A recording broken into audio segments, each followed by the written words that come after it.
Chapter 497. Qin Yu looked up into the skies. Inexplicably, the image of the giant demon head above the demon ascension gate appeared in his mind. Was it related to this? Thinking about it again and again, Qin Yu suppressed these tumbling thoughts. He turned and stepped forwards, two silver wings of light appearing behind him. The silver wings flapped and his figure flashed like lightning, vanishing without a trace in the blink of an eye. This was the sky bloodline that the demon wolf king had revealed before. Now it had finally fallen into his hand. Sun Zifu's face was as white as paper and his body shook like a sieve. He covered his mouth, not daring to make a single sound. "Surname Yao, you bastard!" After such a long time had passed without any movement, he became increasingly certain that he had been abandoned. This surname Yao was using him as bait in exchange for a chance to live. He pitied himself for being too naive to actually believe his nonsense. Killing the demon wolf king, why don't you just ascend to the heavens? Regret filled his heart. Sun Zifu clenched his teeth. If the heavens gave him a chance to start all over again, he swore he would grab onto Yao Bin's thigh. Throw him away? Dream on. Suddenly, there was a slight movement coming from the cave entrance. The alarmed Sun Zifu stiffened. His eyes widened and sweat streamed down his face. There was a heavy panting sound, sending a faint smell into the cave. Sun Zifu's face turned green. He swore that he hadn't smelled wrong. This was the smell of demon wolves. They had found him. "Surname Yao, you bastard, even if I die, even if I become a ghost, I won't let you go. Mommy, I don't want to be bitten to death and eaten by wolves. I don't want to." Sun Zifu's legs heated up and his mind went blank. He thought to himself that his life was over. Originally, the cave's smell was able to conceal him a little, but now that it was hot, it was hard not to be discovered. As expected, the demon wolves roared from the cave entrance, as well as the faint sound of their sharp teeth grinding against each other. Whoosh whoosh, there was the sound of breaking air. Sun Zifu looked up in distress, his eyes meeting the demon wolf's green eyes. At this moment, he actually forgot to resist. Just as Sun Zifu was about to be buried in the belly of the wolf, an inaudible sound wave spread into the cave. The demon wolf turned and ran, not caring about the flesh and blood in its mouth at all. After a few wolf howls, the cave became quiet again. Sun Zifu, who was waiting for his death in fear, was at a loss. He had no idea what had happened. Gone. Exhaling, Sun Zifu's legs went limp and he fell to the ground. He couldn't care less about the wet stench between his legs. His chest heaved up and down as he coughed. He choked on his own saliva. "I'm still alive. I'm still king alive." Could it be that these demon wolves were blown away by this young master's heat wave? Although it didn't make sense, it seemed to be the only explanation. I really didn't think that this young master's boiling hot current would actually have such a powerful might.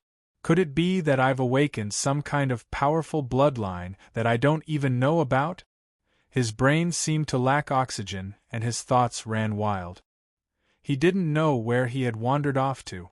Just as young Master Sun was lost in his thoughts, he suddenly jolted awake. There was movement at the entrance of the cave again.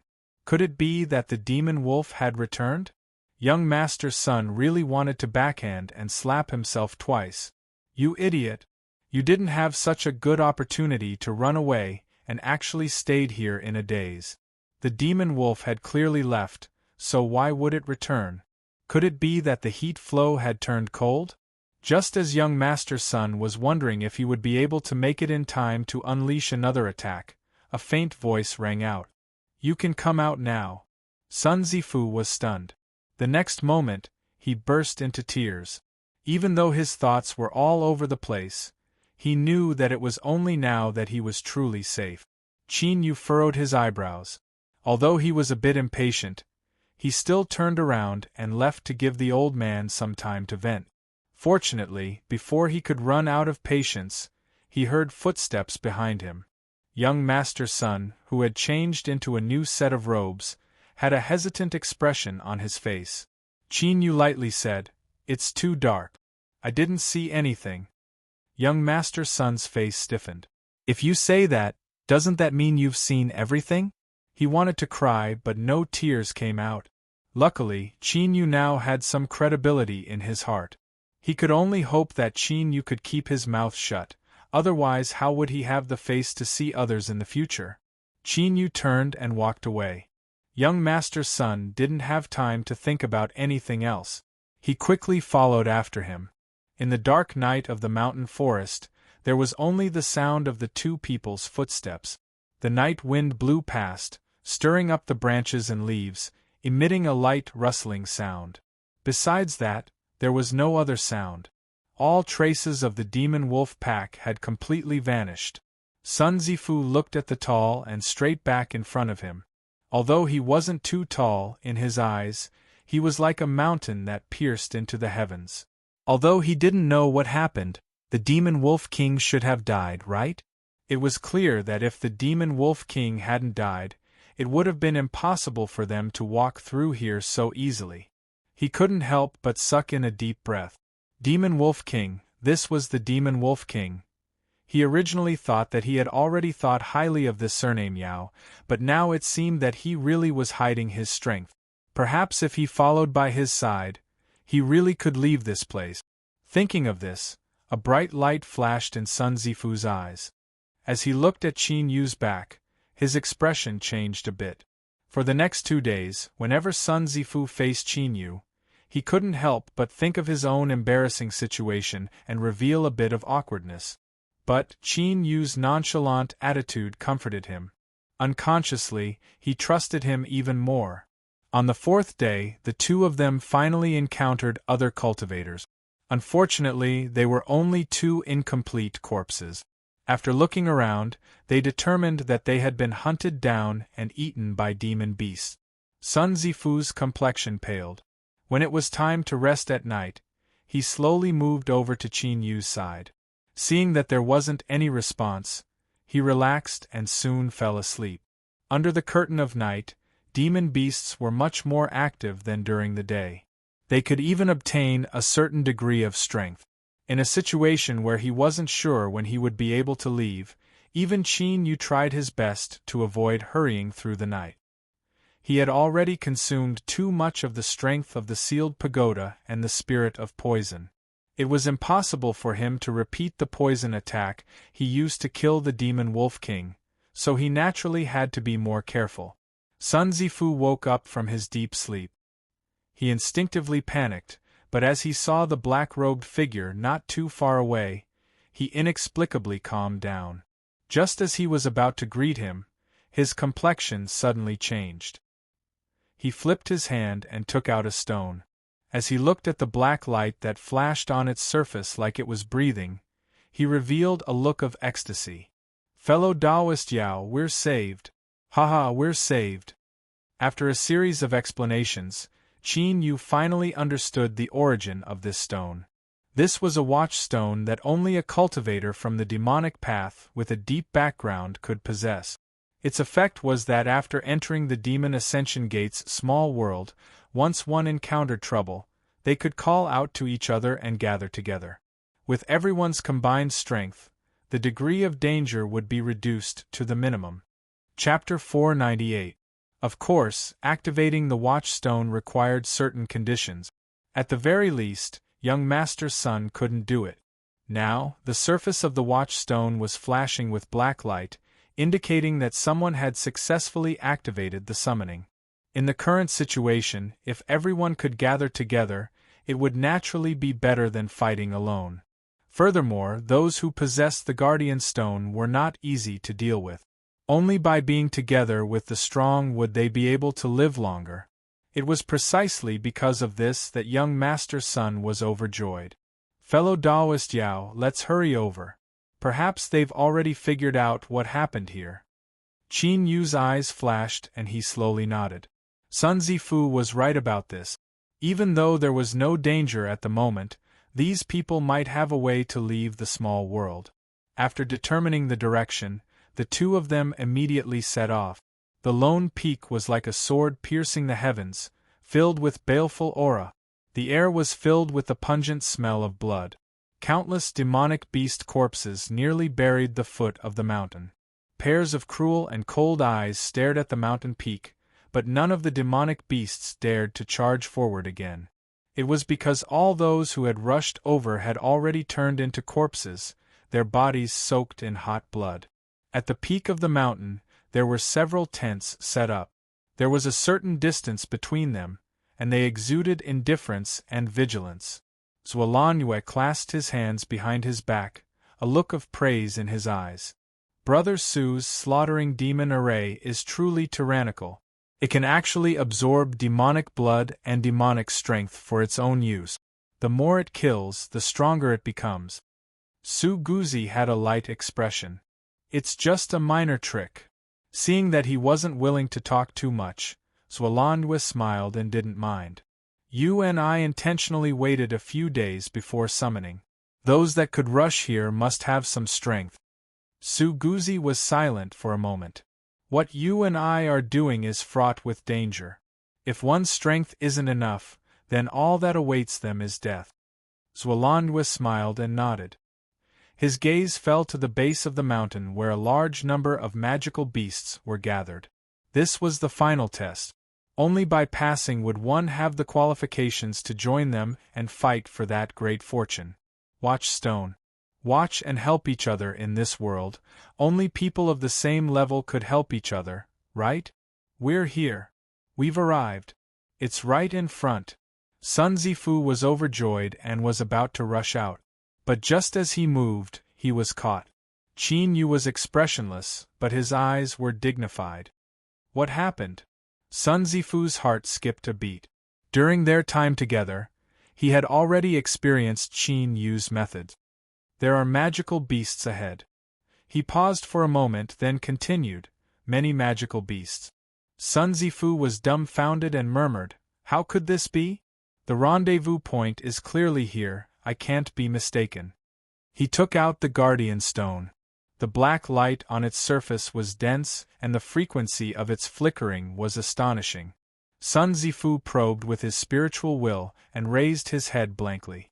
This was it. Qin Yu faintly frowned. Then, a thoughtful look flashed in his eyes.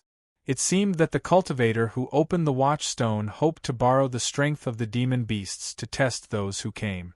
He wasn't dissatisfied because of this. Instead, he felt a bit of anticipation.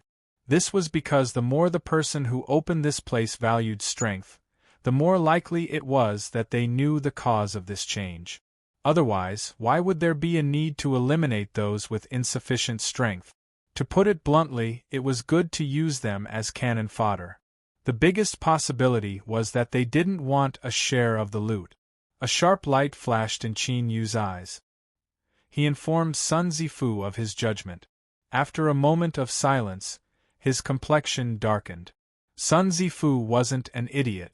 It was just that he was too excited and hadn't considered too much. Now that he was reminded by Qin Yu, he immediately responded. Fellow Taoist Yao is right. This is indeed a test. If we can't pass it, even if we are buried in the stomachs of demon beasts, no one will help us. Watch Stone. An extremely low curse was uttered at the end. Qin Yu had an indifferent expression. But Yao Bin's reaction was exactly what he wanted. This was because once everyone smoothly gathered, Yao Bin's reliance on him would be greatly reduced. Burying a thorn between Yao Bin and these people was the best choice for Qin Yu. Follow me closely. Qin Yu took a deep breath. His bones crackled and his blood roared like a raging river. Sun Zifu quickly nodded. He didn't know how many demon beasts were up ahead, but from Qin Yu's complexion, he knew it wouldn't be easy to pass. Suddenly, Qin Yu frowned. A divine light flashed in his eyes, and he restrained the volcanic aura within him. Wait a moment. There is someone more anxious than us. Perhaps we can save some strength. Just as his voice fell, there was a loud explosion from another direction on the lonely mountain peak. Light illuminated the skies and the cruel roars of demon beasts echoed through the world. Sun Zifu deeply looked at Qin Yu, shock deep in his eyes. They were so far away, so how had he discovered that someone was about to rush into the mountain peak? At this moment, Qin Yu's figure became even more formidable and mysterious in his heart. Surrounded by demon beasts, Zhou Fenghuang bit her lips and followed behind the tall youth. This person had iron fists and iron legs. Demonic energy surged as he waved his hands, and all the demon beasts that rushed at him were sent flying away. A resonant bird cry sounded out. Dressed in a blue pleated skirt, Mu Qingluan appeared. Blue flames ignited in her hands. Together with law formulas, they fell down, forming a rain of fire that filled the skies. The blue flames were shockingly hot. As they fell to the ground, they didn't extinguish. Instead, they burned holes of varying depths into the earth. Beside Mu Qingluan was a handsome man holding a sword. He wore a scholarly white robe and stood atop an astral sword that swam like a dragon. The brilliant sword light didn't reveal a single drop as it protected everyone within it. If one looked carefully, they would discover that there were massive shadows interweaving beneath their feet. They were like black vines that constantly tripped over or tied up demon beasts. Although they couldn't cause any substantial damage to them, they still greatly reduced the pressure on the four people. This was Zhou Fenghuang's shadow ability. The four of them had a tacit understanding of each other. It was clear that they had experienced countless battles. Even though they broke into the demon beast horde, although it seemed like there were dangers everywhere, the truth was that they were as steady as a mountain. On the mountain peak, Su Guzi had a light expression. These four have hidden themselves quite deeply. It looks like they're struggling, but none of them are using their true abilities. Isn't that even better? What you and I want are powerful companions. If they are trash, then what does it matter if there are thousands or tens of thousands of them? They are nothing but fertilizer. Zuolanyue's eyes sparkled. He smiled brightly. Zhou Fenghuang and Mu Qingluan are the rumored proud daughters of heaven of the demonic path. They have separately awakened the Black Phoenix and Blue Luan bloodlines. Seeing them today, they truly live up to their reputation. Su Guzi's eyes flashed. If fellow Taoist Zhou is interested, I can speak on your behalf. Whether it is the Zhou family or the Mu family, they will be happy to accept you. Zuolanyue shook his head. There is no need for Brother Su to trouble me. If I really am interested, I will speak on your behalf. At this time, his complexion suddenly changed. He muttered, "Interesting, this is really interesting. I never thought that someone would pick up such a great bargain." As the person who laid down the array formation, Su Guzi had already sensed something. His eyes swept past the four people that were about to break through the demon beast's encirclement and fell onto another direction. Two figures, as fast as lightning, were moving forward rapidly. Currently, the vast majority of the monster beasts at the base of the mountain had been drawn away by the four people rushing up the mountain. These two people could be said to have a smooth path without encountering any obstacles. Su Guzi furrowed his eyebrows. This didn't conform to his original intentions. But as he thought about how there was that fiendish demon from the Dong family among the four people rushing up the mountain, he immediately relaxed. Picking up a bargain to climb up the mountain was a good idea, and the timing was also good. But he feared that if they climbed up the mountain, the result would be even worse. Su Guzi's complexion changed. He turned to look at his companion, who had always been deep in thought. At this moment, there seemed to be something wrong with him. Fellow Taoists knows them? Zuolanyue let out a light breath. What a coincidence! I have met both of them before, and one of them has left a deep impression on me. Yao Bin, you probably never thought that you and I would meet here. Chapter 499. The ground caved in and several small cracks appeared. After counteracting the impact strength, Qin Yu stopped and released Sun Zifu's hand. Sweeping his gaze across the surroundings, a grave expression appeared on his face. There was an extremely powerful formation set up at the foot of the mountain. Fortunately, it was only targeted at demonic beasts and did not obstruct them. Otherwise, it would not have been easy for them to barge in. At this time, Qin Yu suddenly sensed something. He slowly looked up towards the summit. The lone peak was straight and did not have much cover. The two pairs of eyes met in midair. Left Lan Yue. Qin Yu frowned for a moment before composing himself. With his current cultivation, while he couldn't say that he could rampage through this small world without fear, at least he didn't need to look at others' faces. Although Lan Yue wasn't weak, if he really were to become enemies with him, Qin Yu was confident that he would be the one to survive until the end. At the peak of the mountain, Su Guzi was expressionless. "Fellow Taoist Zhua, this old friend of yours is quite extraordinary." Lan Yue smiled. "He does have a bit of strength, but seeing is believing. If we wait a bit longer, we'll naturally know." Su Guzi's eyes flashed. Lan Yue seemed to have a deep understanding of the demonic path. It seemed that fellow Taoist Zhua, who was born as a wandering cultivator, also had some secrets. But soon, Su Guzi suppressed these thoughts. To be able to stand out amongst countless peers and become a proud son of heaven, besides their own talent, who didn't have their own lucky chances and good fortune. Secrets and whatnot were commonplace in the human world. At the foot of the mountain, young Master Sun was in a daze. He hadn't expected things to go so smoothly. He had charged through the horde of magical beasts. When he recovered his wits, he was all smiles. Yao Bin's methods were truly good. He had only waited for a short while, but he had already passed the test effortlessly. Unconsciously, young Master Sun felt even more admiration for him. Shao Chen looked into the distance, where demonic beasts were roaring. He revealed a pleased look in his eyes. They were just a group of people. So what if they were powerful? In the end, he still obediently became our vanguard. But in the end, they were the ones who took advantage of the situation. They might have to work together in the future, so it was best not to leave any grudges between them. Fellow Taoist Yao, when I appear, I will express my gratitude to them so that we don't get along any more awkwardly. Qin Yu looked away and nodded, not saying much. Sun Zifu was puzzled.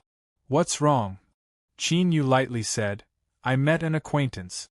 Without waiting for the two of them to say anything, the four-man team that had attracted all the demonic beasts' firepower finally broke out of the encirclement and entered the formation area at the foot of the mountain. The violent and unwilling demonic beasts finally retreated after several of them were killed by the power of the formation. Sun Zifu's eyes brightened. "Little sister Zhou." He strode forwards to greet her. "Ha, little sister, I never thought that we would be so fated to meet here." Zhou Fenghuang's eyes turned towards him, a look of pleasant surprise in her eyes. Then she panicked. "Brother Sun, hurry and dodge." Sun Zifu was slightly stunned, not understanding what was going on. In the next moment, a roar resounded in his ears. Caught off guard, the rolling sound waves caused his ears to ring. Indistinctly, he saw a fist whizzing toward him. Young Master Sun shuddered, and his clothes were instantly drenched in cold sweat. Even if he didn't die from this punch, it was inevitable that he would be disfigured with a broken nose and sunken mouth. Just as young Master Sun's handsome and pale face was about to come into close contact with the iron-boned fist, a hand grabbed his shoulder and pulled him back, allowing him to dodge. Qin Yu stepped forwards. His aura sank as he punched out. Bang! It was like two giant beasts colliding. Shockwaves billowed out, tearing apart the ground and stirring up endless amounts of dust. Qin Yu's thoughts stirred. He grabbed onto Sun Zifu and took several steps back, each step leaving behind a deep footprint in the ground. Across from him, the person who had punched out had his toes touching the ground. Like an iron plow, he tore open a long and ugly scar in the ground. From the looks of it, both sides were evenly matched. Dong Hanju's eyes became even more cruel. He roared out loud and forcefully stopped himself. He took a step forwards and his entire body was like a boulder that flew out from the summit of a mountain. But this time, as he was in midair, a shadow drilled out from the ground, turning into a net that wrapped around his body. Dong Hanju shook his arms and the blood energy in his body roared like a beast. The shadow net broke apart and he turned his head, an angry expression on his face. "Miss Zhou, why did you stop me?" Zhou Fengwang bowed and explained, "Brother Dong, please don't be angry. Today we are all family, so there is no need to harm our friendship." As she spoke, she swept her eyes over Qin Yu, a trace of caution in her eyes. Dong Hanju's mortal body was tyrannical and his strength was unfathomably deep. That hateful punch just now had been filled with killing intent, but it had actually been easily blocked. This Yao Bin couldn't be underestimated. Sun Zifu regained his composure. He immediately flew into a rage. "You bastard! Do you know who I am? You actually dared to attack me so ruthlessly. This matter will not end here." Dong Hanju diabolically grinned. "Then you and I will settle the score today." Zhou Fengwang panicked. "Brother Dong." She ruthlessly glared at Sun Zifu. "This person comes from the Shadow Mountain Dong family. Brother Sun should have been more friendly with him." Sun Zifu shivered. He looked at Dong Hanju with a bit of fear in his eyes. The Shadow Mountain Dong family, for Zhou Fengwang to be so careful with them, and for them to have such strength, shit! It was that vicious and evil monster. At this moment, Sun Zifu wanted to cry. How come he had provoked such a great trouble for no reason at all? Within the demonic path, as long as one had some status or background, who didn't know that the Shadow Mountain Dong family had produced an extraordinary junior Dong Hanju? His name was elegant, but the truth was that this young Master Dong had truly descended into the world with a precious pearl in his mouth. On that day, divine light had illuminated the skies, clearly visible for 10,000 miles. With the assistance of a heaven-bestowed treasure, Dong Hanju's cultivation had advanced by leaps and bounds. He had even awakened the Yin erosion bloodline of the Dong family's ancestors. This was a cold Yin attribute demonic path bloodline, but Dong Hanju had forcefully refined it into an incomparably cruel and brutal path. Moreover, he was extremely fierce and rarely had a worthy opponent amongst the younger generation. He was one of the most famous proud sons of heaven within the demonic path. It was rumored that within the demonic path, there was an extremely senior highest elder who had secretly chosen him as a disciple. As long as he passed through the demon ascension gate, he would be formally accepted as a disciple. This sort of person had a great background, had a great talent, and was destined to be unexcelled in the world in the future. Just who was willing to provoke him? Moreover, everyone in the world knew that this Dong Hanju was envied for his talent and that he was born with a screw loose in his head. It was common for him to start a fight at the slightest disagreement. In these past years, there had been countless demonic path juniors that had been broken by him, but even now, nothing had happened to him. Zhou Fengwang felt a bit of disdain in her heart. She could see that young Master Dong had restrained his arrogance and relaxed. "Brother Dong, you and I only gave them a lift. There's no need to haggle over this." Dong Hanju's eyes were cold. He swept his eyes over Sun Zifu's shrinking back and curled his lips in disdain. Then, his eyes fell onto Qin Yu. He licked his lips, his eyes blazing. "You're quite strong. Let's fight. If you don't die here, then I can forget about you using us as spears." Qin Yu didn't know who Dong Hanju was. He was already disgusted by the fact that Dong Hanju had suddenly attacked him. He had spent a great deal of effort to bring Sun Zifu here. If Sun Zifu were to be killed by a single punch, wouldn't all his efforts have been for naught? He coldly sneered. Although he didn't say anything, his attitude was clear. As for Zhuo Lanyue, who was coveting the stone, Qin Yu didn't believe that Dong Hanju would really fight him in a life-or-death battle. As long as he revealed a corresponding level of strength, this seemingly reckless and ruthless fellow would naturally retreat. After all, the small world was experiencing great changes and there were many dangers everywhere. To fight a life-or-death battle over such a minor matter was a very stupid thing to do. Dong Hanju wasn't an idiot, otherwise he wouldn't have lived to this day. In the end, what he relied on was his own strength. Thus, young Master Sun's cowering arrogance was completely gone. Qin Yu coldly responded without fear. Zhou Feng Wang revealed a look of surprise. She didn't know if Qin Yu was fearless because he was ignorant or if he truly wasn't afraid. However, this display of bearing was in stark contrast to young Master Sun's. There was a bit more appreciation in her eyes. Of course, this appreciation didn't have any practical meaning. If she could obtain that strange stone in Qin Yu's hands, she wouldn't mind personally twisting his neck. Zhuolan was worth recruiting. Compared to him, a Blue Sea Realm powerhouse that was over 100 years old had limited appeal to the dignified Zhou family. Dong Hanju diabolically grinned and stepped forwards. His aura tumbled around him, distorting space. He was like a demon god descending, his slaughter energy truly astonishing. He lifted his hand and billowing demonic energy followed. Fierce demonic heads appeared, all of them rearing their heads back and roaring at the heavens. Qin Yu was expressionless. He lifted a hand and pointed forwards.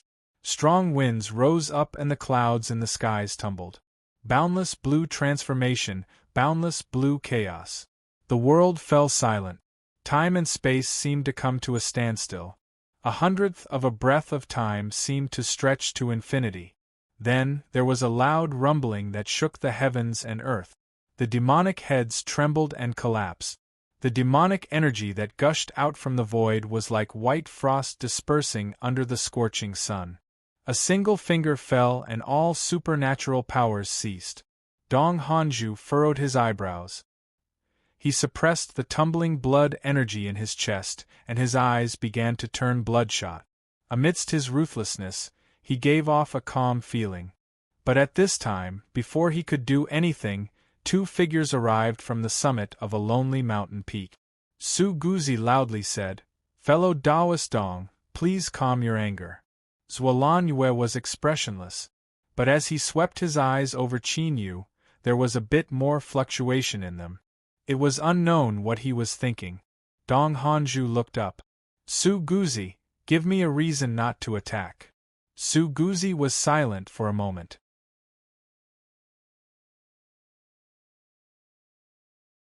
In order to occupy this crack in the world, the immortal and demonic paths fought for 1,000 years.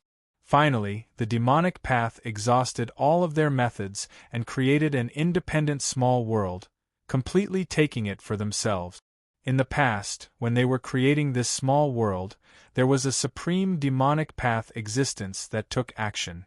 They cast down a giant tree from the heavens, using its roots as a support and its trunk as a support.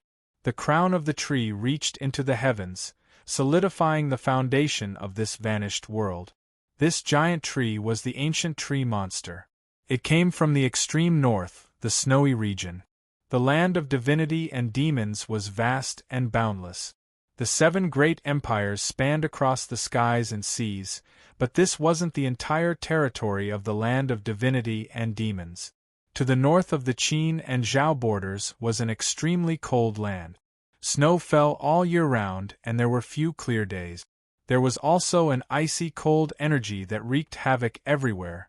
Unless it was an external force that could resist it, even cultivators weren't willing to step into it.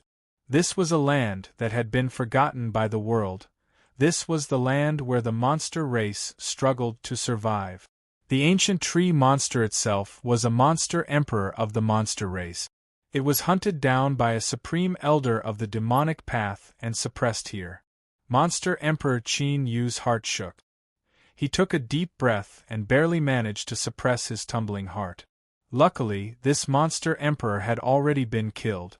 What was left of its main body was only its instincts. Moreover, its main body had been suppressed by the small world. Even if it were to awaken now, its strength would be greatly reduced. Otherwise, it would have been easy to kill them. It wouldn't have allowed them to live to this day. Dong Hanju's blood-red eyes faded. He coldly said, "I will forgive you for today." He looked up. "Su Guzi, you didn't hesitate to sacrifice yourself to open the watchstone. Then, tell us your plans." Su Guzi's expression was light. "It's simple. The reason I gathered everyone here today is because I hope that we can combine our strength to hunt down the ancient tree monster." Sun Zifu lost his voice and roared out, "How is that possible?" Everyone else's eyes widened.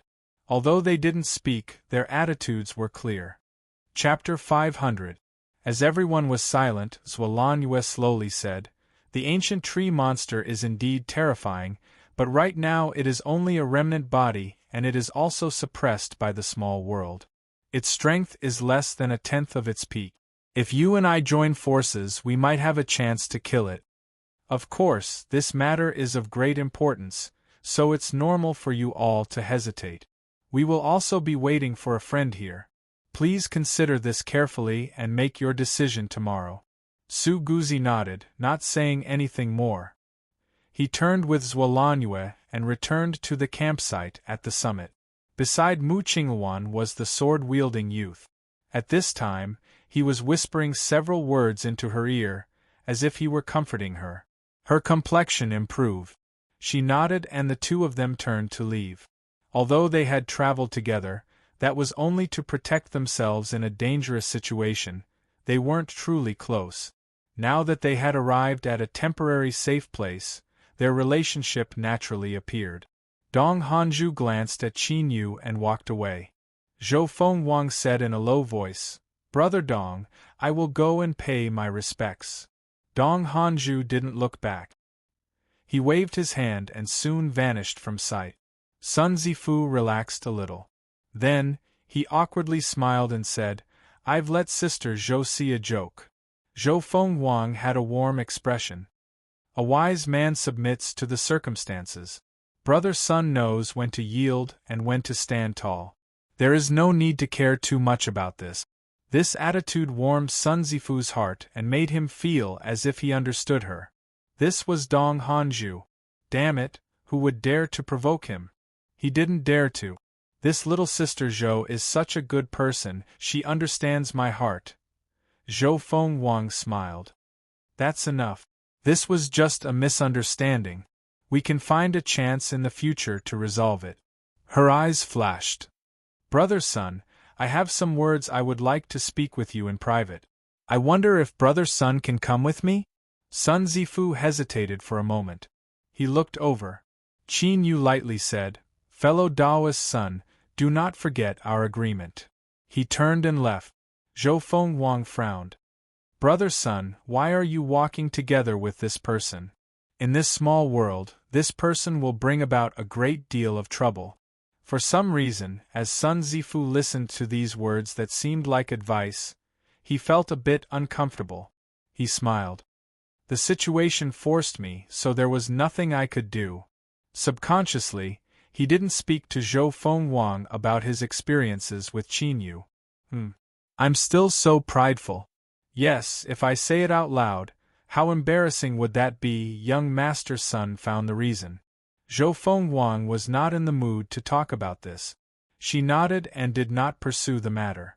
The two of them left in low voices. The lonely peak wasn't too large. Qin Yu casually chose a place and built a simple stone house. He sat down, closed his eyes, and meditated. Sun Zifu had been on tenterhooks during this period of time. Even when he rested, he had to keep one eye open. He had long since become physically and mentally exhausted. After talking to Zhou Fengwang for a while and smelling her delicate fragrance, his eyelids grew heavier and heavier. Finally, he fell into a deep sleep.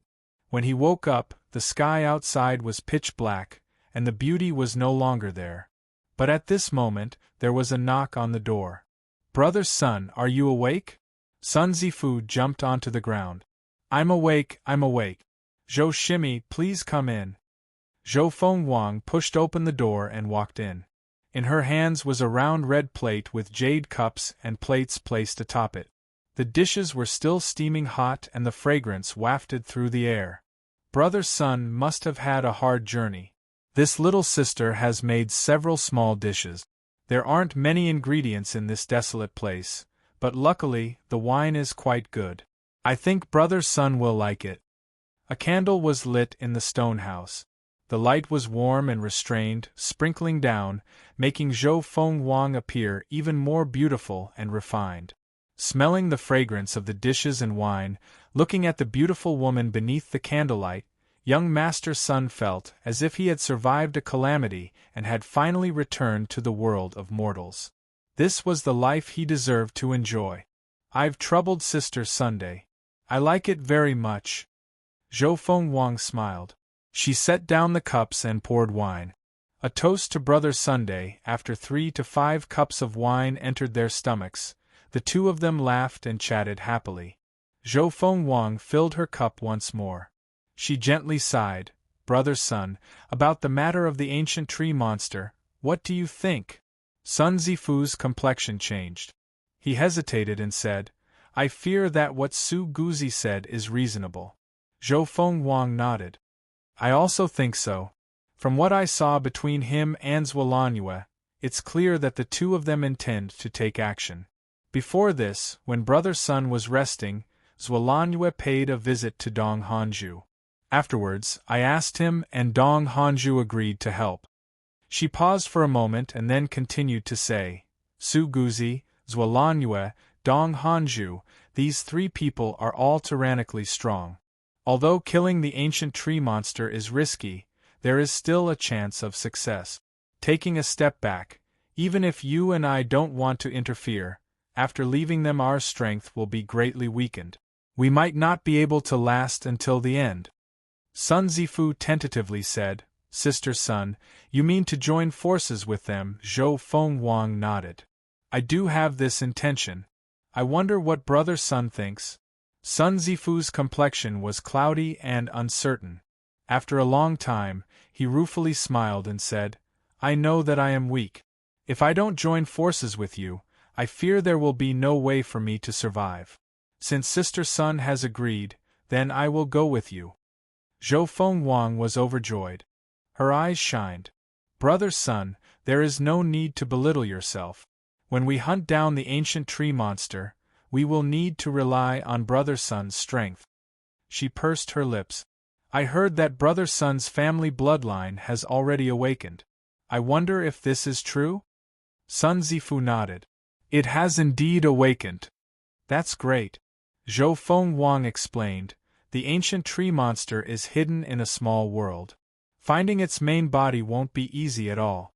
But with Brother Sun's help, you will naturally be able to lock onto the ancient tree monster from afar.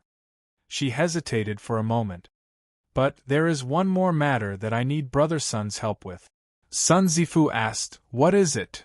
The ancient tree monster is the remnant body of the monster race Great Emperor. Just how honored is its status? If you and I hunt it down, there is a chance that we will trigger the monster race's bloodline curse. So, we need someone to block the bloodline curse at a critical moment. Zhou Feng Wang observed his expression. What does Brother Sun think of Yao Bin? Sun Zifu's complexion changed. I received much help from that person, otherwise I fear I wouldn't have been able to come here. Zhou Feng Wang grasped his hand. Brother Sun, those who wish to accomplish great things shouldn't bother with trifles. Moreover, there is no suitable candidate here besides him.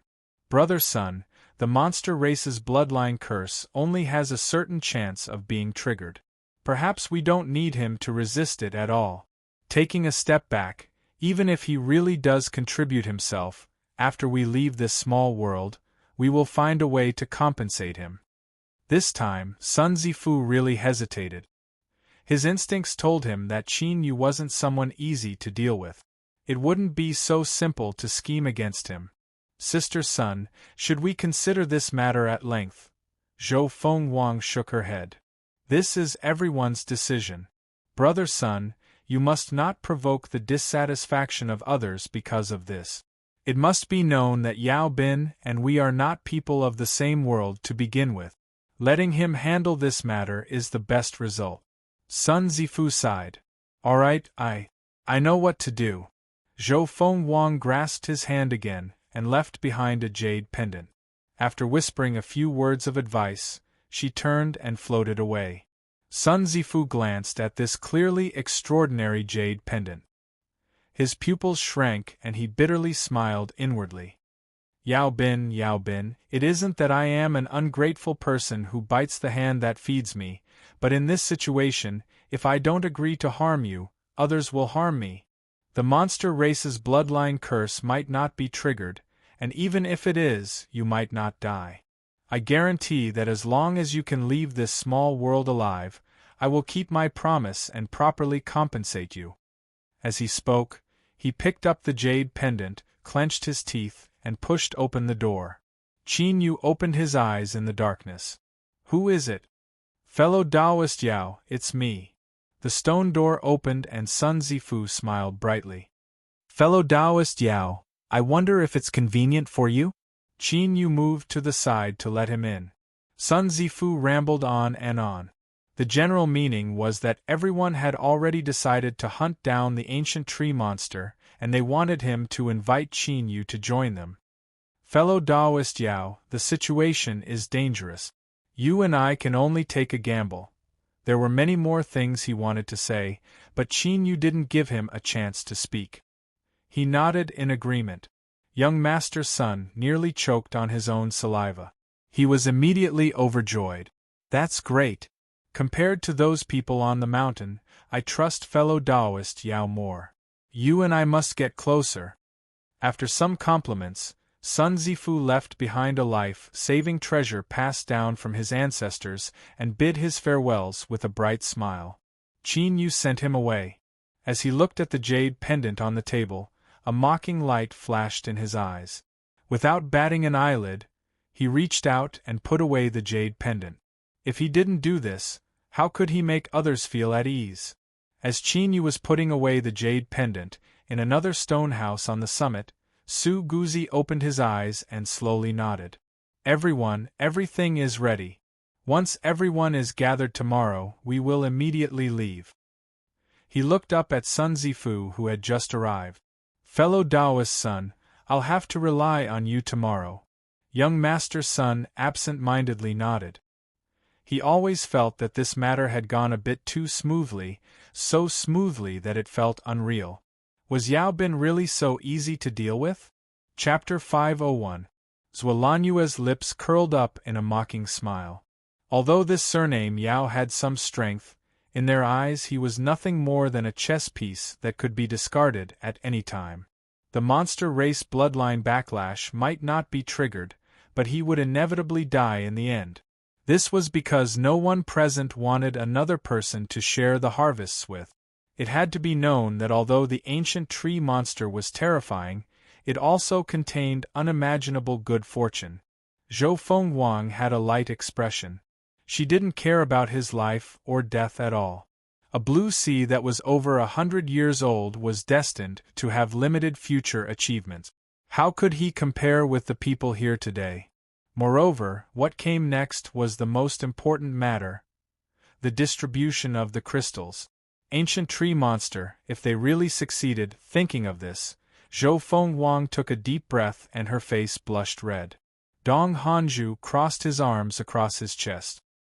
His complexion was cold and there was a bit of regret in his eyes. This Yao Bin was indeed strong, but his background was too poor. His fate was doomed today. There was no need to worry about someone who would die. He looked up, his eyes like lightning. Su Guzi, it's time to discuss the distribution of the demon blood crystals. Within the stone house, everyone's breath caught in their throat. Their eyes blazed with heat. The next day, on the lonely peak, everyone gathered together once more. Without surprise, everyone agreed to hunt down the ancient tree monster. Su Guzi solemnly said, "Everyone, since you and I have joined hands, we should put down all grudges and sincerely work together to achieve our goal. I will say the ugly words first. If someone is half-hearted and tries to attack us from behind, they will be our public enemy and we will join forces to kill them. As he spoke, his eyes fell on Zhuolanjue. This person faintly smiled. Fellow Taoist Yao Bin, the grudges between us can wait until we leave this small world to deal with them. Dong Hanju coldly sneered. I won't do anything. Su Guzi nodded with satisfaction. Fellow Taoist Yao Bin, what do you think? I only want to live. If I can live in peace, that would naturally be the best. But, would you give me a chance to live in peace? He sneered inwardly. His eyes drooped, concealing all his thoughts. Zhou Feng Wang charmingly smiled. Fellow Taoist Yao Bin is right. We are only joining forces today to survive. I don't think anyone will cause any trouble. Mu Qingluan lightly snorted, her lips curling in disdain. Zhou Feng Wang didn't mind. She looked around and said, Fellow Taoist Su, can the person you mentioned arrive today? Su Guzi lightly said, he said he would come today, so he will definitely come. Before the voice faded away, the roar of demonic beasts suddenly sounded out from the foot of the mountain. Everyone looked over and saw a white-robed figure holding a long spear in his hand. Like a bolt of lightning, he pierced through the demonic beast's encirclement and headed straight for the peak. Along the way, demon beasts howled and blood dyed the ground red. But none of them could stop this person in the slightest. Qin Yu's eyes were dignified. This white-robed cultivator held a spear in his hands. As he moved it horizontally, it was smooth and natural, as if it were formed by the great Tao itself.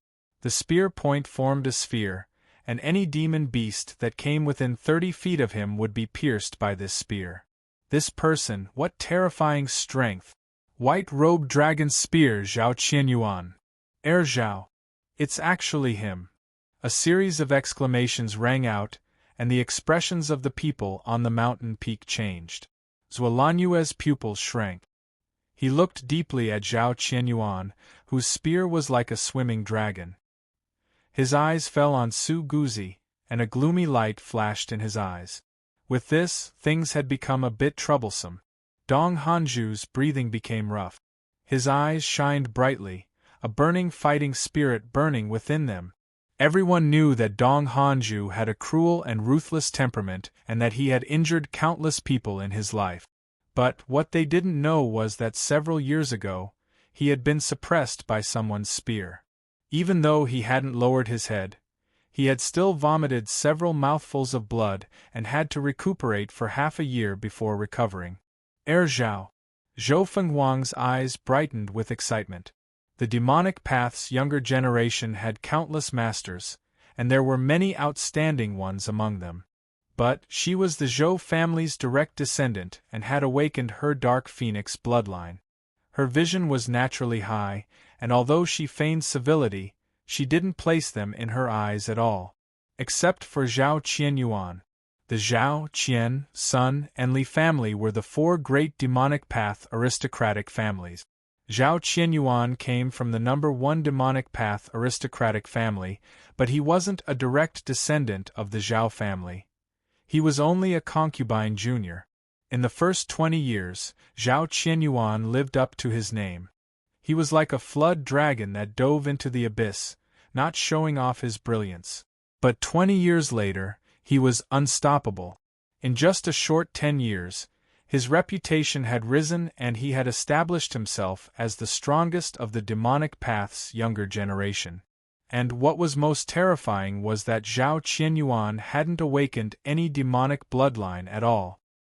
He relied on the spear in his hand to slowly walk to where he was today. Radiating light wasn't enough to describe his style. Even looking at the entire land of divinity and demons, Zhao Qianyuan was a peerless proud son of heaven. He was known as the pillar of the demonic path for the next 100,000 years. There were countless female cultivators of the demonic path that fell in love with him, but none of them were able to move his heart. Today he had come. He had come just outside the lonely peak. Zhou Fenghuang's mind swayed. As she looked at the white-robed figure, her eyes blurred. Mu Qingluan's situation was similar to hers.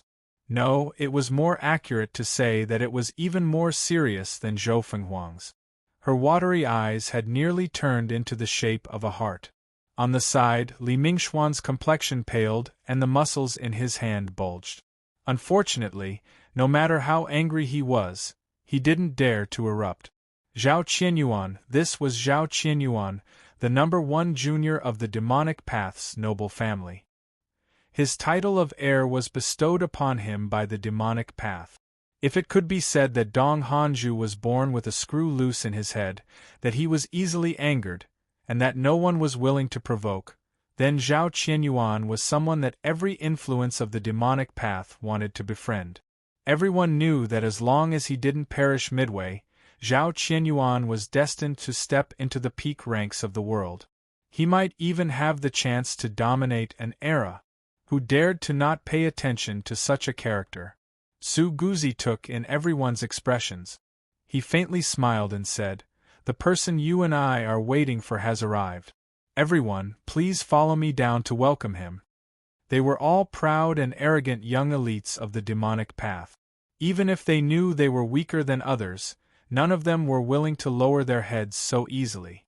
If it were anyone else, it would have been impossible for them to welcome them. But Zhao Qianyuan had the qualifications to do so, whether or not they acknowledged it. Su Guzi was the first to descend the mountain and Dong Hanju was the second. As everyone saw this, they didn't have the qualifications to remain reserved. As he looked down the mountain and saw the rapidly approaching white-robed figure, his eyes lit up with admiration. A single name was able to suppress all of these proud and arrogant individuals.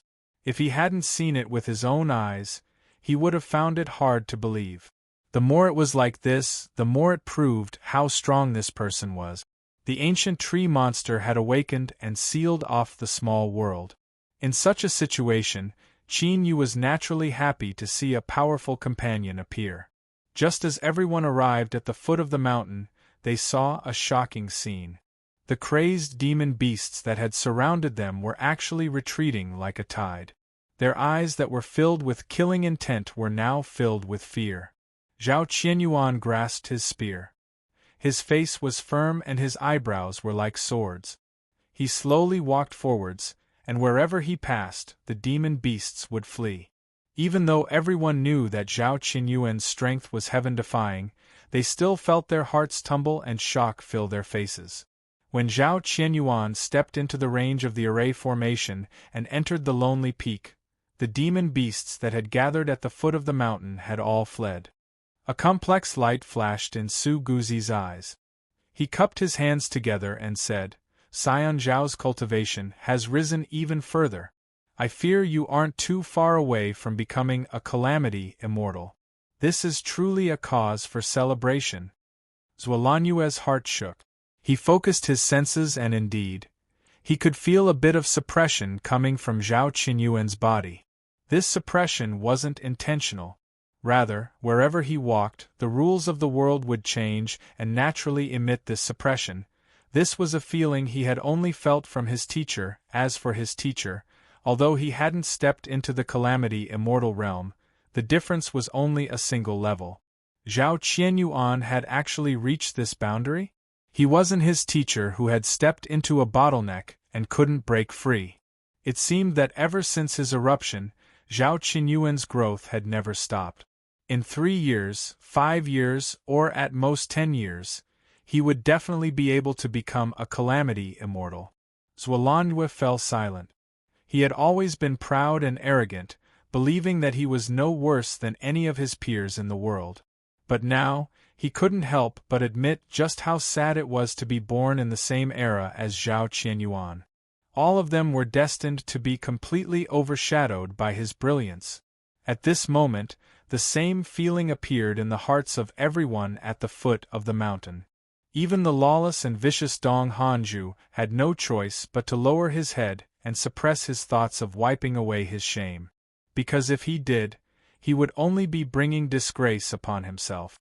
There was only one exception. Zhao Qianyuan's eyes were calm, just like the dragon's spear in his hand. It didn't waver in the slightest. Chapter 502. Zhao Qianyuan's thoughts stirred. He looked away. "Brother Su, it's been a long time. He nodded to everyone else as a greeting. This behavior was a bit disrespectful, but it was natural for him.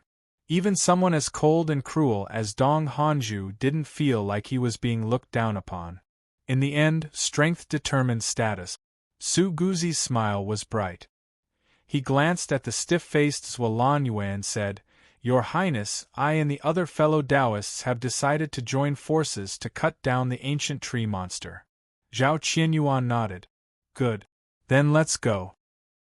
He turned around and walked out of the mountain, not dragging his feet at all.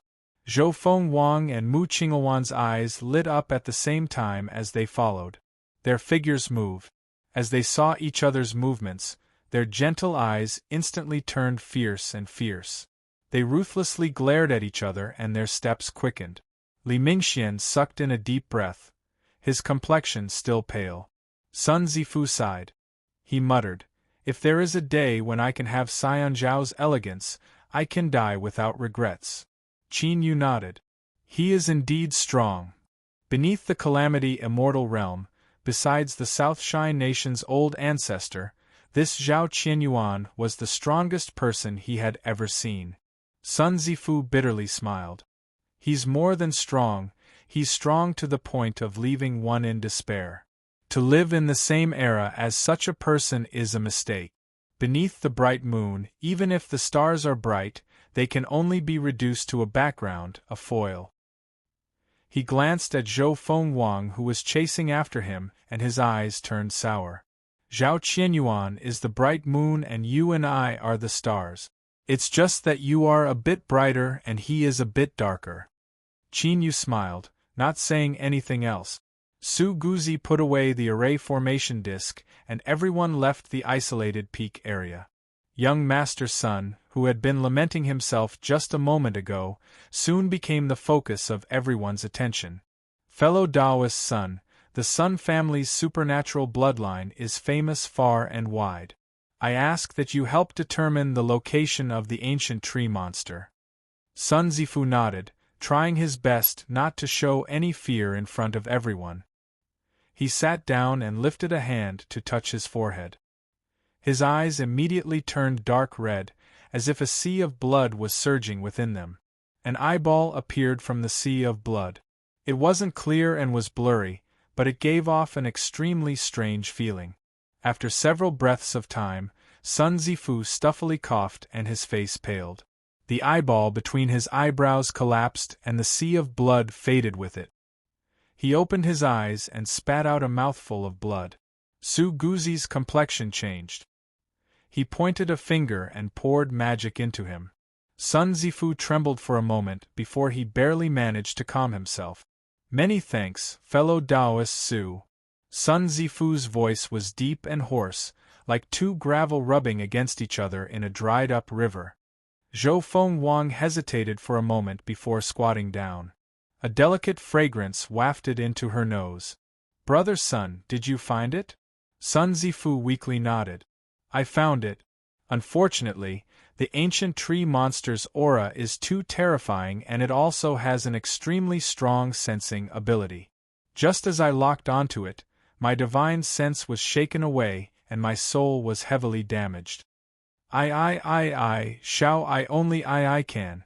I, Zhou Fengwang said, since Brother Sun is injured, there is no need to rush this matter.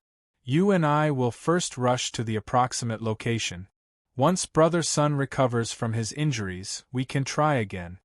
Su Guzi solemnly said, fellow Taoist Sun was injured in order to determine the location of the ancient tree monster. We will do our best to look after you and not let anything happen to you. Sun Zifu nodded. He closed his eyes and meditated for a moment before standing up from the ground. It was just that his complexion was still pale. Mu Qinghuan suddenly said, Brother Sun's injuries aren't light. If we continue to hurry it will affect your recovery. I know that Big Sister Zhou has a Phoenix Luan carriage that can be used as a means of transportation. Not only can Brother Sun rest, but Big Sister Zhou can also protect him from any accident. Zhou Fengwang's complexion stiffened. She sweetly smiled. Little sister Blue Luan is right. Big sister was just about to speak. Brother Sun, please come with me and borrow the Phoenix Luan carriage. She paused for a moment and then continued to say, this road is long. Everyone might as well use treasures to hurry along.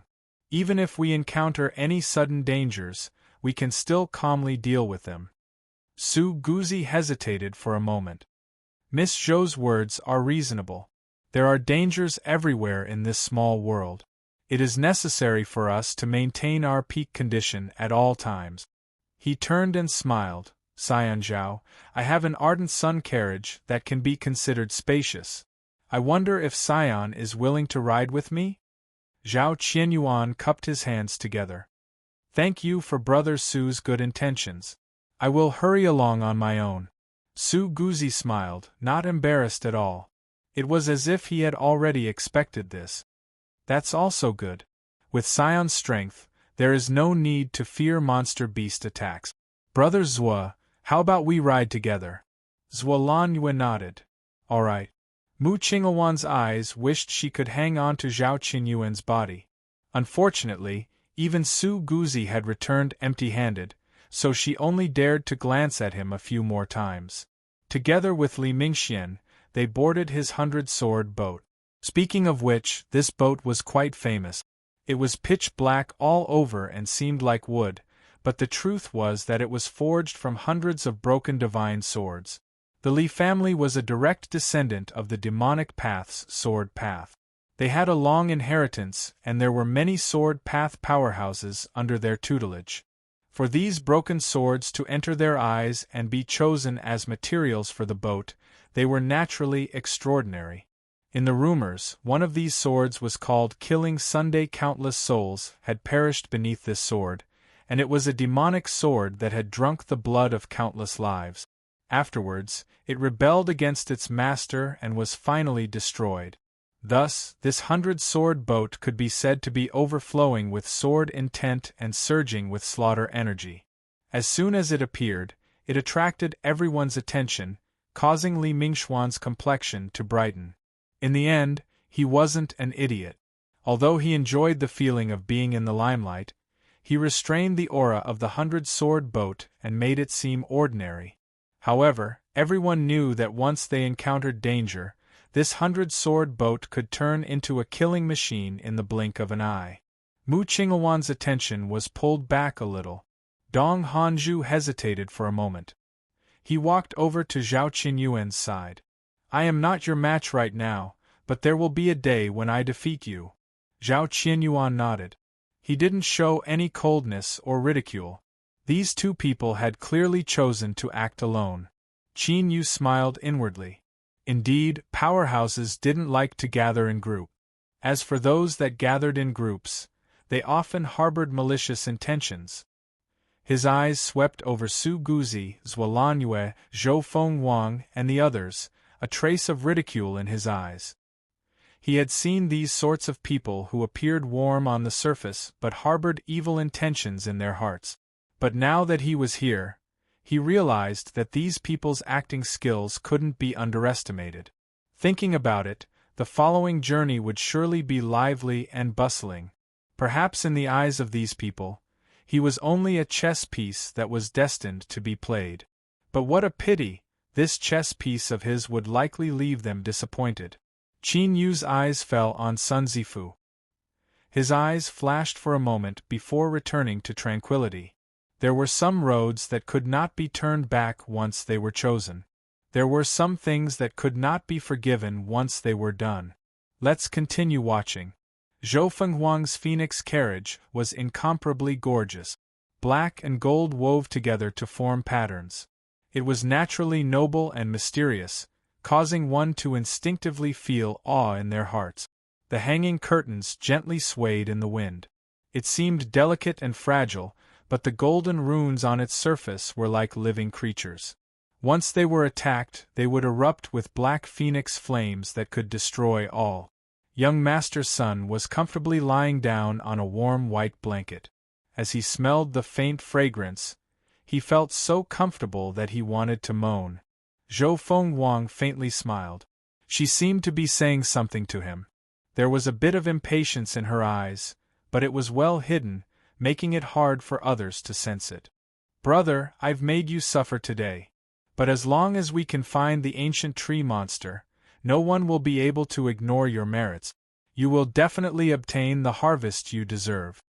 Young Master Sun nodded again and again, a cunning light flashing in his eyes.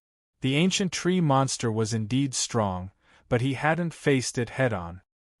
He had only sensed its aura, and while his soul had been shaken, it hadn't been as serious as it seemed.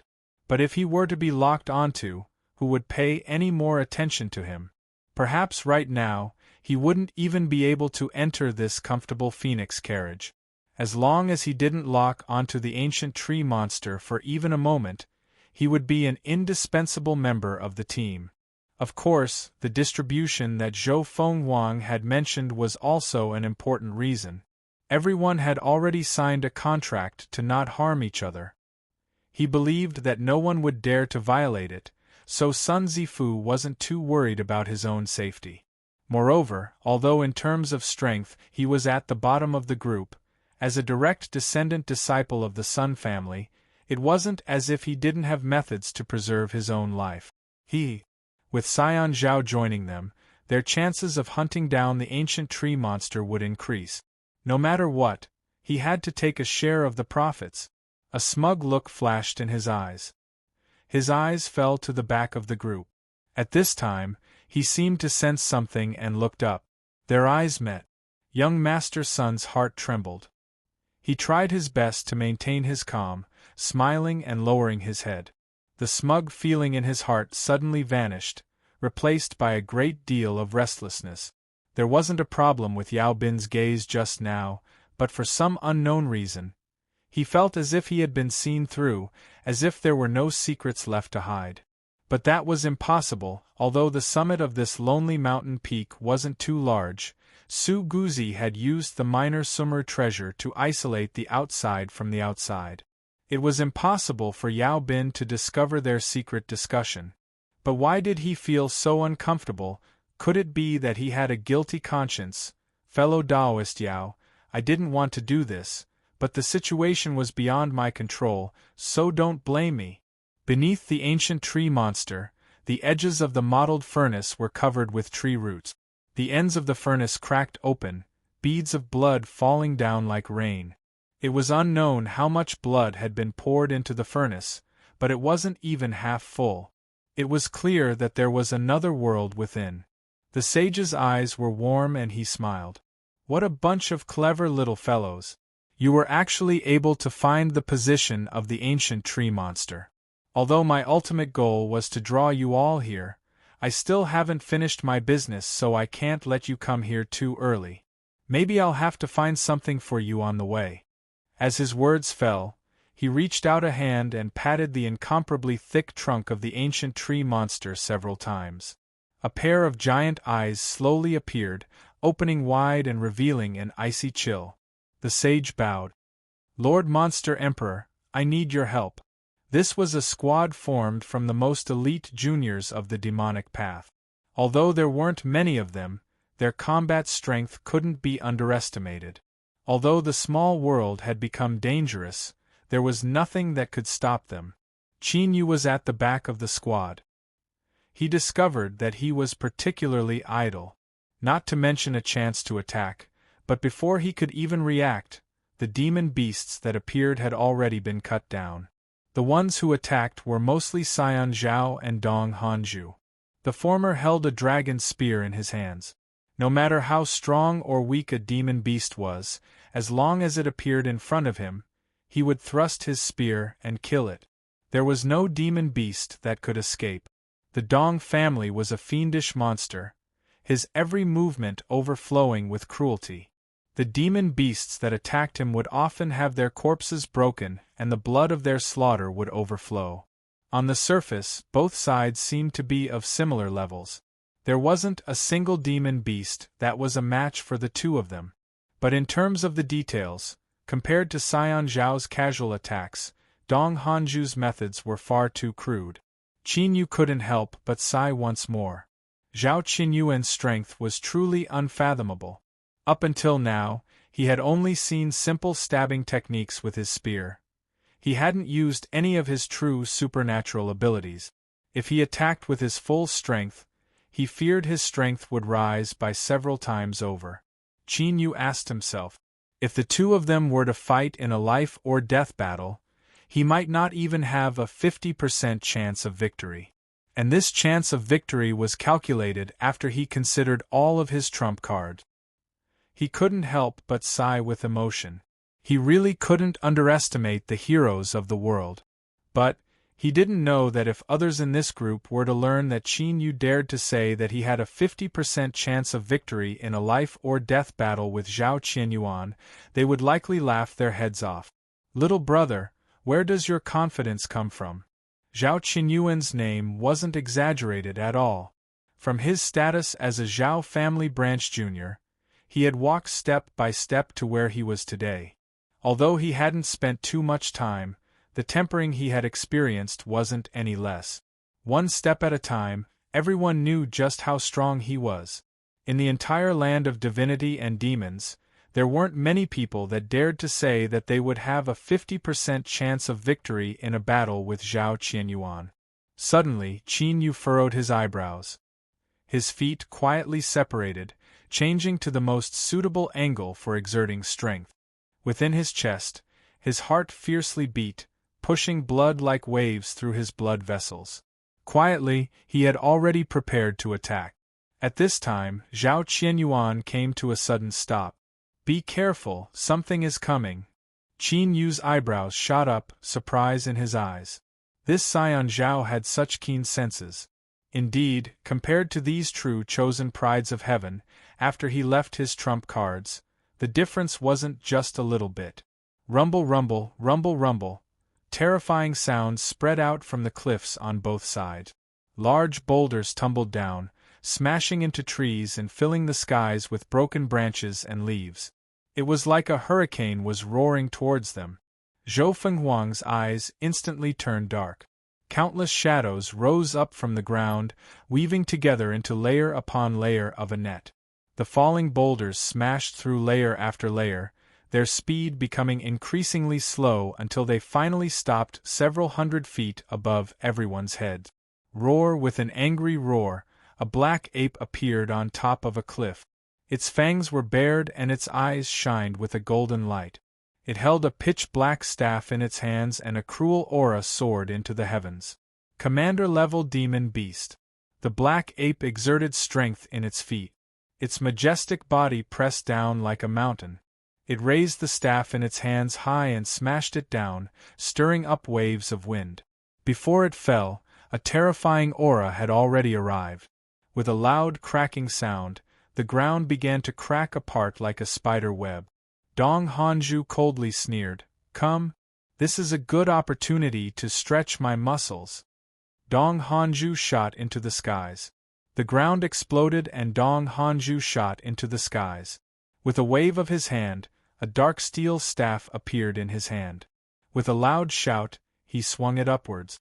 The stone staff collided with the dark steel staff in midair. Space twisted and a heaven-shaking explosion erupted, billowing out in all directions. The black ape's staff shook back and nearly fell out of his hands. It roared out loud and managed to hold on to it. Dong Hanju felt as if he had been ruthlessly slapped in the face. He fell down from the skies and smashed into the ground, forming a terrifying pit. He licked his lips. His arms shook and his bones began to emit explosive crackling sounds. His body actually grew in size. Wonderful! But at this time, before he could do anything, the dragon spear in Zhao Qianyuan's hand shook and thrust into the ground like a bolt of lightning. A deep and pained roar echoed out from deep within the earth. Immediately, the entire mountain valley began to violently tumble, as if great waves were set off. Zhao Qianyuan's eyes brightened. The dragon spear in his hand fiercely trembled, and he took a step backwards. In the next moment, the ground exploded and a terrifying maw broke out from the earth. The maw came together and a horrifying sound rang out. Earth Demon Dragon! Su Guzi's pupils shrank and his complexion darkened. because of the demonic nature of demon beasts, it was difficult for them to coexist unless they were of the same bloodline. Commander-level demon beasts were even more so. They often divided up their own territories, and if a commander-level demon beast were to casually intrude, it would be regarded as an invasion and a great battle would ensue. But today, 2 commander-level demon beasts had appeared and joined forces to attack them. This was abnormal. As Su Guzi's thoughts raced, above everyone's heads, blood-red lines began to appear on the stones that were blocked by the shadow net, as if they were the bloodlines of a living being. Su Guzi's eyes flashed. Qin Yu's eyes flashed. He glanced up and then lowered his head.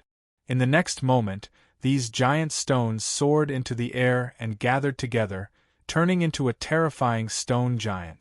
Magma tumbled about its mouth, nose, eyes, and ears.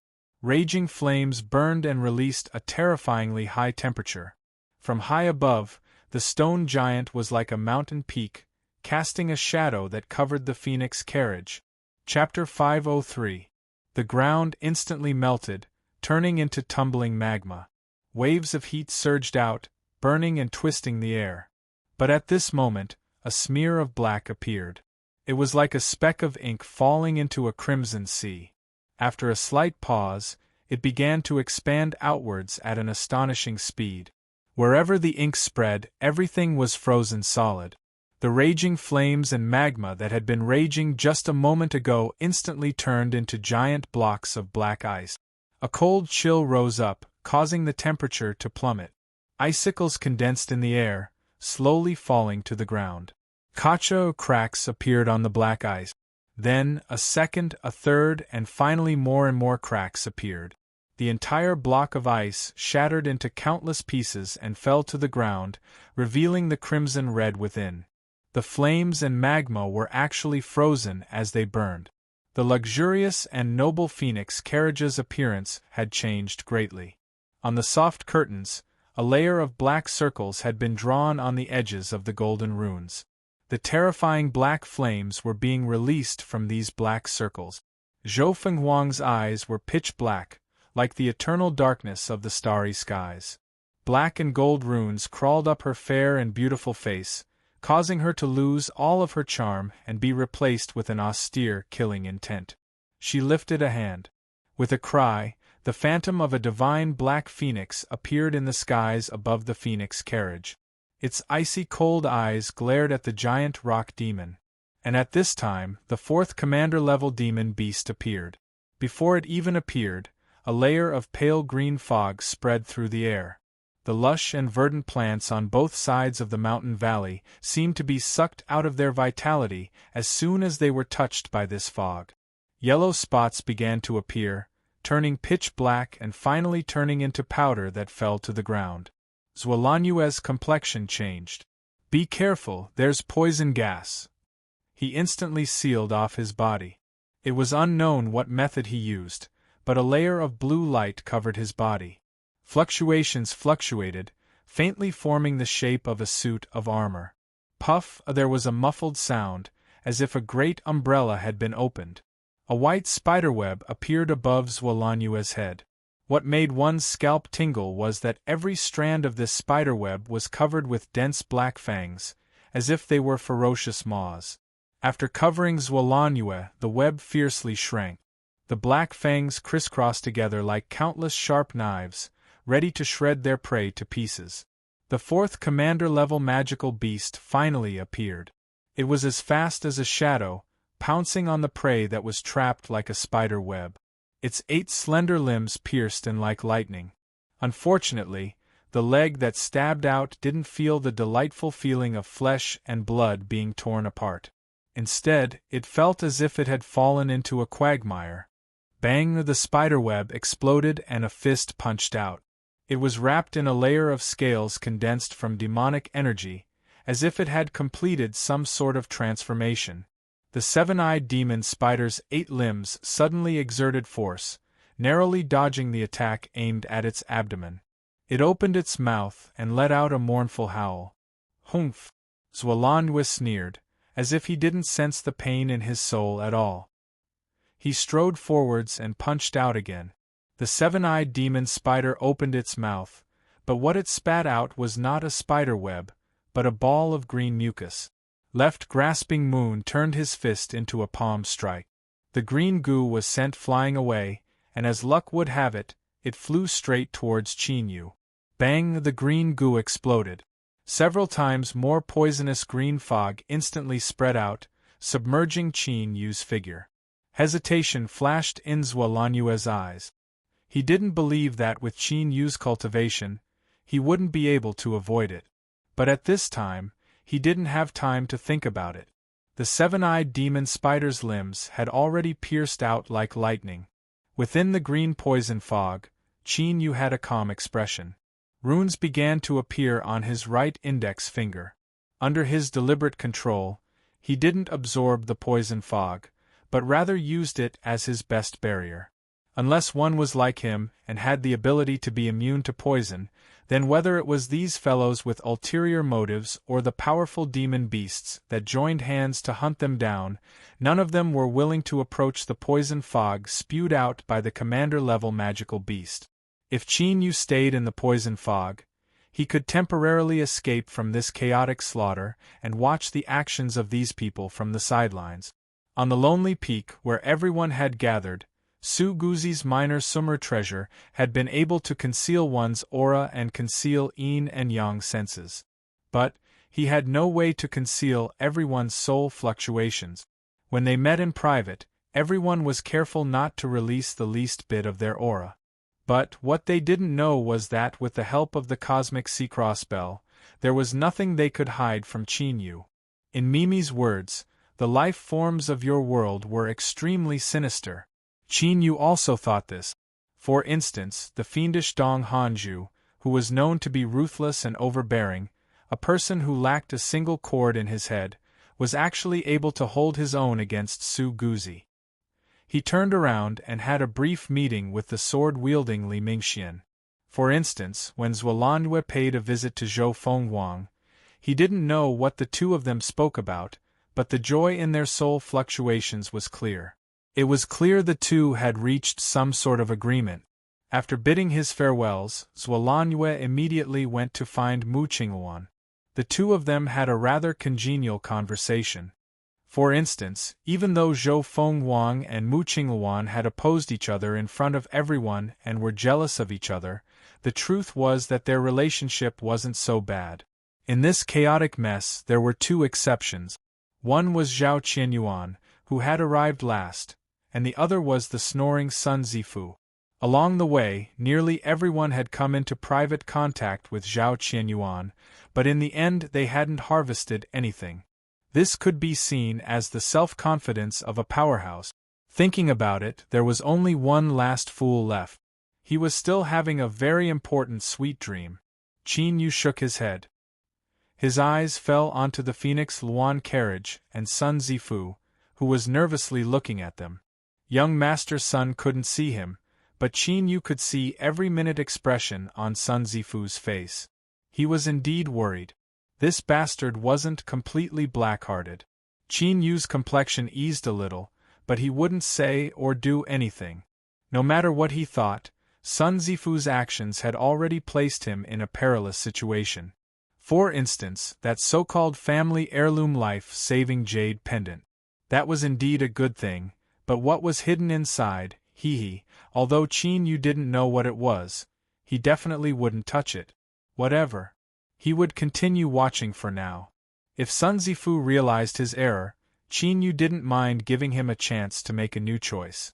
Otherwise, he would stand on the opposite side of these people and seek his own death. The Earth Demon Dragon was extremely strong. Even amongst commander-level demon beasts, it was a peak existence. Its attacks were swift and fierce, and its defensive abilities were astonishing. Zhao Qinyuan's dragon spear was like a swimming dragon, but he was only able to knock it back and forth.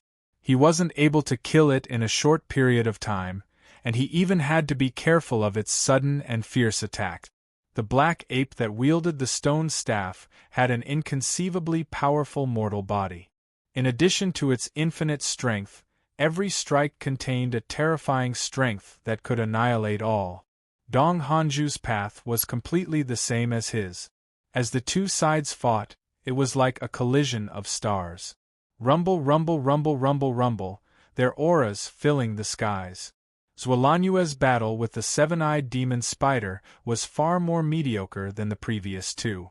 In particular, when both sides fought, they withdrew as soon as they made contact, as if there was a deep dread between them.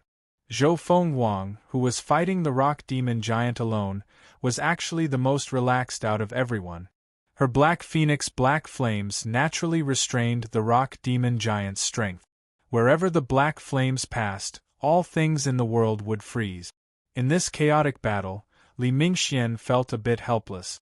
It was true that his heart had been moved by the woman beside him. Now was the time for him to display his strength and have the other side look at him in a new light. Unfortunately, none of the 4 commander-level demon beasts chose to attack them. Taking the initiative to attack. He wasn't an idiot.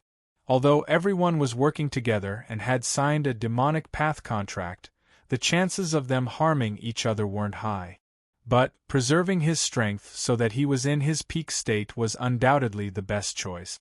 But, if Li Mingxian could think of this, others could also naturally think of it.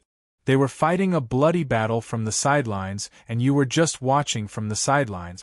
Thus, when Zhuolanjue fought the seven-eyed demon spider, he was careless and was forced back. He just happened to pass by Li Mingxuan's 100-sword boat and fall behind. His face paled and his breathing became rapid. "Fellow Taoist Li, Miss Mu, I have accidentally breathed in the poison fog. Please help me." Mu Qingluan respectfully said, "Fellow Taoist Zhuo, please rest for the time being. Leave it to us."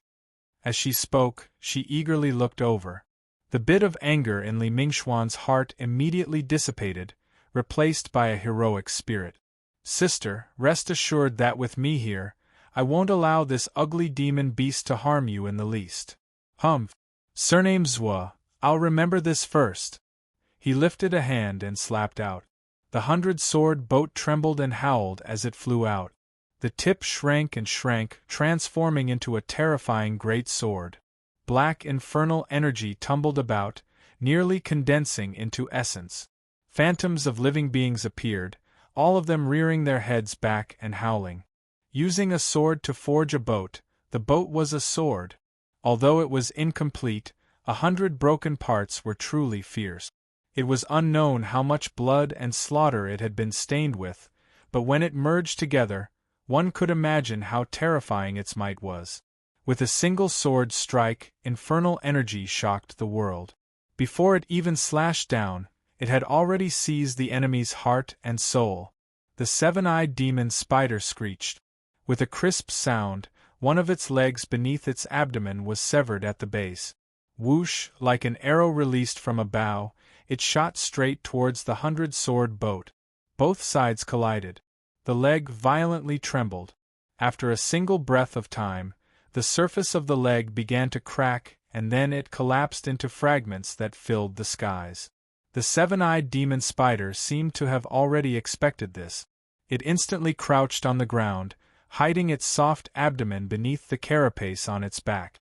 Ding ding dang dang, like a storm, countless large and small depressions appeared on the surface of the seven-eyed demon spider's carapace, leaving behind unremarkable white marks.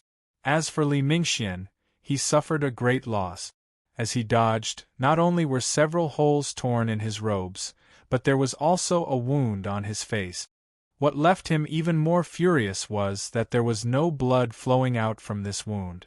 Rather, there was a faint numbness that rapidly spread outwards. His handsome face began to swell and blacken at a speed visible to the naked eye. In the blink of an eye, he had turned from a handsome young man into an ugly wild boar. At this time, Li Mingxian was truly angered to the point where one Buddha was born and 2 Buddhas ascended to the heavens. With a loud roar, the 100-sword boat shrank once more. It was now only slightly larger than an ordinary flying sword, but the aura it emitted was terrifying to the extreme. The billowing infernal energy completely condensed into fog. Vicious spirits gathered within, constantly roaring and roaring. Tiny cracks appeared all around the 100-sword boat. This small world itself couldn't withstand its current strength. Zhualanua's pupils shrank, a trace of shock in his eyes. He clearly didn't expect Li Mingxian to have such strength. Mu Qinghuan was startled. A trace of regret flashed in her eyes, because this could be considered a trump card. Within the green poison fog, Qin Yu had a solemn expression. If he hadn't been prepared for Li Mingxuan's attack, it wouldn't have been easy. As he thought, those that had the qualifications to come here weren't easy to deal with. He needed to be a bit more cautious. However, with his guard up, the 100-sword boat in Li Mingxuan's hands could only be considered a threat and not a hidden danger.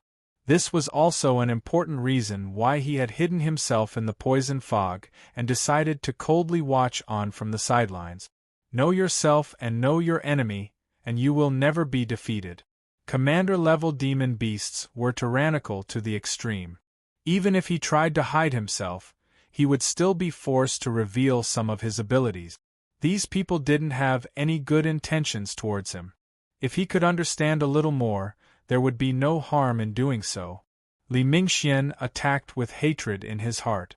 The power of the 100-sword boat erupted and the 7-eyed demon spider was forced back again and again. Of the 8 legs under its abdomen, only 4 remained. However, it seemed to have an extremely strong regenerative ability. After its legs were cut off, they quickly grew back. However, the color of these newly grown legs was much thinner, and they were extremely fragile. They could only support its body in moving. Evil creature, die for me! Li Mingxian roared out, his momentum truly unparalleled. But as one looked at his swollen and black head, they couldn't help but want to laugh. The 100-sword boat had shrunk even further. It was now smaller than a normal flying sword. The slaughter energy that tumbled on its surface began to burn, turning into gray flames. These flames were similar to Zhou Fenghuang's Black Phoenix True Fire. They were icy cold without the least bit of heat, but they were even colder and gloomier. Just a glance at them was enough to make one shiver all over. Shua, the 100-sword boat slashed down. The gray flames condensed into a line, its speed faster than lightning. The 7-eyed demon spider had this name because it had 7 eyes on its head, 3 on the left and right, and 1 between its eyebrows. The 6 eyes were open all year round, but the eye between its eyebrows was closed all year round. This was where its terror lay. This eye was also known as the Eye of Samsara. In the legends, it was said that it could open up a samsara channel and banish souls. Even if it wasn't as terrifying as the legends made it out to be, anyone struck by this supernatural ability would at least suffer severe wounds that would be difficult to treat. It had to be known that the soul was where the spirituality of a living being resided. If one was injured too heavily, they would damage their source. Even if they managed to survive, they would have no future to speak of. Now, the 7-eyed demon spider felt an intense crisis coming from this sword. It screamed and closed its 6 eyes. As it trembled, the eye between its eyebrows split open. Li Mingxian, who was filled with endless anger, suddenly shivered. Fear rose up from the depths of his heart, instantly soaking through his entire body. Without any hesitation, he fell to the ground. In the next moment, a white light flew past his nose. Li Mingxuan's back was instantly soaked with a cold sweat. Even though he hadn't touched it, he could still feel an indescribable horror from this white light. This was a strength that was enough to thoroughly exterminate him without leaving him with the slightest chance of survival. The 7-eyed demon spider's 7th eye. Li Mingxuan's heart was filled with lingering fear. In his rage, he had forgotten the most terrifying strength of this demon beast. Luckily, he had reacted just a bit faster, otherwise he would have already suffered a tragedy. Zhou Fenghuang coldly sneered. She lifted her hand and sprinkled out Black Phoenix True Fire, freezing everything it touched and forcing the rock demon giant to retreat again and again. Although she had the advantage of suppressing it in strength, no one dared to underestimate the strength of a commander-level demon beast. For her to be able to accomplish this was enough to make others look at her in a new light. When it came to Zhao Qianyuan, the infatuation she displayed was part of her acting. But to say that she wasn't tempted at all would be a lie. If she could move him a little today, that would naturally be for the best. Thinking of this, Zhou Fengwang became increasingly calm.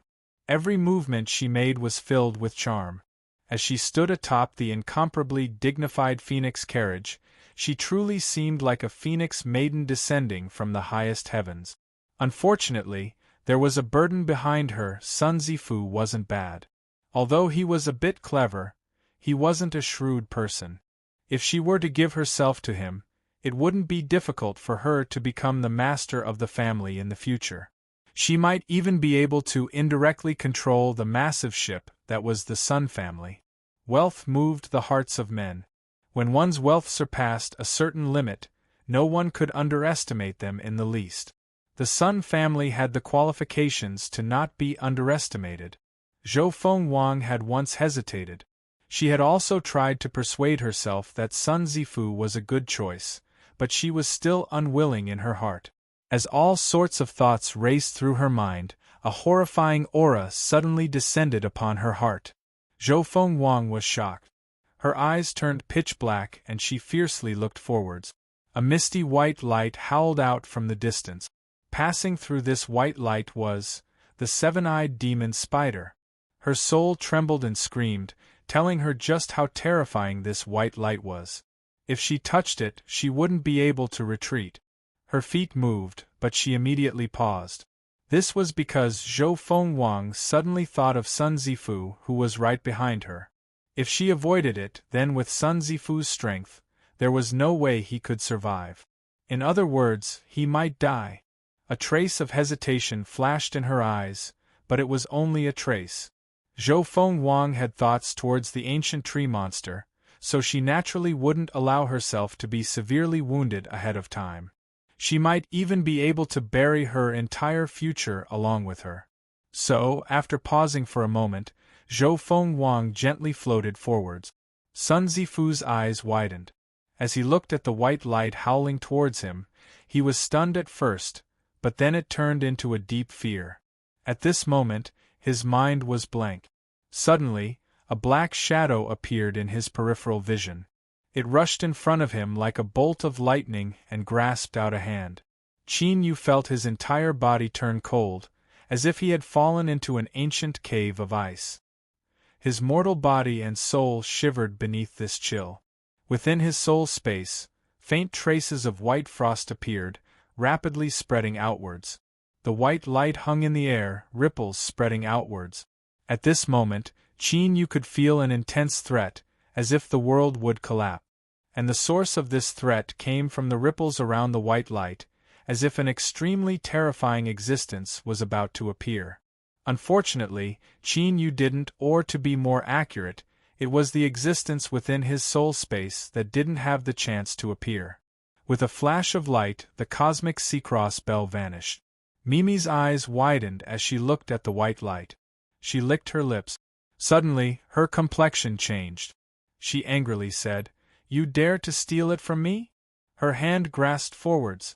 Unfortunately, the purple moon was even faster.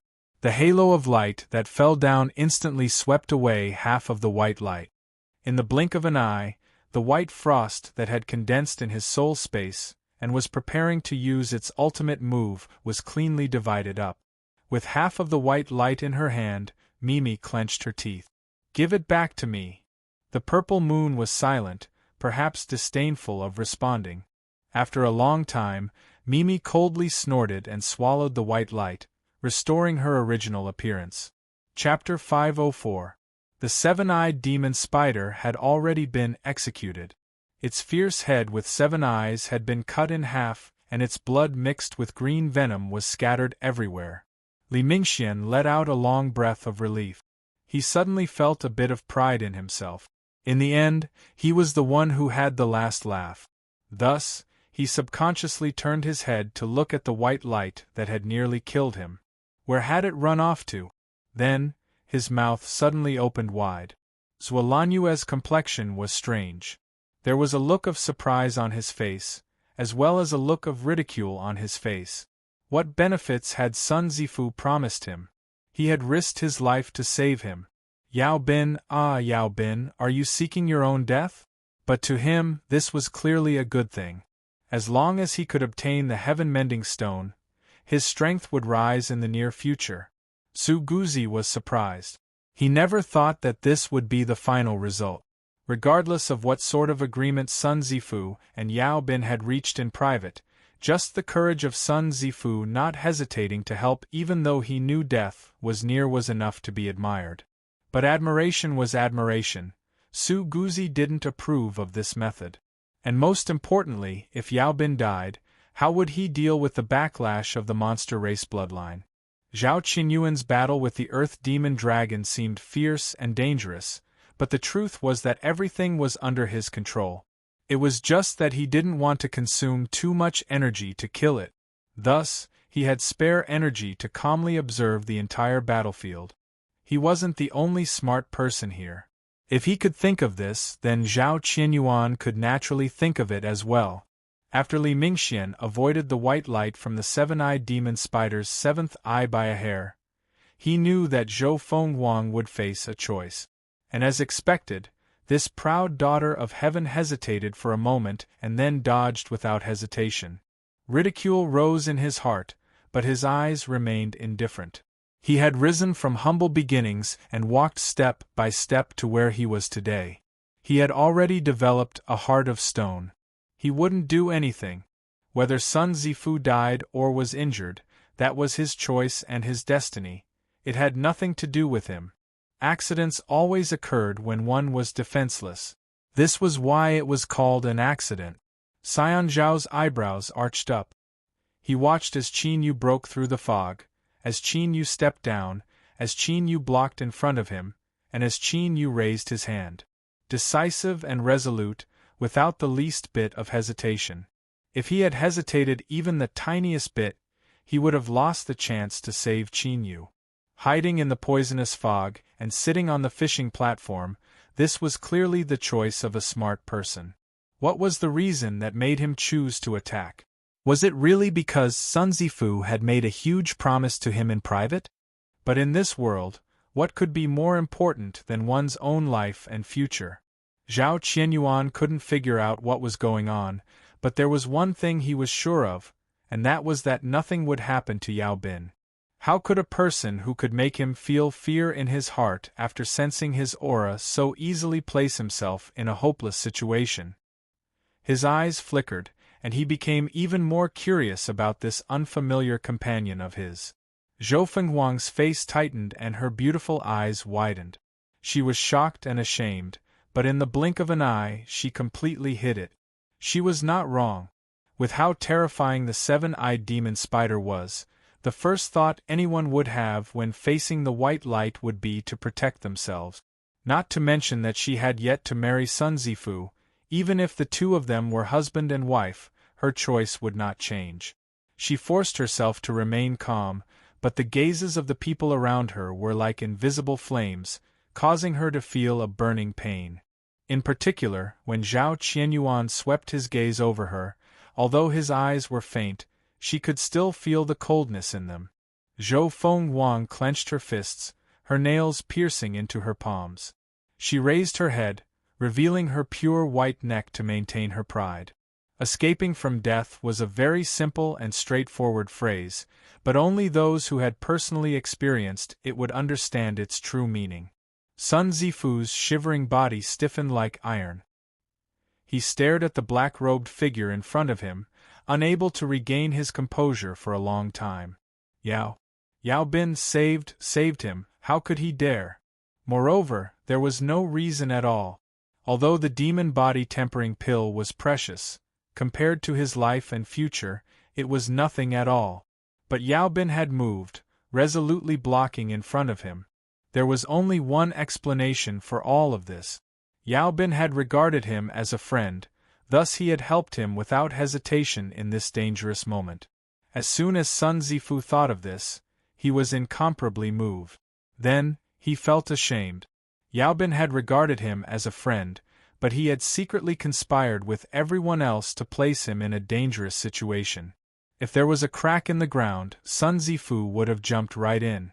But right now, there was an even more important matter. "Fellow Taoist Yao, how are you?" He rushed down from the phoenix carriage. But before he could support him, Qin Yu dodged to the side. "I'm fine." Qin Yu glanced at him. Shame, gratitude, worry, and all sorts of other emotions wove together on his face. Then, he turned and left. Yao Bin was stunned. His eyes began to heat up and he quickly lowered his head, not wanting to be seen by others. He was fine? How could he be fine? It had to be known that this was the destructive light of the seven-eyed demon spider's seventh eye. If he was struck by it, even if he didn't die, he would still be crippled. Yao Bin didn't want him to worry or feel guilty, so he forced himself to say that he was fine. He even deliberately put on an indifferent expression. He definitely didn't want him to say anything more. Yao Bin must have endured a great deal. He thought back to how he had been chased down by the ancient tree monster avatar, how he had encountered the demon wolf pack, and how he had arrived here one step at a time. He had received far too many graciousness from Yao Bin. How could he have been blinded by lard? How could he have agreed to plot against him with others? Sun Zifu, ask yourself honestly. In your entire life, have you ever met a friend who treated you with such sincerity? To harm him, you are worse than a dog or pig. The reason Qin Yu turned and left was because nothing had happened to him. As for why he had suddenly tried to save them, in truth, this was simply an urgent request of the cosmic Seacross bell. The little girl had screamed in excitement, saying that eating this white light would be of great benefit to her. Qin Yu had acted. Cough cough, so when he faced Sun Zifu's complex and grateful eyes just now, even though Qin Yu's skin had been tempered to the extreme, he still couldn't help but feel a bit embarrassed. Of course, it was best to leave first. After the seven-eyed demon spider died, the black ape, earth demon dragon, and rock demon giant saw that they weren't its match. They roared and fled. As commander-level demon beasts, if they wanted to escape, it was impossible to stop them unless they used all of their abilities. So, after paying a price, the three commander-level demon beasts soon vanished from sight. After a short period of rest, the group continued onwards. More and more people came to chat with Sun Zifu, their faces full of gratitude. They said that those who survived a calamity would surely have good fortune in the future. Of course, most of them were trying to find out what sort of agreement or relationship there was between him and Yao Bin that the latter would risk everything to save him. Young Master Sun tried to change the subject, but they were all fooled. He lay down on a soft blanket, a delicate fragrance lingering in his nose. Beside him, Zhou Fenghuang's eyes were red. She said in annoyance, "Brother, it was all my fault. I was frightened for a moment and instinctively avoided him. Luckily, brother, you are fine. Otherwise, even if I were to die 10,000 times, I still wouldn't be able to relieve the guilt in my heart. Brother, you must hate me a lot right now, but I really didn't do it on purpose. I have never faced death before, so I only knew fear." Sun Zifu waved his hand. "Don't blame sister, don't blame sister. In that sort of situation, self-preservation is a human instinct. I can certainly understand." He stretched out his arms. "Look, I'm fine." Zhou Fenghuang's eyes turned even redder. "Thank you, brother, thank you." She blamed herself once more. It took Sun Zifu a great deal of effort to barely calm her down. "That's right, just what benefits did brother promise Yao Bin that he would risk his life like this?" Sun Zifu proudly smiled. Then, he seemed to think of something. "This matter involves a secret of the Sun family. Forgive me for not being able to tell sister." He smacked his lips. It seemed he couldn't brag about it, but he also felt a bit regretful. Zhou Fenghuang smiled and nodded. "Since it involves a secret of the Sun family, it is natural for brother to keep it a secret. Rest for a while first. Once we set up camp at night, I will personally make some dishes and warm up some jugs of wine to help brother calm down." Sun Zifu nodded. I'm really a bit tired. Zhou Feng Wang turned and left the phoenix carriage. Sun Zifu lay down on the blanket and comfortably sighed. But his eyes didn't seem tired at all. After experiencing the joint attack of 4 commander-level demon beasts, the group had become more cautious. After some discussion, they decided that they wouldn't continue their journey at night when the demon beasts could increase their strength in order to avoid being surrounded and killed. Thus, they decided to set up camp. Su Guzi took up this responsibility. He was responsible for laying down the camp's array formation so that no demon beasts would disturb their rest. In the dark of night, Sun Zifu, who had narrowly escaped death, became the focus of everyone. Besides Zhao Qianyuan and the healing Qin Yu, everyone else raised their cups and toasted him. Perhaps because she wanted to dispel any ill feelings, Zhou Feng Wang did her best. It was unknown where she obtained many precious materials, but she was able to craft a complete set of banquets. Everyone ate, drank, and laughed. Sun Zifu didn't refuse anyone. In his excited mood, he soon drank too much. Zhou Feng Wang called out several times.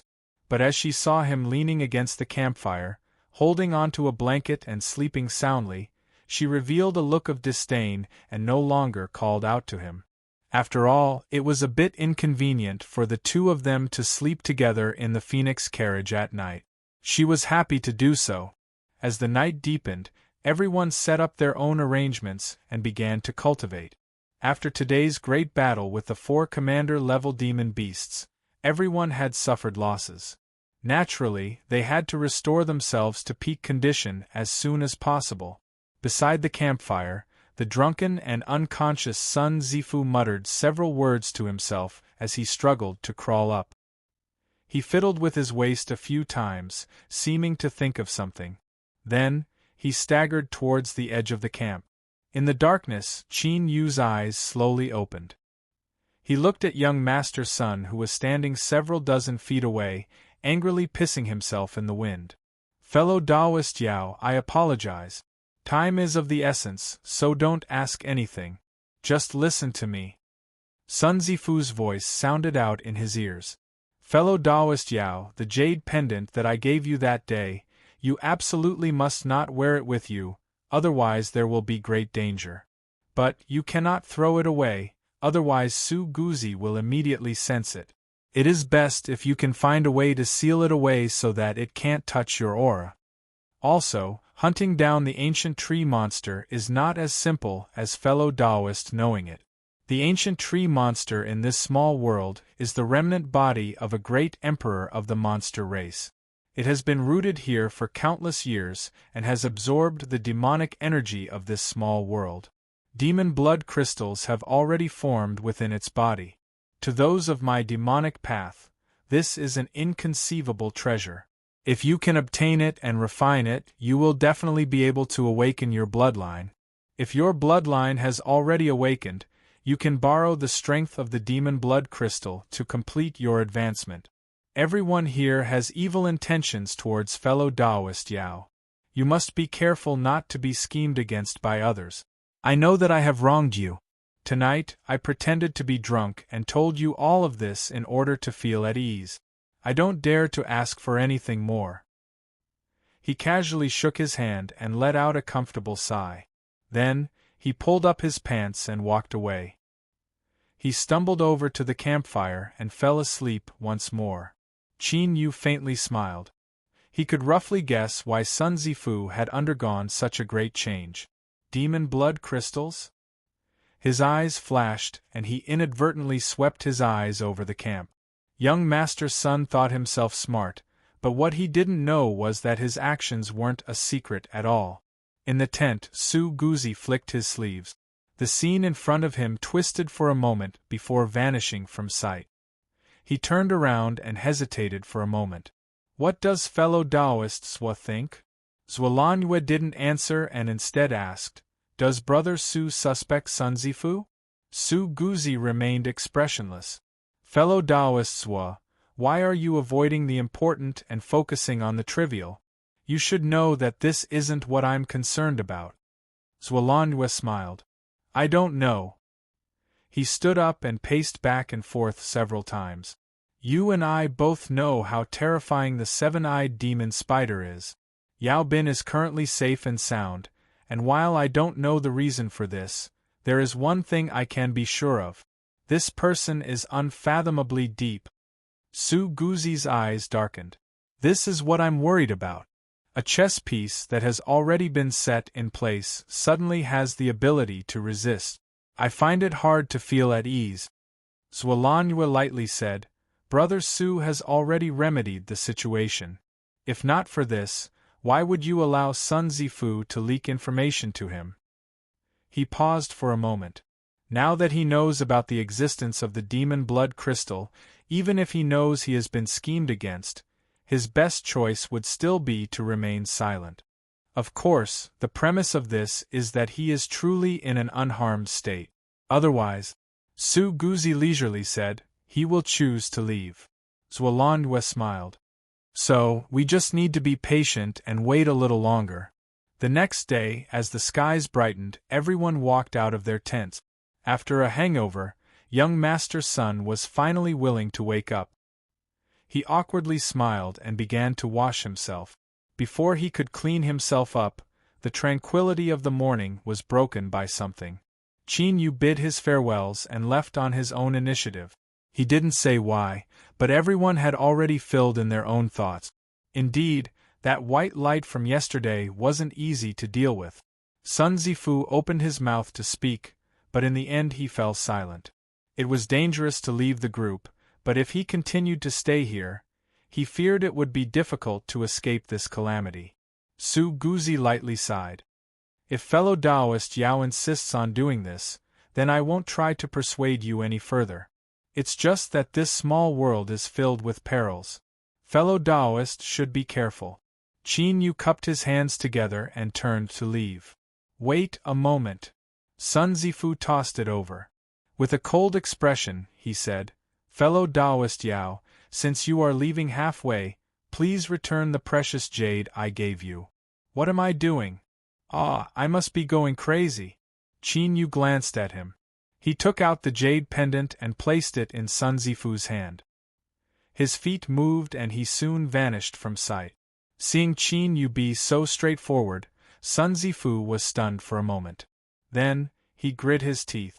For better or worse, he was still a man. He might as well pay back his life.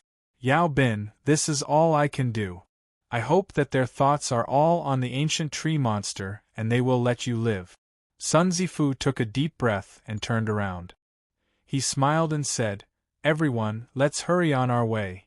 At this moment, he could clearly see the surprise in everyone's eyes. In particular, Zhou Fenghuang's eyes were particularly complex. Chapter 505. Zhuolanyu had a strange look in his eyes. He chuckled, Brother Sun, you are truly admirable. He cupped his hands together and turned to leave. Su Guzi shook his head. Fellow Taoist son, I wish you good luck. Yao Bin was the chosen one and would suffer a backlash from the monster race's bloodline. Now that Sun Zifu had taken the initiative to ask for the jade pendant, he naturally had to replace him. Young Master Sun's image of righteousness reaching the clouds and a man supporting the heavens and earth wasn't even able to maintain it for 3 breaths of time before he was beaten into a bitter gourd. His complexion paled, then turned black, and finally paled. His eyes wavered and lost focus. His heart tumbled and tumbled. There was only a single thought left in his mind. The chances of a monster race bloodline backlash shouldn't be too high, right? The cosmic Seacross Bell had made a request and Qin Yu had conveniently saved Sun Zifu. Although this had happened suddenly, Qin Yu soon understood his situation. The seven-eyed demon spider's 7th eye supernatural ability was extremely powerful. If he was safe and sound after receiving it, this would inevitably arouse the dread of others. These people originally harbored ill intentions towards him. Now that they discovered that a chess piece had the ability to jump out of the chessboard, what would happen next could be guessed even with a pinky finger. If he stayed, he feared he would continue probing him. No matter how well he hid himself, sooner or later he would reveal a flaw. Once these people discovered that he had the strength to even fight Zhao Qianyuan, wouldn't they all go crazy? If it were any other problem, he might be able to turn hostility into friendship. But these people wanted Qin Yu to die. How could a life or death enmity be so easily forgotten? Moreover, the ancient tree monster hunt was imminent. These people had likely already divided up the benefit. Would they be willing to let Qin Yu suddenly appear and take a big bite out of it? They might as well retreat. He vanished from everyone's sight and hid in the shadows. With the cosmic Sea-Cross bell, these people's soul fluctuations were like a lighthouse. It was impossible to lose track of them. Once he found the ancient tree monster, perhaps he would have a chance to take advantage of the situation. Of course, Qin Yu's actions weren't without its disadvantages. If he chose to leave today, others would inevitably think of the white light he withstood yesterday. Perhaps some people would already think that he was severely wounded, so he had no choice but to retreat. In particular, he had already accepted Sun Zifu's tip and learned of the demon blood crystal's existence.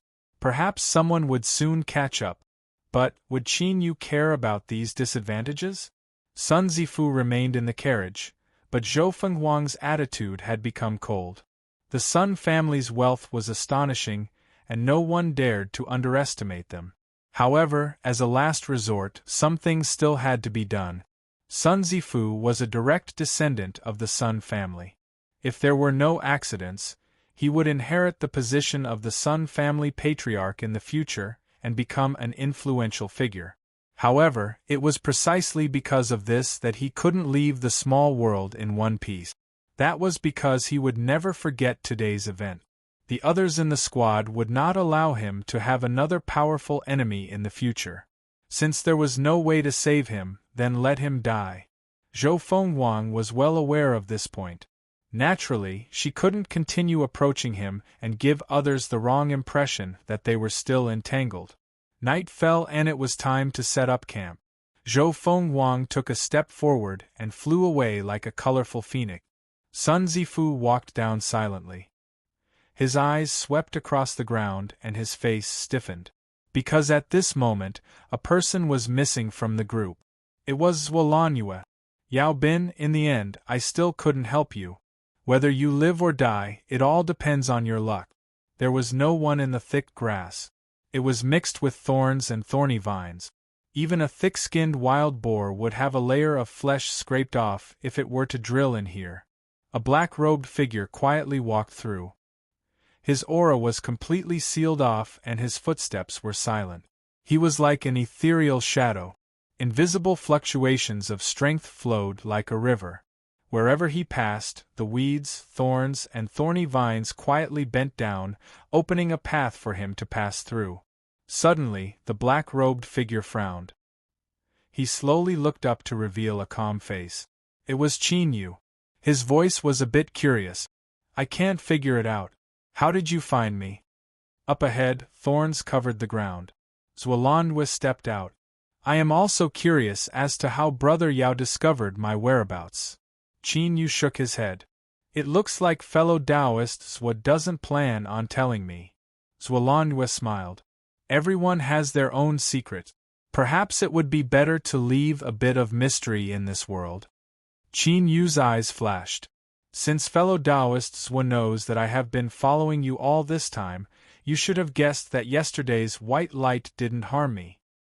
He paused for a moment and then said in an icy voice, Even though you know this, you still dare to appear in front of me. It seems fellow Taoist Zhua is quite confident in yourself. Zhuolangyue had a light expression. Isn't Brother Yao also full of confidence? Qin Yu lifted a hand. Please. Zhuolangyue revealed a strange expression. Does Brother Yao not know that I have already made my move? Crimson tongues of fire instantly appeared. They were like monstrous waves that swept out from all directions. But these flames had no temperature. To be more precise, they only had a shape, as if they were illusory. But the weeds, thorns, and everything else really did burn. They were quiet without any sound, turning into ashes that piled up on the ground. Qin Yu stood within these illusory and indescribable flames. After a brief moment of confusion, he realized just how terrifying they were. He looked up, his eyes shining with shock. He finally understood why Zhuolanjue was so confident. This was because he indeed had the strength to roll over everything. Zhuolanjue raised his hands and laughed heartily. "Welcome to my world." These flames were the elementary form of a world. And a world was a level that only unsurpassed calamity, immortal realm existences had the qualifications to touch. No wonder Zhuolanjue dared to brazenly attack even though he knew Qin Yu was hiding his strength. It was because he had some sort of good fortune that allowed him to control a portion of the world's strength. At this moment Qin Yu's mind shook. The thought that he couldn't underestimate anyone in this world appeared in his mind once more. But the first person he thought of was actually Zhao Qianyuan.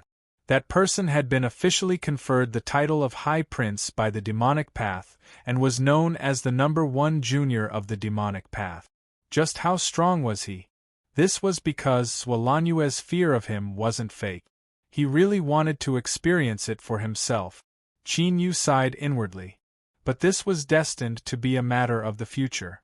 Right now, he had to first send away Zhuolanjue. These flames that existed between reality and illusion possessed a portion of the world's might. Even if it was only the tiniest portion, it wasn't something Qin Yu could deal with. The reason he wasn't afraid was because although he didn't control the strength of this illusory world, it wasn't impossible for him to contend with it. Qin Yu lifted a hand and pointed forwards. Space instantly collapsed. From the dark nothingness, the phantom of a great sun appeared. To be more precise, this was the first time since Qin Yu obtained the little blue lamp that he had exposed it in front of others. Even if it was hidden by the sun's shadow, it still displayed Qin Yu's attitude today. Zhuolanjue had to die.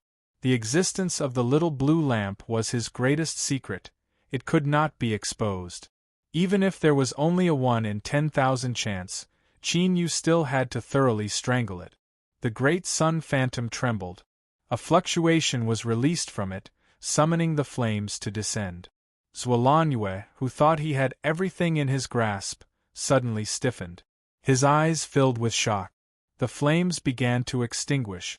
Just like when they arrived, their speed was inconceivably fast. It was like a burning candle was swaying back and forth, emitting a little bit of light.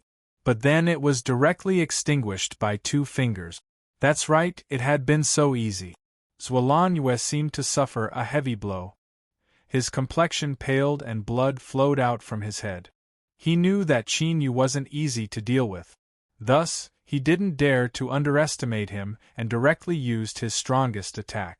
But he never imagined that the final result would be like this. As his eyes fell on Qin Yu, his arrogance, confidence, and killing intent all scattered away. All that was left over was an unfathomable fear. Zhuolanjue turned and fled without hesitation. His eyes were filled with panic, but he didn't despair. He had a great destiny, and that was why he was able to reach his current height. Over the years, he had experienced countless dangers, but he had always been able to turn them into safety. Today would also be the same. He wouldn't die here, he absolutely wouldn't. His ears instantly buzzed. It felt as if millions of people were screaming in his ears. Waves of sound rolled out, wave after wave. It was like a giant spinning millstone, slowly grinding him apart. Pain surged forth. Zhuolanjue tried his best to maintain a clear mind, but the elementary world had been broken and he had suffered a severe backlash. His soul had already been severely wounded, so how could he resist this? Zhuolanjue's final thought raced through his mind. I really am going to die here. Bang! A large head exploded into pieces. Qin Yu's eyes were ice-cold. His fingers touched the headless corpse like a sword. The strength of the cosmic Sea-Cross bell swept out like a wave of cold air, erasing all soul fluctuations. Since he wanted to kill someone, he naturally had to be prepared to be killed. As for Qin Yu, he had never liked trouble. He would never make the mistake of cutting weeds without removing the root. Amidst the ashes, Zhuolanjue's corpse fell to the ground. This was a proud son of heaven with a mysterious background, someone who had an intense confidence in himself, someone who was filled with wild ambitions for the future. But now, he cut through the horizon like a meteor, vanishing in a flash. Something unexpected happened. Without warning, the corpse on the ground began to violently twitch, as if something were trying to drill out from within.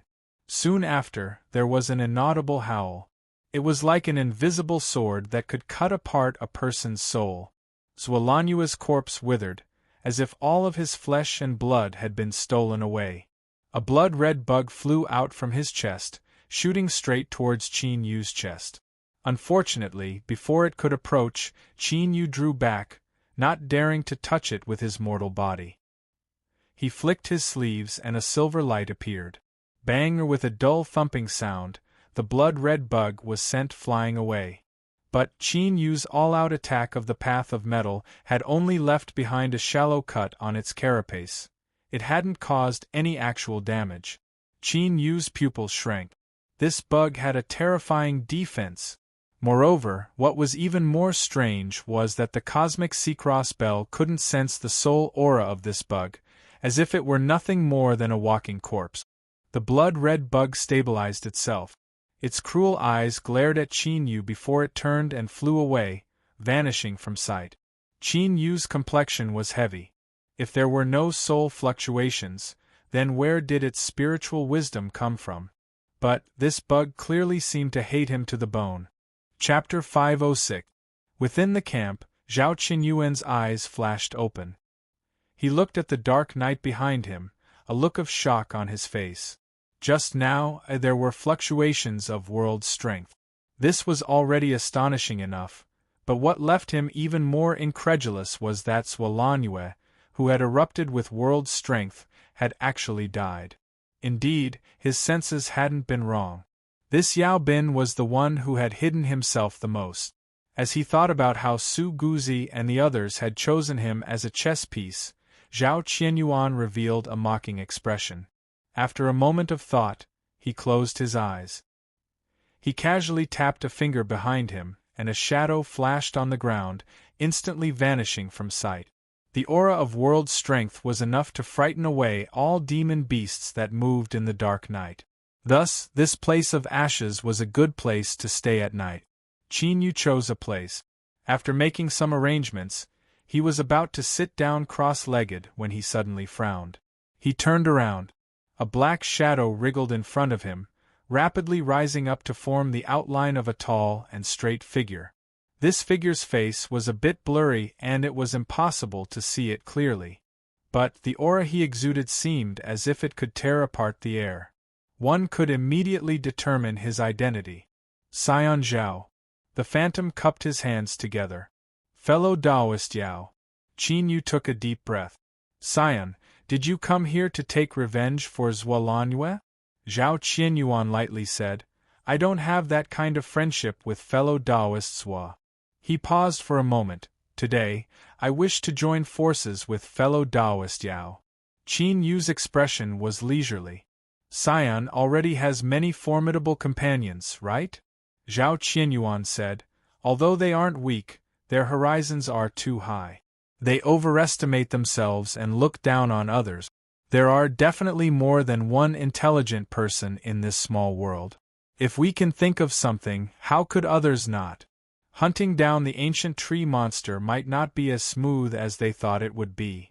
Fellow Taoist Yao naturally hopes to obtain some harvests here. If you and I join forces, we will have a higher chance of success. Qin Yu said, Why should I believe you? Zhao Qinyuan said, Fellow Taoist Yao does not need to believe me. With your strength, you can deal with anything. I do not ask fellow Taoist Yao to make a promise. You only need to judge for yourself and attack at the right time. Qin Yu was silent for several breaths of time. He nodded. All right, I agree. Zhao Qinyuan cupped his hands together. As I said just now, hunting down the ancient tree monster won't be easy at all. I have a premonition that there will be great waves. Fellow Taoist Yao, please be careful. The figure dissipated and turned into a shadow, quickly merging into the ground and disappearing into the boundless night. Qin Yu had a thoughtful look, a sharp light shining in his eyes. Beneath the ancient tree monster, the sage stood up and looked into the distance. There was a bit of shock on his face as well as a bit of amazement.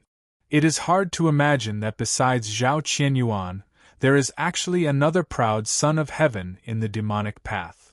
The heavens are so kind to the demonic path, but why are they so cruel to us monster race? The sage shook his head and sighed. His heart was filled with unwillingness and helplessness. Ai, how can there be true fairness in this world? Otherwise, how could I have reached my current state? I've worked so hard to arrange everything. Killing Zhao Qianyuan is killing him, so let's count this person in as well and destroy him together. He turned and patted the tree trunk. Lord Monster Tharch, with two proud elites of the demonic path as sacrifices, perhaps you really might be able to complete your reversal of rebirth. I am looking forward to it. Just at this moment, Sage Shao frowned and looked up at the sky. After staring for a few breaths, a faint smile appeared on his face. Have you finally realized something is wrong? But it is already too late. My enemies of the demonic path, please accept this gift that I offer you. Heavenly Demon City. 4 figures stood side by side, their complexions pale. As they looked at the spinning vortex above their heads, their eyes were filled with rage and a cruel killing intent. An invisible aura swept out in all directions like a tide, stirring up winds and clouds. Cracks would occasionally appear in the skies. Because of the opening of the Demon Ascension Gate, the truth was that 4 Calamity Immortals had gathered in this tiny heavenly demon city. Starting from several days ago, no more demonic path disciples were transmitted out from the small world. At first, this matter didn't arouse much attention. No one knew what was happening in the small world. In addition, for countless years, there had never been any accidents that occurred in the opening of the Demon Ascension Gate, so no one thought too much about it.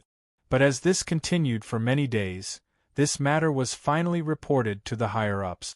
By the time the Calamity Immortals investigated and discovered that the small world was sealed inside and outside, far too much time had passed. Just who was it that dared to interfere with the grand event of the demonic path's Demon Ascension Gate? As they thought about how nearly the entire demonic path had gathered in this small world, including all the outstanding disciples of the younger generation, as well as 4 transcendent calamity immortal realm existences, killing intent rose in their hearts. They wished they could tear apart the world. The small world has closed and we cannot open it. Immediately request for an almighty being to descend and forcefully open it. Pass down orders, seal off heavenly demon city. No one is allowed to enter or leave. Summon all doctors and prepare to receive them. Deep in the eyes of the 4 Calamity Immortals, there was a hint of worry. To dare to take such a great risk and interfere with the demonic path's Demon Ascension Gate, they must be plotting something big. Although they didn't know what their goal was, the demonic path disciples in the small world weren't optimistic. The next day, Zhuolangyue didn't return. The atmosphere of the group fell silent. Although no one mentioned this topic, everyone felt as if a stone was pressing down on their chest. Yesterday, when it was nearly dark, Zhuolangyue had quietly left. Everyone was well aware of what he was doing. When the struggle for the Wonder Stone had stirred up a considerable storm in Heavenly Demon City, anyone who paid attention would know. But now, the result was different from what they expected. There were many possibilities for Zhuolangyue to have disappeared without a trace, but the most likely possibility was that he had already died. If Zhuolangyue died, what about Yao Bin? It would be best if they perished together, but the chances of this happening were far, far too low. As he thought about how there might be a pair of eyes coldly staring at them in the dark, even someone as cruel and ruthless as Dong Hanju had a gloomy expression on his face. Zhao Qianyuan knew everything, but he wouldn't say anything. He remained as cold and detached as ever as he wandered outside. Sun Zifu lay down on the phoenix carriage. Within the shadow of despair in his heart, a faint bit of hope rose up. He knew that his hopes were unreasonable. The chances were so low that they could be ignored.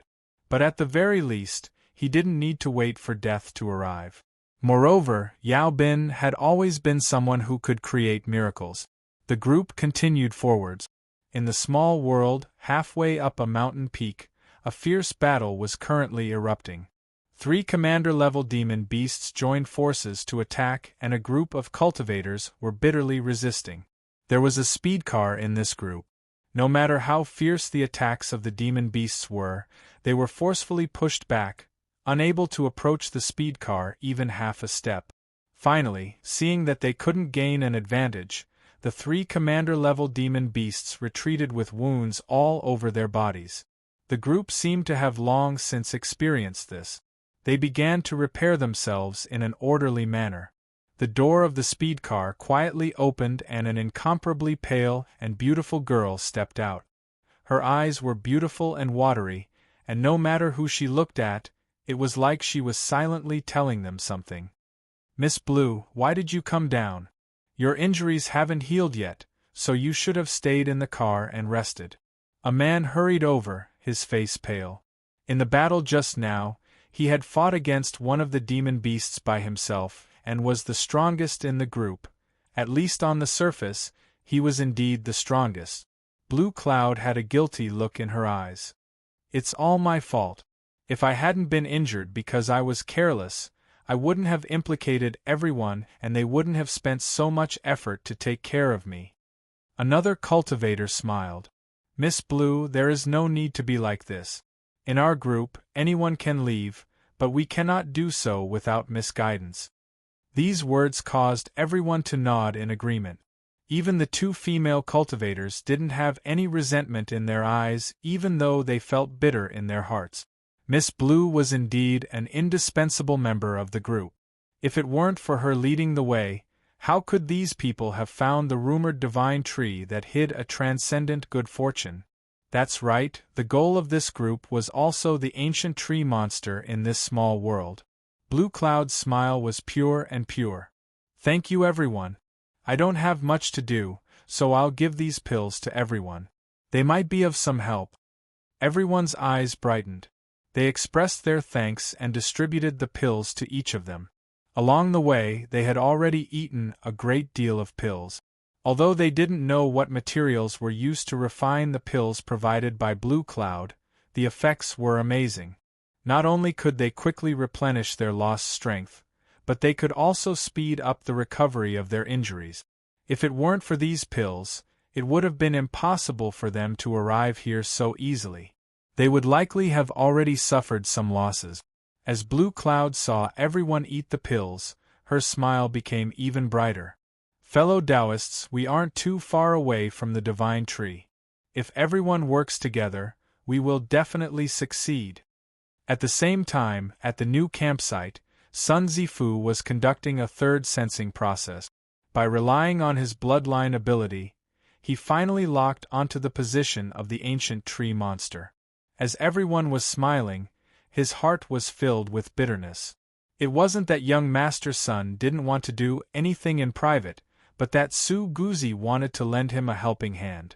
If the 2 of them joined forces, he wouldn't have the chance nor would he dare to act recklessly. As he thought, these people no longer gave him any face. Thinking of what this meant, Sun Zifu became increasingly panicked.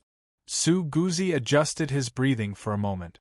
Then, he stood up and said, "Everyone, the ancient tree monster isn't too far away from us." The atmosphere of the group suddenly brightened.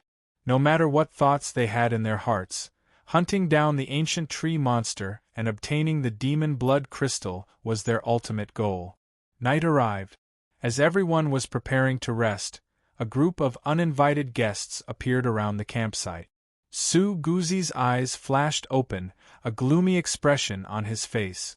Outside the campsite, a speed car quietly came to a stop.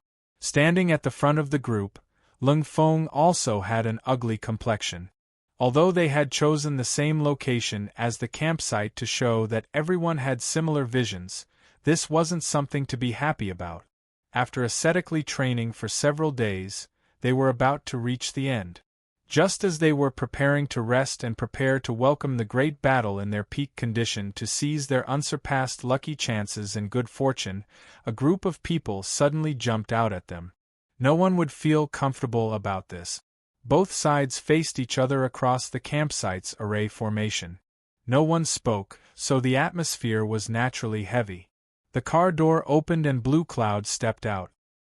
His eyes swept over everyone in the campsite and he suddenly said, "Are you also here for the divine tree?" With a single sentence, he had revealed the situation. Su Guzi took a deep breath. He said, "It looks like everyone else has the same thoughts." Dong Hanju's eyes were cruel. "Fuck off or die." There was a limited amount of demon blood crystals. They didn't even have enough to distribute among themselves, so how could they accept the two teams sharing them? Ling Feng's eyes flashed with a bloodthirsty light. "You can try." His robes fluttered without wind. Thick demonic energy erupted, condensing into the phantom of a demon beast above his head, releasing an astonishing pressure. Bloodline projection. Su Guzi's pupils shrank. He never thought that the other side would have such a powerhouse. He swept his eyes over the other side. Although there was a bit of dread in their eyes, there wasn't the least bit of fear in them. Moreover, there were several people that seemed ordinary, but in Su Guzi's senses, they were as calm as an unfathomable lake. Dong Hanju diabolically grinned. Just as he was about to step forwards, he was stopped by someone. He furrowed his eyebrows, a cruel light tumbling in his eyes, but he didn't erupt. The only one that could cause the Dong family to forcefully restrain themselves was the #1 powerhouse of the demonic path's younger generation, Zhao Qianyuan. His expression was calm and his eyes were indifferent. There was a dignified look in them. These people aren't easy to deal with. If we really fight, I fear both sides will be wounded. Indeed, his judgment was correct. This small world had gathered all the powerhouses of the demonic path's younger generation. Hidden dragons and crouching tigers weren't enough to describe this place. Before, there was Yao Bin, and now Zhao Qianyuan's eyes fell on the other side of the crowd, on the beautiful woman with a pure aura. Her head was slightly lowered and her temperament was delicate. But in his senses, she was like a dormant volcano. No one dared to ignore Xian Zhao's words. Dong Hanju frowned. The chill around him slowly faded away. He wasn't an idiot. Su Guzi's eyes flashed. He suddenly said, "Since our goals are the same, then let's not interfere with each other's business. Everyone will rely on their own abilities." Lung Feng shouted out, "Good." He lifted a hand, "Let's go." Chapter 507. A dispute had been resolved. But it was hard for everyone to relax. The missing Yao Bin had already caused them to feel uneasy, and now there was another group of tyrannical opponents. Su Guzi sucked in a deep breath. Looking at it from another angle, before we successfully hunt down the ancient tree monster, these people can be considered our potential helpers. As for the struggle afterwards, his eyes darkened. "Do you think we should be afraid of them?"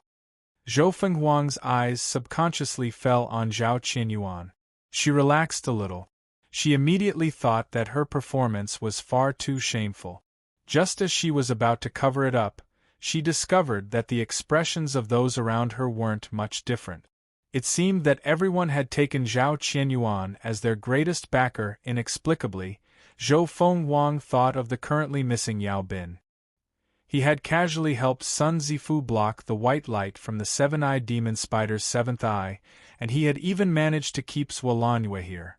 It wouldn't be an exaggeration to say that he was unfathomably deep. Perhaps he might be able to compete with Zhao Qianyuan. As soon as this thought appeared, Zhou Fenghuang was frightened. She secretly mocked herself for thinking too much. Yao Bin might be hiding his strength, but he was already old. So how could he compare with Zhao Qianyuan? Moreover, Xian Zhao had already touched upon the world's rules and was just a step away from the calamity immortal realm. With a dragon's spear in hand, he could be called invincible beneath the calamity immortal realm. No matter how strong Yao Bin was, how strong could he be? Another team that had locked onto the ancient tree monster set up camp 100 miles away. Everyone was busy, worry in their eyes. Ling Feng walked in front of the speed car, a look of hesitation on his face. But before he could speak, the door had already opened. Blue Cloud lowered her head as she stepped out. She brushed back her hair and said in a soft voice, "Fellow Taoistling, do you resent me for not directly pointing out everything?" Ling Feng waved his hand. "I have no such intentions. It's just that this group of people are too strong. If we rashly stand on the opposite side, it will be disadvantageous to us." "Fellow Taoistling, your words are wrong." Another cultivator walked over, his voice attracting everyone's attention. "In today's situation, do you think that if we don't say anything, they will believe that we just happened to arrive?"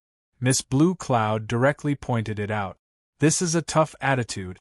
Although these people aren't ordinary, if they really fight with us, both sides will be wounded. Since that's the case, what's wrong with being forceful?" Blue Cloud bowed. "Thank you, fellow Taoist Han, for explaining this to me. Blue Cloud indeed thinks so." She looked up. "Everyone, you and I have come all the way here. Do we really intend to give up halfway?"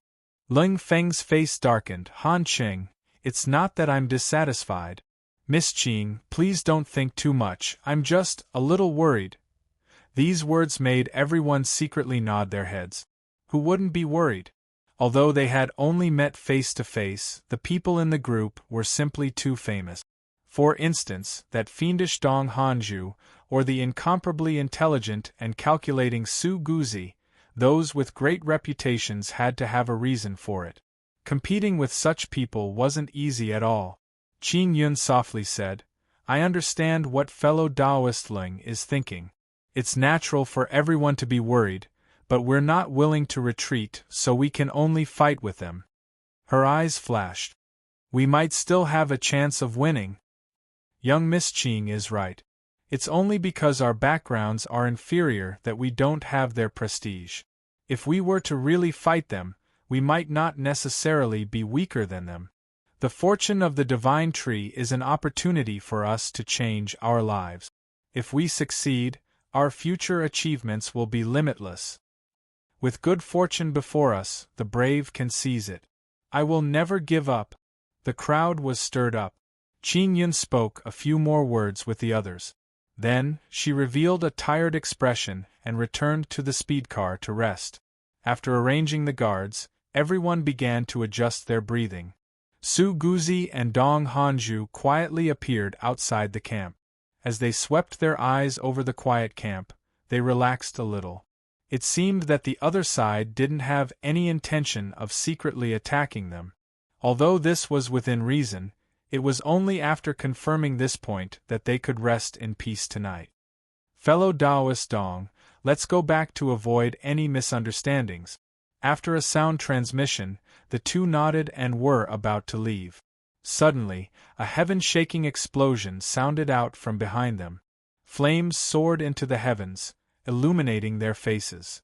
They saw that the peacefully parked speed car in the center of the camp had already been smashed to pieces, swallowed up by the flames. In that instant, the sounds of people boiled over. Ling Feng's face was filled with anger and pain. He rushed into the sea of flames, but all he found were several pieces of clothing and broken bones. As he thought about the woman who had been speaking to him warmly and patiently explaining things to him not too long ago, she had now died without a complete corpse. Anger flooded his mind and his eyes turned red. Suddenly, Ling Feng looked up.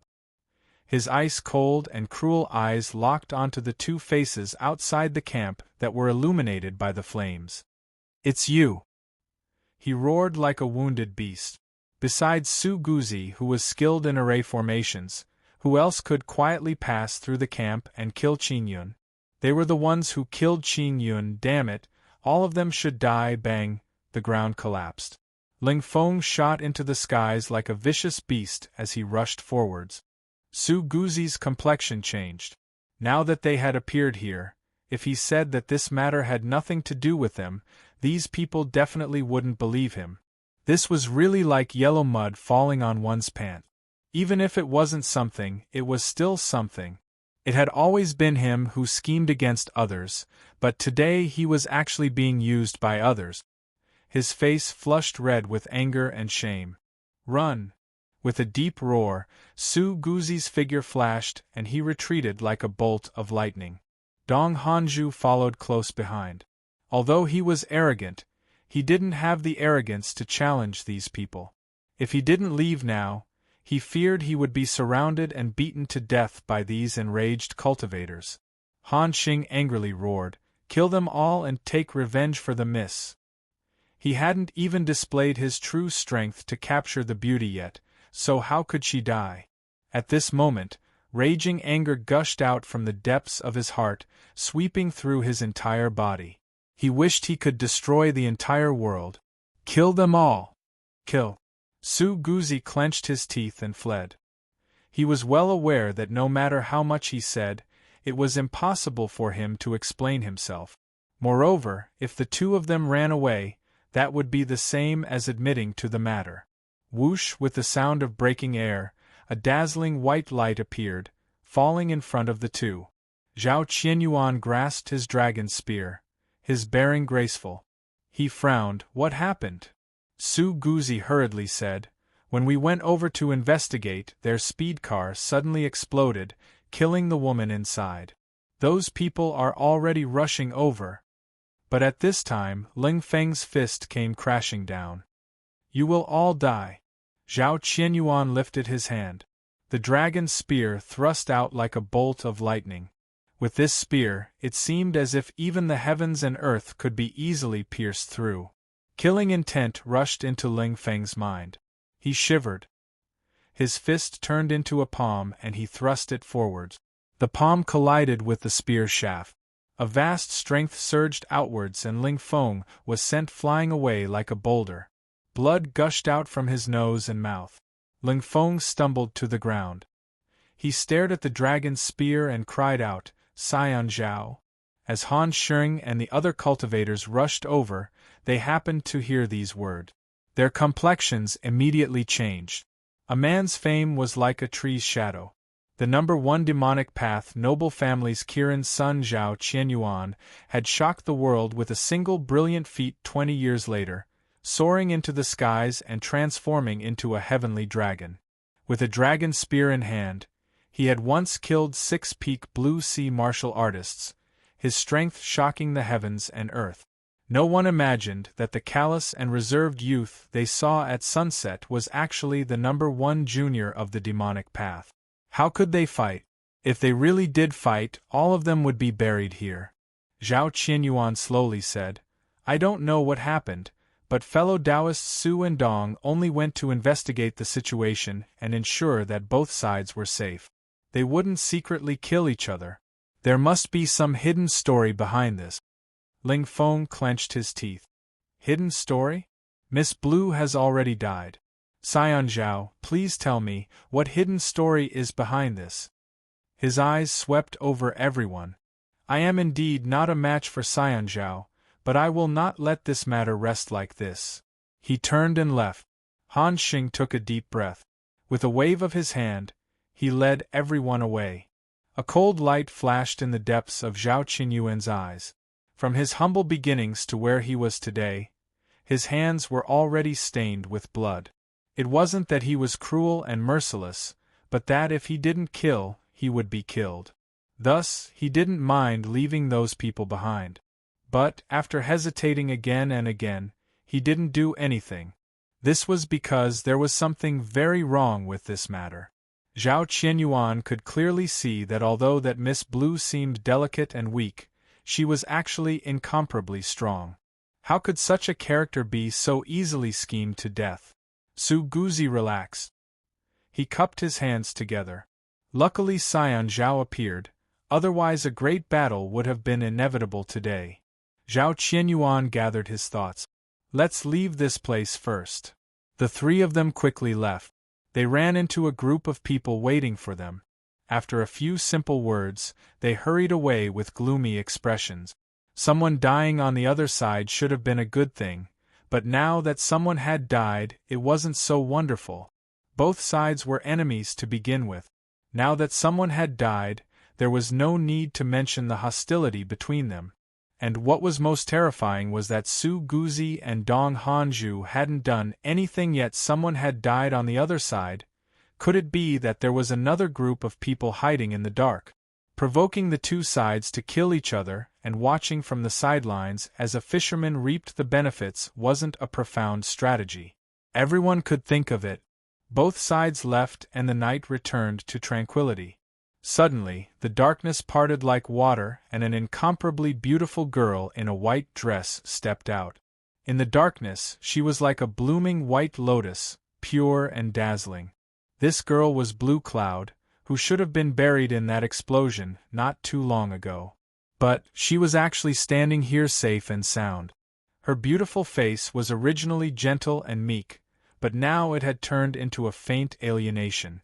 Between her eyebrows, there was an indifference that pushed people away 1,000 miles.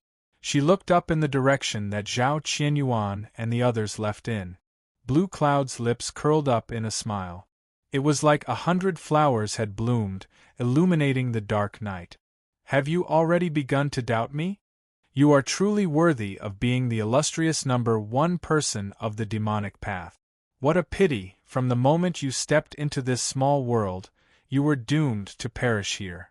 The next time we meet, that will be the time your body perishes and your soul returns to the netherworld. So, please enjoy the rest of your life. Her white dress turned and the darkness parted once more, submerging her figure. But after several breaths of time, Blue Cloud broke through the darkness once more. Her icy cold eyes swept around, but she didn't find anything strange. Was I imagining things? Perhaps I was too nervous. She turned and left. After several more breaths of time, there was the sound of light footsteps. Qin Yu stood beneath a large tree and said in a soft voice, "This play is becoming more and more wonderful." Chapter 508. Everyone thought they were smart and everything was under their control.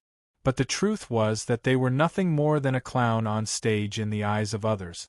This was not a lecture, but the simplest truth. They had finally arrived at the ancient tree monster. Even though they had a certain degree of understanding towards this remnant body left behind by the monster race great emperor, they still felt their minds shake as they saw it truly support the heavens. Before, it was said that this small world was built with the ancient tree monster as its foundation. Now, they realized that these words were true. Then, they instinctively groaned. How could there be such a large tree in this world? Big, it was really big, so big that it covered the sky and covered the sun. It was so big that as far as one's eyes could see, apart from it, there was nothing else. Su Guzi sucked in a deep breath. Everyone, the time to decide our fate has arrived. Whether we overcome this difficulty and obtain a limitless good fortune, or whether we will be buried here, everything will depend on this moment. With a loud shout, the robe on his body suddenly lit up. Countless runes fluttered and flew up, wrapping around his body layer by layer. Whoosh, with the sound of breaking air, Su Guzi took the lead. Dong Hanju's eyes were cruel and ruthless. Then let's fight. Bang! The earth collapsed. Dong Hanju was like a fierce tiger descending a mountain, his momentum terrifying. Li Mingxian had an excited expression. He lifted a hand and the 100-sword boat howled forwards. He pulled on Mu Qinghuan. Let's go. Zhou Fenghuang silently followed behind. Zhao Qianyuan turned around. He glanced behind him, his eyes dark and gloomy. It was unknown what thoughts were swirling in his mind. Soon, he looked away. The dragon spear in his hand vibrated, and he stepped forwards like a dragon. At the end of his line of sight, the ancient tree monster that supported the heavens and earth began to gently tremble, as if its branches were being swept up by a strong wind. Then, the countless large and small trees that were attached to it began to wriggle out from the ground. Clear human faces appeared on the tree trunks as they howled and rushed forwards. As some trees ran forwards, several or even dozens of them gathered together. Their roots were as flexible as rubber, and in the blink of an eye, they formed a tall and fierce treant, its roars shaking the heavens and earth. Monster tree phantom soldiers, monster tree phantom generals. Su Guzi lifted a hand and thrust out. Tens of millions of runes howled out, condensing into a giant sword that cut down from above. A demon tree puppet soldier on the opposite side let out a blood-curdling screech. It was split into two from head to toe, its tree trunk falling to the ground, but it did not die. The wound quickly healed, and in the blink of an eye, it split into two smaller demon tree puppet soldiers. The ancient tree monster was rooted in this small world, and its vitality was extremely rich. These monster tree puppet soldiers were born by relying on it. As long as the ancient tree monster didn't lose its vitality, they would never be killed. They could be called immortal bodies. This was the most terrifying aspect of the ancient tree monster. Su Guzi's pupils shrank. He lifted a hand and pointed forward. Countless runes howled out, breaking into the bodies of the two smaller monster tree puppet soldiers. Their bodies suddenly stiffened, and then, as if they had been weathered for countless years, they turned into powder and scattered down. It was impossible for them to come back to life this time. But Su Guzi's complexion wasn't relaxed at all. In order to kill a demon tree puppet soldier, he had to use absolute strength to instantly annihilate all of its vitality, not giving it a chance to revive. But this method was far too costly. Su Guzi looked up at the dense wave of monster tree puppet soldiers, as well as the monster tree phantom generals mixed within. His complexion darkened. Zhou Feng Wang waved her hand and Dark Phoenix Truefire fell down. After touching the demon tree puppet soldier, it would continue to burn until it was reduced to ashes. Mu Qingluan's blue flames had a similar attribute to hers. Thus, although the two of them weren't the strongest, their killing output was still considerable. Of course, the strongest was still Zhao Qianyuan. Even though he hadn't used his true abilities, as long as the dragon's spear stabbed into them, their vitality would still be severed. There were no demon tree puppet soldiers that could withstand a single round of attacks from him. As long as they were stabbed by the dragon's spear, their vitality would be instantly annihilated by the slaughter power. His terrifying slaughter caused a vast expanse of emptiness to appear around him. This attracted the attention of a demon tree puppet general. It roared and stabbed out with its wooden spear. At the same time, the ground rumbled and roared. A massive number of tree roots broke out from the earth, their speed astonishing as they swept towards Zhao Qianyuan. Moreover, the demon tree puppet general's strength far surpassed that of a demon tree puppet soldier. Even its roars had the ability to attack the soul. Strictly speaking, this was a three-pronged attack. Zhao Qianyuan's complexion didn't change. The dragon's spear in his hands thrust out, colliding with the wooden spear. At the same time, he stepped forwards. The moment he landed, a great wave erupted, sweeping in all directions. All of the tree roots fell into the range of the great wave. They stiffened and then disintegrated into powder. At the same time, there was a pained howl. The demon tree puppet general's wooden spear had already shattered into pieces. Moreover, this shattering spread upwards along the dragon's spear. The demon tree puppet general roared in alarm and anger as it rapidly disintegrated into 11 separate demon tree puppet soldiers. But in just several breaths of time, that terrifying shattering mark appeared on their bodies. Finally, all 11 demon tree puppet soldiers died. In other words, even the powerful demon tree puppet general had been killed in a single strike by Zhao Qianyuan. Beneath the ancient tree monster, in a place where no one could see, the sage revealed a look of appreciation. Zhao Qianyuan is truly worthy of being called a peerless powerhouse that appears once every 100,000 years. He is truly worthy of praise, what a pity. After Zhao Qianyuan killed the demon tree puppet general, everyone's spirits rose. But at this time there was an angry roar behind them.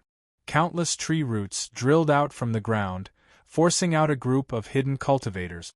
Ling Feng's complexion paled. He lifted a hand and punched out. A wild strength blotted out the skies, crushing a demon tree puppet soldier to pieces. Han Xing's index finger flickered and red threads appeared. He was like a human-shaped spider weaving a giant web. Wherever the web passed, a demon tree puppet soldier would freeze in place. After several breaths of time, it would fall to the ground, its body broken into countless pieces. Su Guzi turned around, a gloomy expression on his face. These people really were behind us. Luckily, they had been forced out by the ancient tree monster's indiscriminate attacks. If they had continued to hide behind them, they feared they would have suffered a great loss. After last night, although both sides hadn't fought on the spot, they had completely torn apart all pretense of cordiality. There was no longer any room for reconciliation. If there was a chance, these people would attack from behind. But now, the demon tree puppet soldiers and puppet generals were already difficult to deal with. They simply didn't have the strength to spare to deal with them. If they weren't careful, both sides would suffer heavy losses. Perhaps today they would all die here. Ignore them. Before we kill the ancient tree monster, they won't dare to move. Zhao Qianyuan said in a low voice. He thrust out his dragon spear and sent a demon tree puppet soldier flying away. Sion Li is right. The most important thing for us now is to kill the ancient tree monster. These people came just in time. They can help us share some of the pressure. Everyone be a bit more careful. There shouldn't be any problems if we stay far away from these people. Several people began to speak up. Han Xing let out a light breath. He lowered his voice. Luckily, these people don't want to provoke us right now. After we kill the ancient tree monster, that will be the time to fight over it. His complexion was a bit depressed. With the help of a treasure, they had hidden themselves well and hadn't been discovered. But who would have imagined that the ancient tree monster would force them to reveal themselves, ruining their great plan of reaping the benefits of others? If they had known this would happen, they would have hidden far away. That would have been better than this. Unfortunately, there was no medicine for regret in this world. The group of people paled. They could only grit their teeth and recklessly kill the demon tree puppets that rushed at them. In the eyes of these puppets, they were no different from the group of people in front of them. They were all invaders that had to die. As Han Xing saw that no one panicked, he relaxed a little. Although they had lost the chance to watch the battle, as long as they persisted until the end, it wouldn't be difficult for them to obtain a share of the spoils with their strength. So what if it was Zhao Qianyuan? With their lucky chance and good fortune in front of them, this was the turning point that would change their destiny in the future. If anyone dared to stop them, they would welcome an undying and crazed counterattack. Bang! With a loud explosion, a terrifying strength erupted. A demon tree puppet soldier was sent flying away, disintegrating in midair. Han Xing frowned. Fellow Taoist Ling? The two of them had already secretly reached an agreement to join forces, so they couldn't watch him waste his strength. Didn't he discover that everyone was still holding back? Humph humph. The time to truly go all out hadn't arrived yet. Ling Feng paused. He took a deep breath and nodded. I'm fine. Although he said this, he still felt that there was something wrong with his current state. There was a boiling heat in his chest, like a raging inferno. It caused his heartbeat to accelerate and a desire to destroy was born within him. He wanted to suppress it, but he discovered that the more he did so, the more he couldn't control it. He wanted to let go of all restraints and crazily slaughter his way through. Calm down. Calm down. I can't lose too many people right now. I still need to compete for the demon blood crystals, so how can I let others take advantage of me? Ling Feng roared out in his heart. But the effects weren't good. His vision began to blur and his vision began to turn red. Whoosh! The sound of breaking air approached. Ling Feng suddenly discovered that his senses had become incomparably sharp. This was a sneak attack from a demon tree puppet soldier. Ling Feng diabolically grinned. He couldn't control his body at all. Without dodging at all, he lifted a hand and punched out. When his fist collided with the tree trunk, his body suddenly trembled while the flesh and blood on his fist ruptured, but he didn't feel the slightest bit of pain. Instead, he felt a satisfying feeling of pain and pleasure. Stamping on the ground, his body shot out explosively, smashing apart the branches that were crazily swatting down. A heavy fist landed on the demon tree puppet soldier's body, smashing it to pieces. As his figure landed on the ground, Ling Feng subconsciously licked the corner of his mouth. A few drops of blood flowed out from the wound on his forehead, and he actually felt that it was exceptionally delicious. His eyes turned even redder. Ah! Kill! Kill! Kill! If you block me, you'll die! A roar rang out from behind him. Ling Feng subconsciously turned his head and saw that the people in his team had all gone crazy. They tossed aside all misgivings and erupted with their greatest strength. They charged out without fear of death, slaughtering countless people wherever they passed. Ling Feng laughed, his voice strange and sharp. Let's kill together! Bang! Billowing demonic chi erupted, condensing into the phantom of a demonic beast above his head. In the next moment, this phantom directly merged into his body. A layer of black scales instantly appeared on the surface of Ling Feng's body. Together with a pair of blood-red eyes, he was like a demon descending from the abyss. Bang, bang, in the blink of an eye, 2 demon tree puppets were smashed to pieces. Han Xing's body shivered. He struggled to keep his mind from falling, but all sorts of negative emotions, such as cruelty, slaughter, destruction, and so on, gushed out from his heart. Looking around at his crazed companions, his eyes turned red with fear. No, no, we've been schemed against. Just where did we go wrong? He struggled to keep his mind from falling. But as he struggled, a severed arm flew past him. Blood splashed onto his face and fell onto the corner of his lip. Instinctively, Han Xing licked his lip. A warm current instantly rushed into his brain. With a loud bang, the world in front of him turned blood-red. Chapter 509.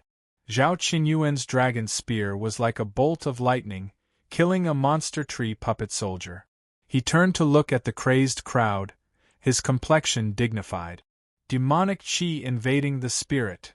The demonic energy in the small world was abundant, but cultivators could not directly absorb and refine it. Otherwise, their minds would be eroded, and they would eventually become demonic creatures that only knew how to kill. But everyone knew this. As long as one had the qualifications to enter the demon ascension gate, they would receive a warning in advance. So, why would this group of people collectively fall into the demonic path? As Zhao Qianyuan furrowed his eyebrows in thought, Su Guzi fell down like a falling leaf. Scion Zhao, these people have been bewitched. There was some surprise on his face, but even more excitement. Those who had been possessed by the devil had lost their minds, so they could be the scapegoats for the others and open up a path for them. Whoosh whoosh Adong Hanju, Zhou Fengwang, Li Mingxian, and Mu Qingluan all flew back. Sun Zifu, who had been under everyone's protection, naturally ran faster than anyone else. They were all smart people, and could naturally see the current situation clearly. With these people who were possessed, there was no need for them to risk their lives. Preserving their strength to deal with the unexpected was the best choice. Zhao Qianyuan always felt that something was wrong, but he couldn't figure out just what exactly was wrong. He pondered for a moment and said, "Let's retreat a little and be on high alert." Seeing Zhao's serious expression, everyone's hearts trembled. They nodded their heads, not daring to be careless. With Ling Feng and Han Cheng in the lead, the group of cultivators who had fallen to the demonic Tao erupted with shocking power. One of the unremarkable female cultivators had actually awakened a demonic bloodline, and it was an extremely rare cursed bloodline. Dark gray mist lingered around her body, and any demon tree puppet soldiers that came into contact with it would immediately wither and die. Her power was extremely terrifying. Even someone as cruel and ruthless as Dong Hanju couldn't help but rejoice in his heart. If it weren't for these people falling into the demonic path, a great battle would have been inevitable. Besides Zhao Qianyuan, none of them would have been able to obtain much of an advantage. Ling Feng, Han Cheng, and the others burst forth with extremely powerful destructive power. After falling into the demonic Tao, their minds fell, and they were controlled by a berserk killing intent. They did not know how to preserve their strength. Su Guzi used the power of the enchantment to carefully guide them forward. The monster tree puppet soldiers and puppet generals that came crashing down like a massive wave died on the ground. A channel was forcefully torn open, leading straight towards the desolate tree monster tree. Qin Yu's eyes were closed and there was no expression on his face. With the help of the cosmic sea-cross bell, he could clearly sense the changes occurring in the battlefield. When Ling Feng, Han Cheng, and the others succumbed to the demonic path, he opened his eyes and looked to the left, a cold glint flashing in his eyes. Indeed, a true person couldn't be judged by their appearance. Beneath her pure and white lotus-like appearance was an extremely vicious heart. If he had a chance, he wouldn't mind destroying this flower and personally sending her to hell.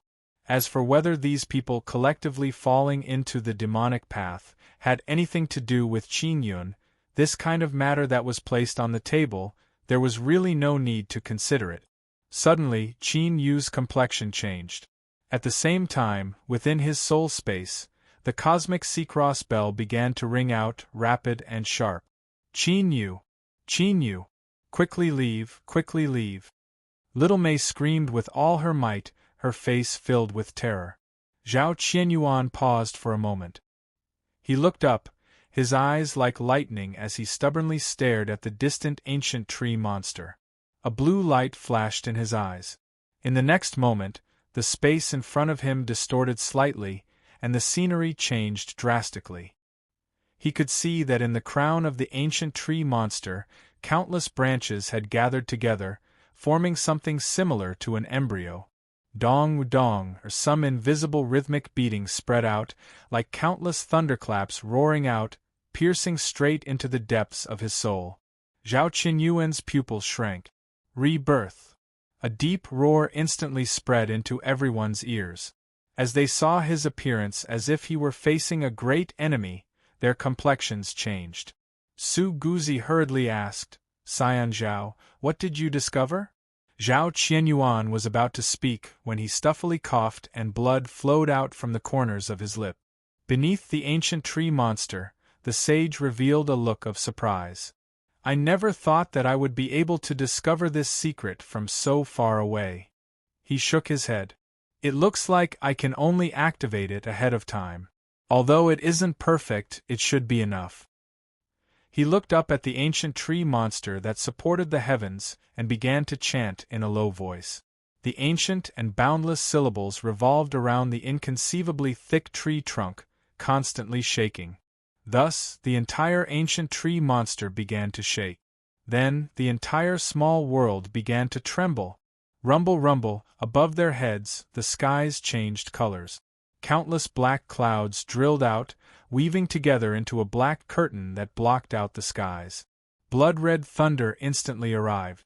It roared and howled, drawing out fierce faces like those of demons. The sage stopped chanting, his eyes blazing with fervor. "Return, slumbering great emperor of my race." His voice was drowned out by the roars of thunder. But it had truly awakened the slumbering will of the ancient tree monster. In the crown of the tree, within the giant embryo formed from countless branches, a pair of eyes suddenly opened. Qin Yu stiffened. His soul instinctively screamed out. He didn't doubt that the awakened big fellow could crush him to pieces with a single finger. Without a doubt, running away now was the best choice. The further he ran, the better. But Qin Yu didn't dare to move. This was because he could sense that as the big fellow awoke, some changes had occurred in this part of the world. If he really ran away, he feared he would have to withstand a heaven-shaking strike in the next moment. Qin Yu didn't have full confidence he could block it. Sweat poured down, soaking his black robes. At this moment, Qin Yu couldn't help but feel regret. But it was only for a moment before he suppressed it. Because at this point it was useless to regret anything. He couldn't run, at least, he couldn't be the first to run. Luckily, there were still many people in front of him. These people might not be able to kill the big fellow, but they could still distract its attention and divert its strength. At that time, Qin Yu would have a chance. As for Zhao Qianyuan, I'm sorry, what number one of the demonic path? What super powerhouse of the younger generation? I'm not familiar with him at all. Although there was an agreement, it was only an agreement and nothing was promised. Thus, Qin Yu didn't feel any psychological burden at all. The only thing he wanted was to preserve his own life. Zhao Qianyuan took a deep breath. His voice was a bit hoarse. Everyone, you and I are in deep trouble. There was no need for him to waste any more words explaining. Everyone was left dumbfounded by what happened next. They saw the space in front of them distort and scatter.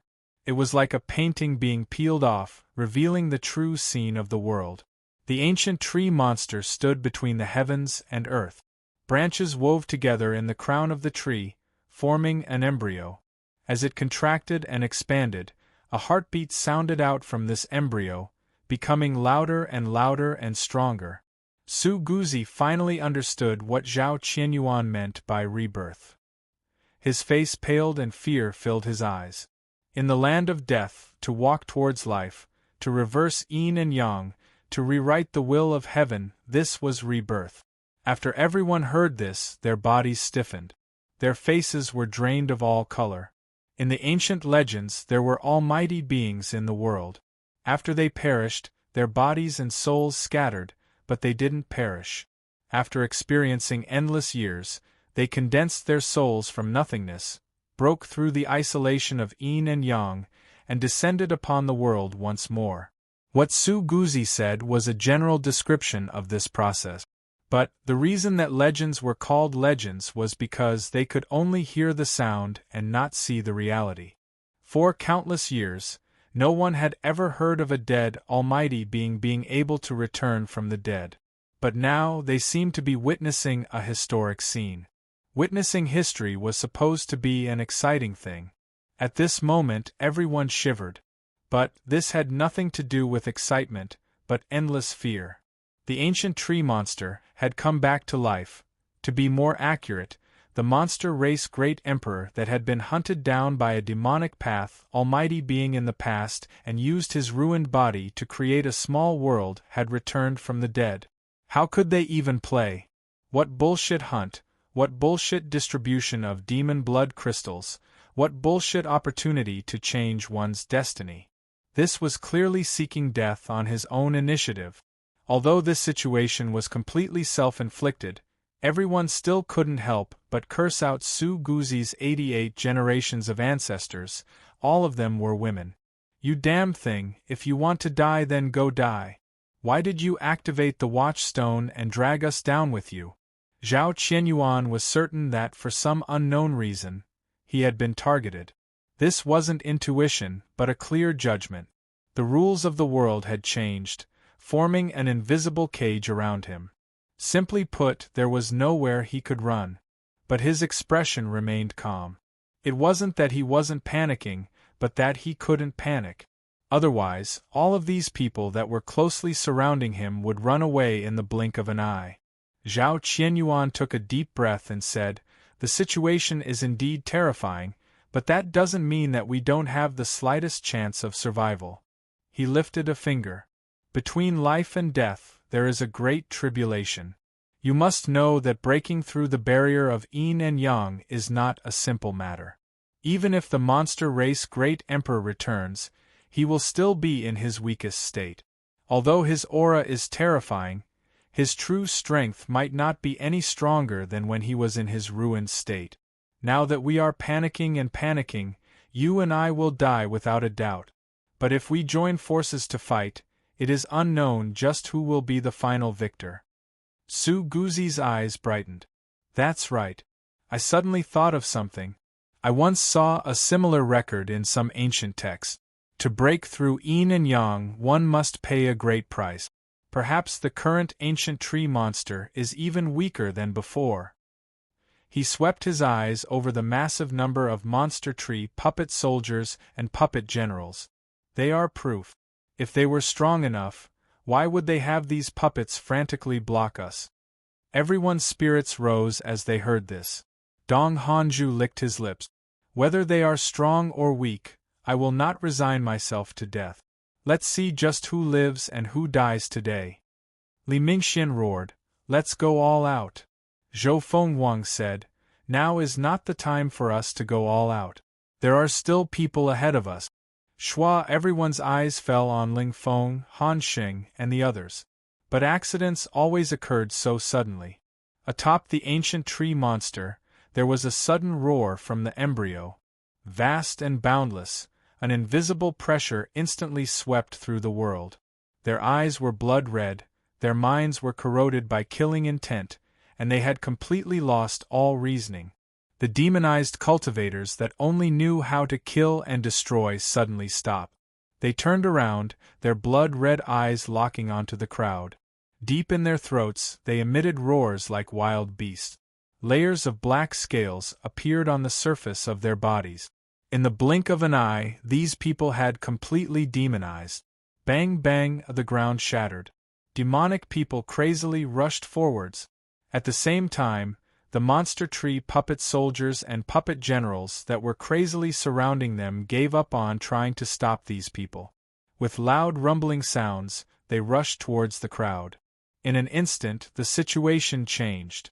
Just as the people were waiting for the demonized cultivators to test out their firepower, they didn't even have time to curse out loud before they were submerged in a terrifying barrage of attack. No one dared to hold back. From the very start, the slaughter entered a white-hot state. Magic power fluctuations surged out like tsunamis, tearing apart the earth and shaking the heavens. Qin Yu slowly let out a breath. He believed that the time he had been waiting for had arrived. He took a step backwards and boundless strength rose up from his spine, howling downwards. In just 1/100th of a breath of time, his figure would shoot into the skies.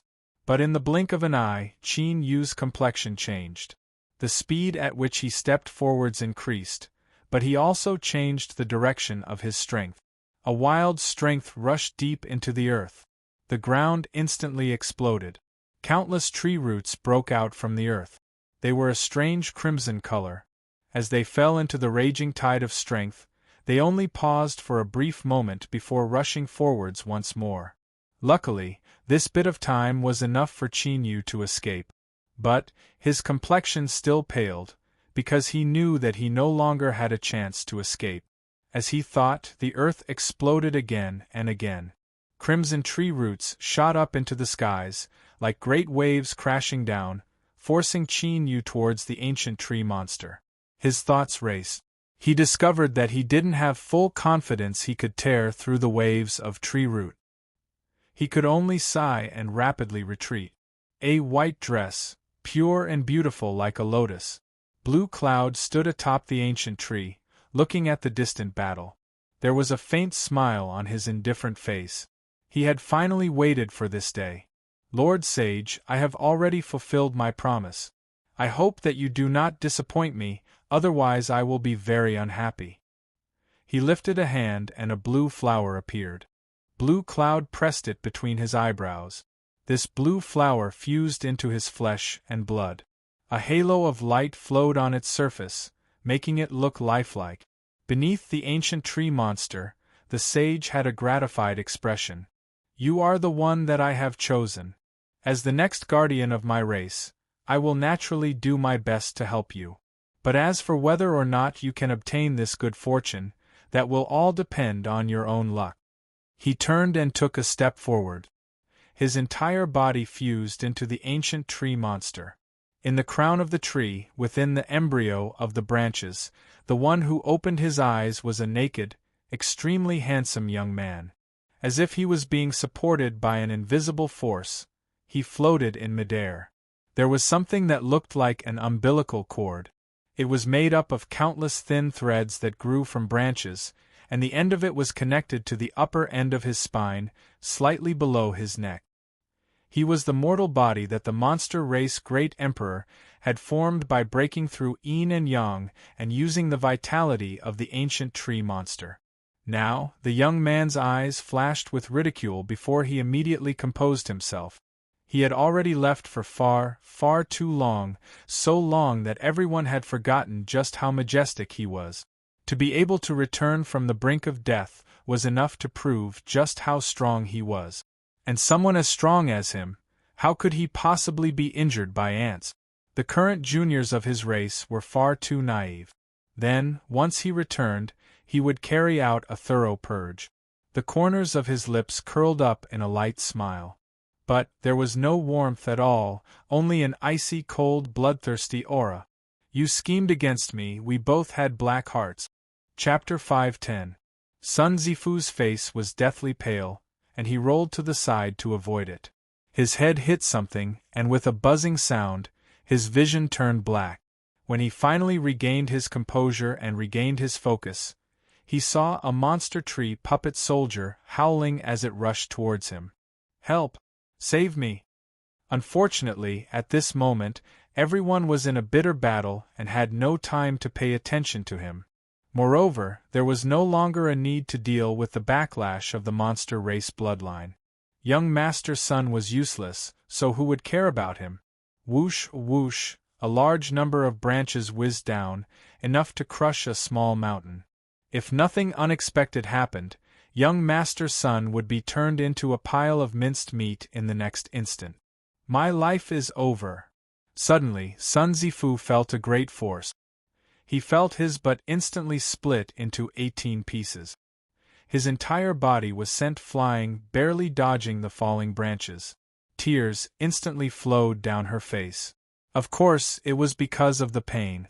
However, she quickly realized that she had saved her life. Thus, tears of joy came from the narrow escape from death. In particular, when Sun Zifu saw the person who had saved him, his tears flowed even more freely. Brother Sunbin, I knew that you were a good person and would not abandon me. Qin Yu's face was gloomy. He punched the monster tree puppet soldier to pieces and borrowed the momentum to fall back to the ground. He didn't know that he had been given a good guy card. Brother Yao. Young Master Sun's eyes were brimming with tears. Don't say anything else, I'll remember your kindness in my heart. Qin Yu reached out a hand and pulled him up.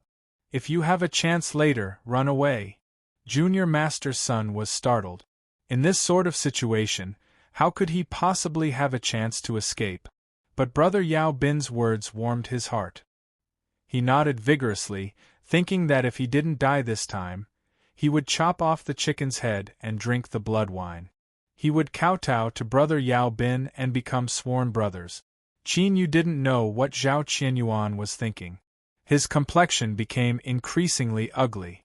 Although the current situation was a mess, he could clearly see that whether it was the demonized cultivators or the monster tree puppets, the ones who were truly fighting against them were him and Zhao Qianyuan.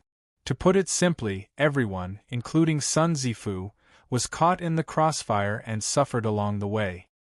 He looked up, his eyes meeting Zhao Qianyuan's in the distance. With just a glance, he knew that this chosen pride of heaven had also discovered the current situation. Hunting, and in the end, he became the chosen target. Qin Yu couldn't help but curse inwardly. People were finally starting to die. Li Mingxian activated the 100-sword boat, causing its power to erupt to the extreme. Its size shrunk to a third of the size of a normal flying sword, and its whistling sword intent soared into the sky. Its baleful aura was so dense that it condensed into a black mist. Kill! With a roar, the 100 Swords boat pierced through space. The body of a demonic cultivator on the other side stiffened.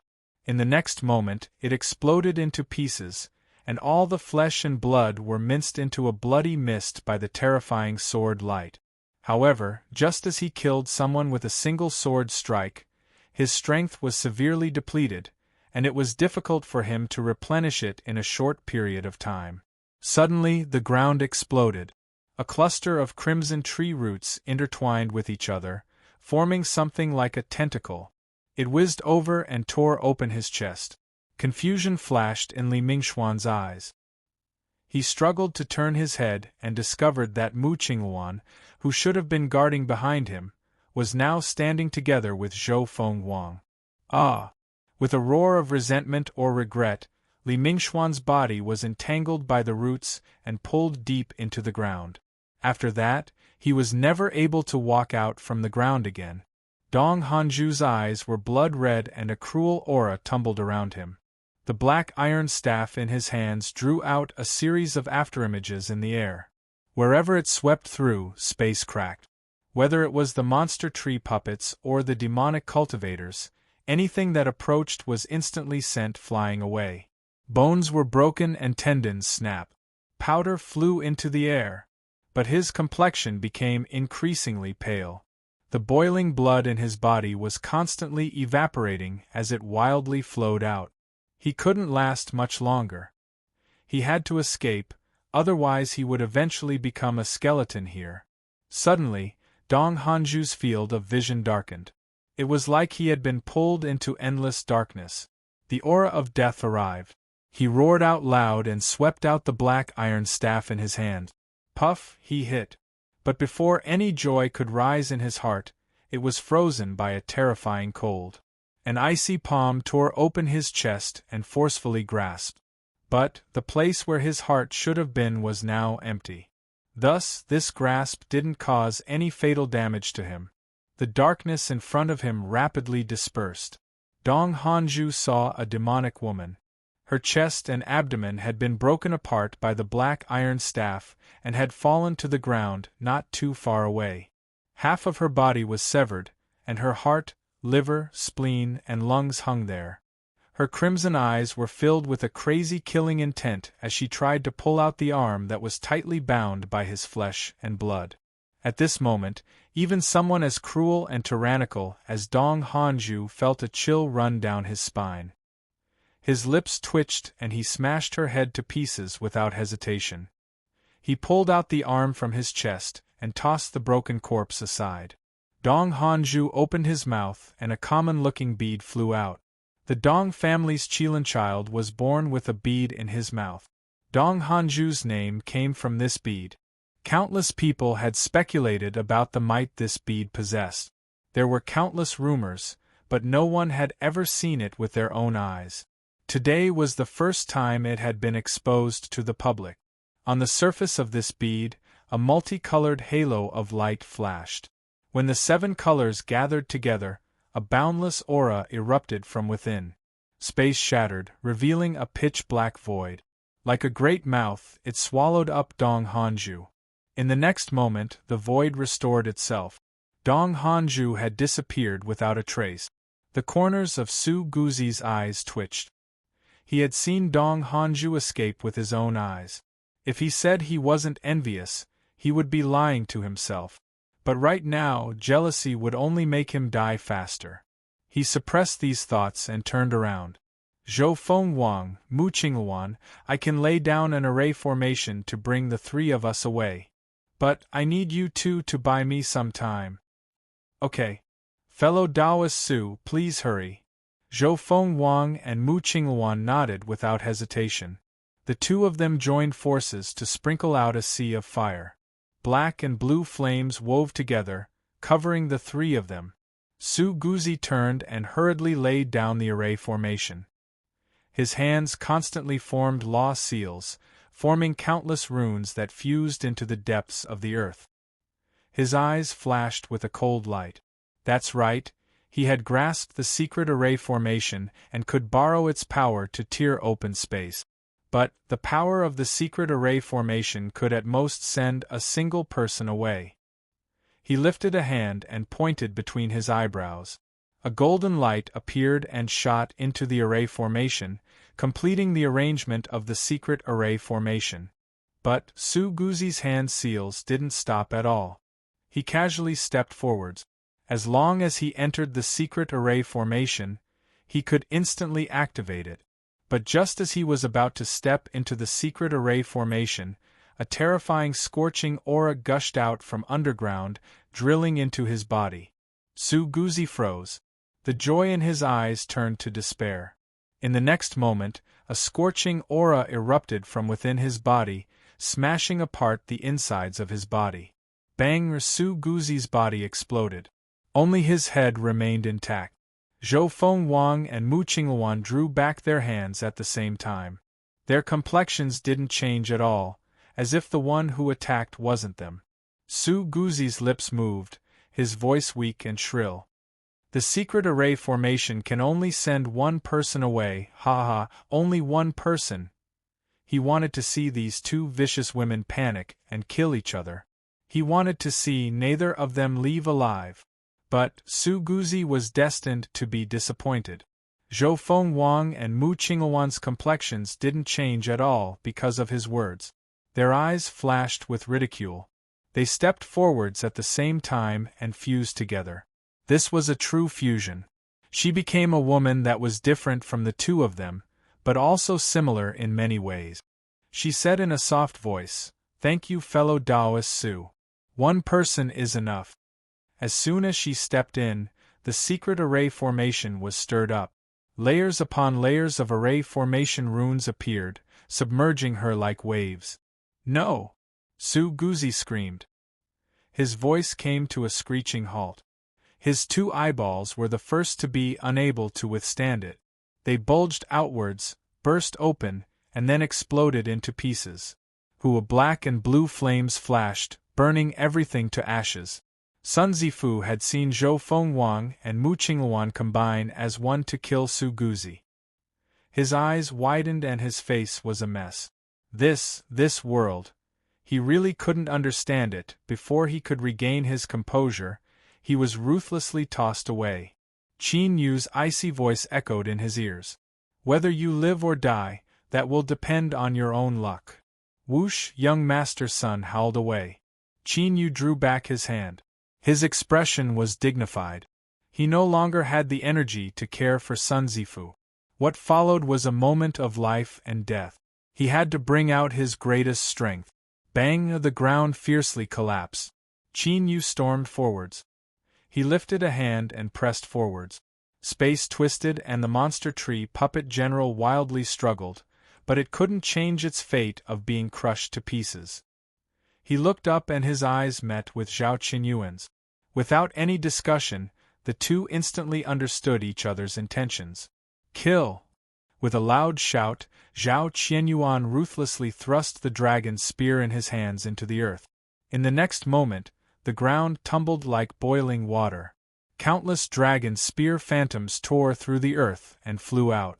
Every spear phantom was like an arrow leaving a bow. They howled through space and locked onto their target. Bang, bang! Loud explosions shook the heavens and earth. Each sound represented the death of a monster tree puppet. Zhao Qianyuan held his dragon spear motionlessly. But his terrifying slaughter had already arrived like a tide. Qin Yu's eyes erupted with brilliance. What a good Zhao Qianyuan! When he didn't move, he was like a mountain, but when he moved, the heavens seemed to collapse. He lifted a hand and his 5 fingers bent backwards like he was drawing a bow. Silver-white light erupted, blinding to the eye. 5-element mountain, the path of metal. Whoosh! Silver-white light howled out, its speed inconceivable. Wherever it passed, the monster tree puppets would explode, torn to pieces by the slaughter's strength. In several breaths of time, the terrifying tide of monster tree puppets had been destroyed by the 2 of them. But now, the greatest threats were the 3 cultivators that had been demonized: Lung Feng, Han Qing, and the woman who had awakened the cursed bloodline. These 3 people were tyrannical in strength, and after becoming demonized, they were even more terrifying. Being locked onto by their blood-red eyes made one feel as if they had fallen into an endless hell of blood. With loud howls, Ling Feng and Han Qing hurtled towards Zhao Qianyuan. Although the dragon spear phantoms constantly struck them away, they couldn't stop them from approaching. The woman with the cursed bloodline chose Qin Yu. After becoming demonized, she floated in the air like a ghost. A dark gray fog constantly tumbled around her. This was the manifestation of the terrifying curse's strength. Ah! Her blood-red eyes stared at Qin and she screamed out loud. Her originally beautiful face was now covered with scales, making her seem even more fierce and fierce. Qin heart shrank. In the next moment, the cosmic Seacross bell shook within his soul space. Even so, his soul still felt numb and showed signs of collapse. This woman, besides the cursed bloodline, she actually had such a terrifying soul attack technique. Whoosh! The curse fog howled forwards like a tide. If Qin soul was injured, then his body would be stiff, and he would find it hard to respond. But now, he stepped forwards and avoided the fog attack. Qin figure was like a bolt of lightning as he hurtled towards the demonic woman. As long as he could kill her, the power of the curse would naturally disperse. Qin eyes were icy cold. He was confident that as long as he was hit, the demonic woman would undoubtedly die. But at this time, a wooden spear stabbed out. Qin had no choice but to draw back his fist in defense. He lifted his hand and thrust out.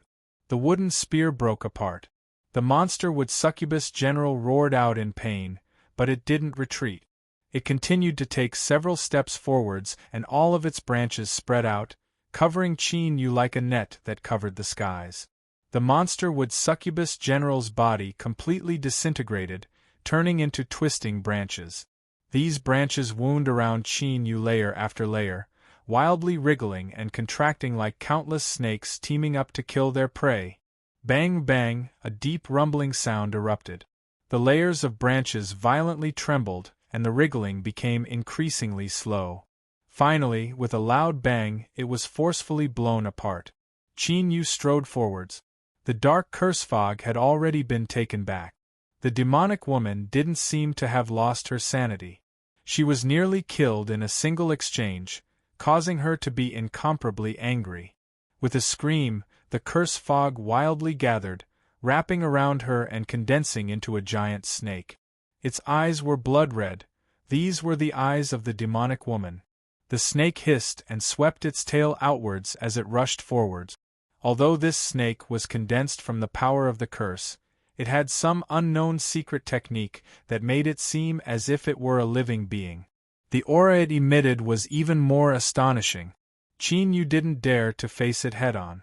Once the two sides touched, he feared the pervasive power of the curse would invade his body. The little blue lamp was immune to poison, but as for curses, in truth, the power of curses was one of the most terrifying and bizarre powers in the world. He didn't dare to take any risk. However, since it was condensed from the curse fog, perhaps this snake could be regarded as some sort of supernatural power. And Qin just happened to have a method that could break through the power of supernatural powers. He lifted a hand and pointed forwards. Winds and clouds howled as a finger appeared out of thin air. Between the heavens and earth, a vast strength gathered. Perhaps because this small world was filled with demonic power, but the finger that condensed was actually pitch black in color. Qin hesitated. The change in the boundless blue finger was unexpected, but in the current situation, it was too late to stop. A cold light flashed in his eyes. The boundless blue finger howled forwards. The demonic woman's mind was being controlled by slaughter. Even if she still had a trace of consciousness, it was only instinct. The cursed snake didn't dodge. It collided with the power of this finger. The boundless blue finger shattered. But what was strange was that the black fingerprints remained intact, as if they were the black shadow of the finger. The cursed snake didn't slow down at all. It smashed apart the black fingerprints. Qin frowned, a bit of disappointment in his eyes. But at this time, the cursed snake suddenly cried out in pain. Black spots began to appear on the surface of its body, as if they were rotting boils. Ah! With a pained scream, the cursed snake collapsed, revealing the female cultivator inside. The black scales on her body had begun to rot away and her flesh was a mess. Chapter 5:11. The dragon spear in Zhao Qinyuan's hand drew a cold arc through the air as it stabbed into Han Xing's chest. A destructive strength erupted from the spear point, instantly sweeping through his entire body. Han Xing's grasping fingers were only several inches away from Zhao Qinyuan, but he couldn't move any further. The dragon's spear suddenly vanished from sight. Han Xing's corpse fell backwards. Before it even hit the ground, it broke apart, turning into powder that sprinkled over the earth. At the same time, the other Zhao Qianyuan facing Ling Feng lifted a hand and thrust forward. A dragon's spear appeared in his hand.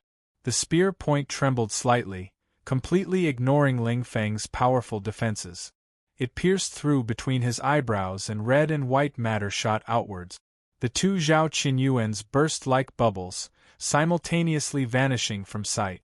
Then, his figure reappeared where he originally stood. He stabbed the dragon's spear into the earth, as if he hadn't moved at all from the very start. But after becoming demonic, Ling Feng and Han Xing, who had become even more terrifying, had died to his hands. Shua raising his spear, Zhao Qianyuan looked up. His eyes became deep, as if they could contain the entire starry skies. He lifted his spear and pointed it at the ancient tree monster. His aura slowly rose, like a great beast awakening from its slumber. The dragon's spear in his hand turned pure gold, as if cast from gold. Dragon scales appeared on the spear shaft, the tip becoming a dragon's head and the spear point becoming a dragon's fang. In the next moment, a resonant dragon's cry shook the heavens and earth.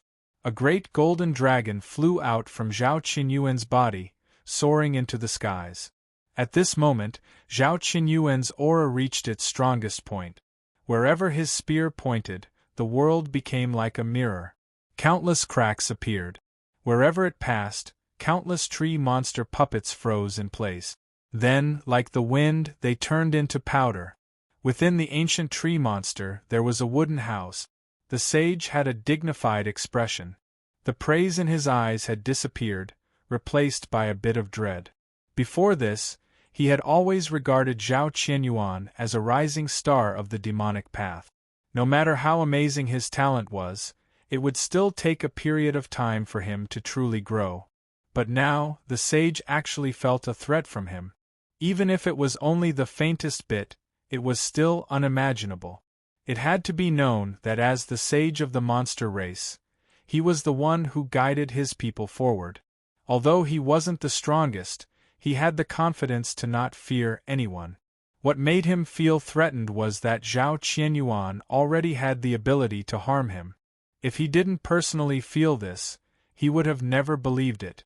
That Junior actually managed to comprehend the true essence of the world. Sage's eyes turned icy cold. He even rejoiced that he had run into Zhao Qianyuan today. Otherwise, if he was allowed to continue growing, it wouldn't be too long before the monster race gained another terrifying enemy. Fortunately, he was going to die here today. Dressed in a white dress, Qinyun was as elegant as a fairy in the wind. Her beautiful brows were slightly furrowed and her eyes were filled with surprise. He is indeed worthy of being the prince of the demonic path. He has the potential to become a peerless genius that can suppress the world. He is far stronger than I imagined. She was silent for a moment, and there was a look of pity in her eyes. However, the corners of her mouth were slightly raised, and her smile was incomparably beautiful. Because before long, everything that this proud son of heaven possessed would belong to her. Perhaps she wouldn't be able to inherit everything, but the portion she would receive would be enough for her to advance.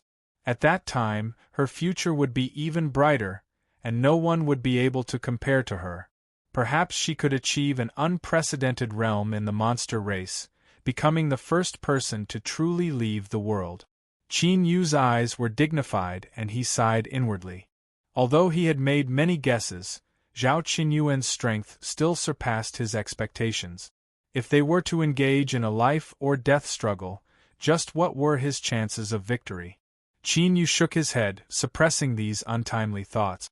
If they couldn't escape today, then the two of them would be buried here. Zhao Qianyuan had already erupted with his greatest strength without reservation. How could he remain silent? He stepped forward. Qin Yu's black robes puffed up and his black hair surged behind him. His aura was like an erupting volcano, climbing and climbing without end. 5-element nascent souls superimposing their combat strength. 5-element mountains secret art. Sovereign level demon body. Blue sea 3rd level, 5th level, 7th level, 9th level. It still wasn't enough. Qin Yu roared out, power of the burning heavens. Burning blood, burning magic, burning life. Without any scruples, he instantly erupted with the strength bestowed upon him by the demonic path's sacrificial altar. Blue sea 10th level, peak blue sea, perfection blue sea. Qin Yu's aura seemed to break through some sort of limit. At this moment, he felt as if he were one with the world. Zhao Qianyuan's pupils shrank for a moment before he composed himself. He hadn't been wrong. This Yao Bin, he didn't have full confidence he could defeat him. But at this time, the stronger he was the better. If the two of them joined forces, there was a chance they could fight. If he could cut down the ancient tree monster, his eyes blazed with monstrous fighting spirit. The sage gently shivered. He slowly looked up, his eyes red with anger. How unfair is this world! The demonic path has given birth to Zhao Qianyuan, someone who already has the potential to dominate the world, and yet the heavens want to bestow upon them a second unsurpassed proud son of heaven. Since ancient times, my monster race has experienced countless tribulations and catastrophes. Countless races have nearly been exterminated, and it is only by hiding in the lands of extreme cold that we are able to survive. If my race could also have such a proud son of heaven, we wouldn't have fallen to such a state. I hate this world. I hate this world for favoring me. I hate this world for treating my monster race so harshly. Since the world is heartless, the monster race can only struggle for their own lives. These two proud sons of heaven of the demonic path must die today. I will use them as sacrifices to forge the foundation of my monster race for all eternity. Resentful roars echoed through the wooden house. Blue Cloud silently laughed. She never thought that the heavens would treat her so generously. Not only did they send her Zhao Qianyuan, but they also sent her another peerless proud son of heaven. If she could seize the good fortune of these two, her eyes brightened. She lifted a hand and touched the lotus flower between her eyebrows, sending a message to the sage. No matter what, she had to keep these two people here.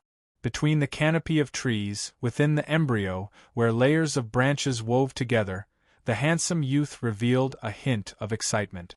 To break through the barrier of yin and yang and defy the will of the heavens and earth, even if he had made countless preparations and accumulations, he still didn't dare to be careless. If he was the slightest bit careless, his countless years of painstaking planning would all go down the drain. But now that these two people had appeared, they were the best tonic for him.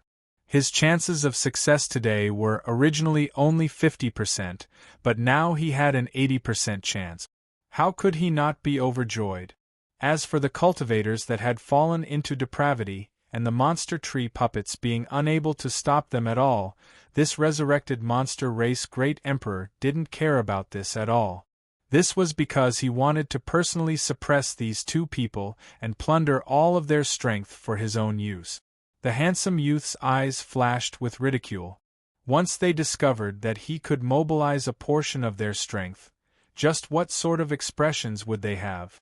Just thinking about it left him filled with anticipation. Bang, in the crown of the tree, tens of thousands of branches slowly bloomed like a flower bud. The handsome youth, who was lying flat on the ground, slowly stood up. Atop his naked body, a magnificent robe appeared from thin air. At the same time, a vast and majestic aura swept out in all directions like a tide. Wherever I go, I am king. My thoughts change, the heavens collapse, the earth crumble, my will is the will of the heavens. This was a kind of indescribable power and terror. The two of you, are you willing to sacrifice yourself for me? His voice was simple and ancient. Every syllable contained a transcendent pressure, as if a million mountains were falling down, pressing down on one's mind and causing one to instinctively bow their heads. If it were any other cultivator, they feared they would have fallen into a trance upon hearing these words. But the two people standing in front of him today were the most outstanding juniors of the demonic path. Even in their peak state, the words of the monster race great emperor might not have been able to shake their minds, much less now that they were in a weakened state of breaking through yin and yang. Whether it was Zhao Qianyuan or Qin Yu, their complexions only changed for a moment before they composed themselves. Their auras tumbled endlessly, becoming much stronger than before. The handsome youth had no expression, as if he didn't care about this at all. Since you are not willing to sacrifice yourself, then I will personally take action and strip away everything you have obtained in your lives. He lifted a hand and grasped forwards. Qin Yu's complexion changed. At this moment, he felt as if he had been isolated from the world, without any connection to the outside world. Then an invisible aura arrived. It was like eternal ice, invading his body and chilling his flesh and bones. He couldn't resist it. In fact, he couldn't even find a way to resist this strength. Qin Yu could clearly feel the strength within his body fading away. Like a water bag that had been punctured, he began to gradually dry up and become empty. This strength wasn't just magic power, but also soul aura, supernatural powers, and even his blood vitality. At this moment, Qin Yu was like an ice sculpture. He was powerless to resist, no matter how he tried to kill him. The little blue lamp, the cosmic sea-cross bell, the purple moon, the blue sun in his Dantian Sea, all of his cards had been completely lost. After a brief moment of panic, Qin Yu determined that he could only rely on himself. If he didn't resist, he would soon lose everything and die. Calm down. Calm down. The ancient tree monster was once the monster race great emperor. Even at its peak, it wasn't simple for it to easily take away everything from a blue sea cultivator. Right now, all of my strength has been frozen and I can't summon anything. The only thing I can rely on is my will. Qin Yu's eyes brightened as if he had grasped onto some key point. Yes, it is my will. My strength is what I obtained when I was humble and low. I climbed up step by step, accumulating it bit by bit. It is what I rely on, and it is also the reflection of my life struggles. Every bit of this strength contains my indelible mark. No one can take it away from me. Because my strength can only be controlled by me. At this moment, Qin Yu's mind and will were highly concentrated. There was a loud explosion in his mind, as if some sort of transformation had occurred. Then, he discovered that there was an inexplicable connection between him and the strength that had been taken away. Even if they were separated by mountains and rivers, he still couldn't sever this connection. The cold chill in his body faded away like a tide. His state of isolation from the world was immediately broken. Qin Yu took a deep breath. All of the strength that flew out from his body returned at an even faster speed, instantly fusing together. It became more mellow, more tenacious, more unbreakable. Bang! A soaring aura erupted. It was endlessly sharp and overbearing, as if even the heavens and earth could be instantly torn apart. Zhao Qianyuan grasped the dragon spear, his eyes incomparably bright. He stared straight ahead, locking onto the crown of the tree and the handsome youth floating in the air. There was nothing else. Kill! With a loud shout, the dragon's spear thrust forwards. This thrust was extremely slow, but the handsome youth's eyes revealed a bit of surprise. He lifted a hand and 2 fingers pressed forwards. The dazzling golden spear point fell between his fingers. It was incomparably sharp, able to pierce through 1,000 mountains and rivers. But between these 2 white fingers, it couldn't move forward even half an inch. The handsome youth smiled. You are very strong. If you were given enough time, your achievements might even surpass mine. Unfortunately, your innate destiny is lacking and you will perish today.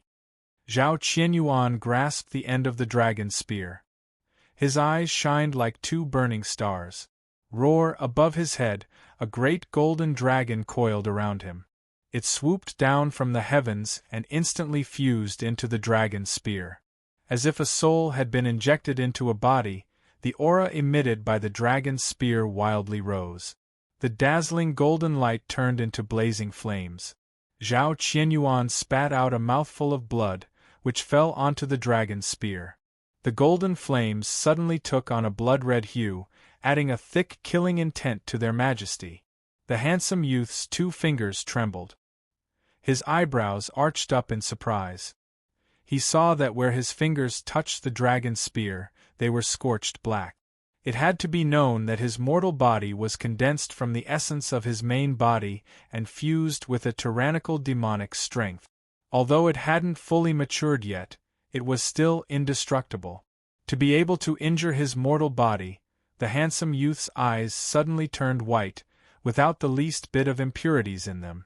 They shined with a bleak and cold, deathly stillness. As his eyes fell on Zhao Qianyuan, his eyebrows moved. Then, as his eyes fell on the dragon's spear, they finally turned into praise. 2 souls that don't belong to this world. One has its own mortal body, and the other has become a treasure primordial spirit. Yet, they can perfectly fuse together. I am really curious. Where do you come from? And how were you able to accomplish this? The handsome youth smiled. I am even more interested in the 2 of you, because I have discovered that you might be hiding some secrets that I would like to know. Then, please stay behind and become a part of me. For the sake of my true return, contribute all of your strength. He loosened his fingers. As the dragon's spear howled towards him, he grabbed it and forcefully pulled it back. But this pull caused the handsome youth's smile to stiffen. This was because the dragon's spear in his hand had vanished into nothingness. It was like it was only a projection. After exhausting all of its strength, it would naturally vanish. He looked up, his eyes as cold as lightning. A terrifying aura instantly descended, locking down the surrounding space. Zhao Qianyuan's expression didn't change. He touched his chest and bowed. Then, he turned to Qin Yu and said, Brother Yao, I am very sorry. You and I do not have the strength to kill the monster emperor. I can only take my leave first. As he spoke, his figure vanished, turning into wisps of mist that vanished along with the dragon's spear. The handsome youth's complexion paled. He roared out loud and the entire ancient tree monster violently trembled. The earth crazily tumbled and countless roots tore through the earth, wildly lashing out, causing cracks to appear in space. But this action didn't force out Zhao Qianyuan's figure. This demonic path scion had smoothly concealed himself from everyone and escaped far away. As one thought about how the one they faced now was the resurrected monster race great emperor, one couldn't help but cheer for Zhao Qianyuan's methods. But at this time, Qin Yu had no thoughts of cheering. His lips moved and he began to curse out loud. Chapter 5:12. As great hero Qin bitterly smiled in his heart, the enraged monster race great emperor calmed down. The ancient tree monster fell silent as well, leaving the entire world silent. But it was far too quiet. The entire world was like a frozen iceberg, without the slightest fluctuation. An invisible pressure fell upon the soul, causing one to instinctively tremble. The monster race great emperor suddenly smiled.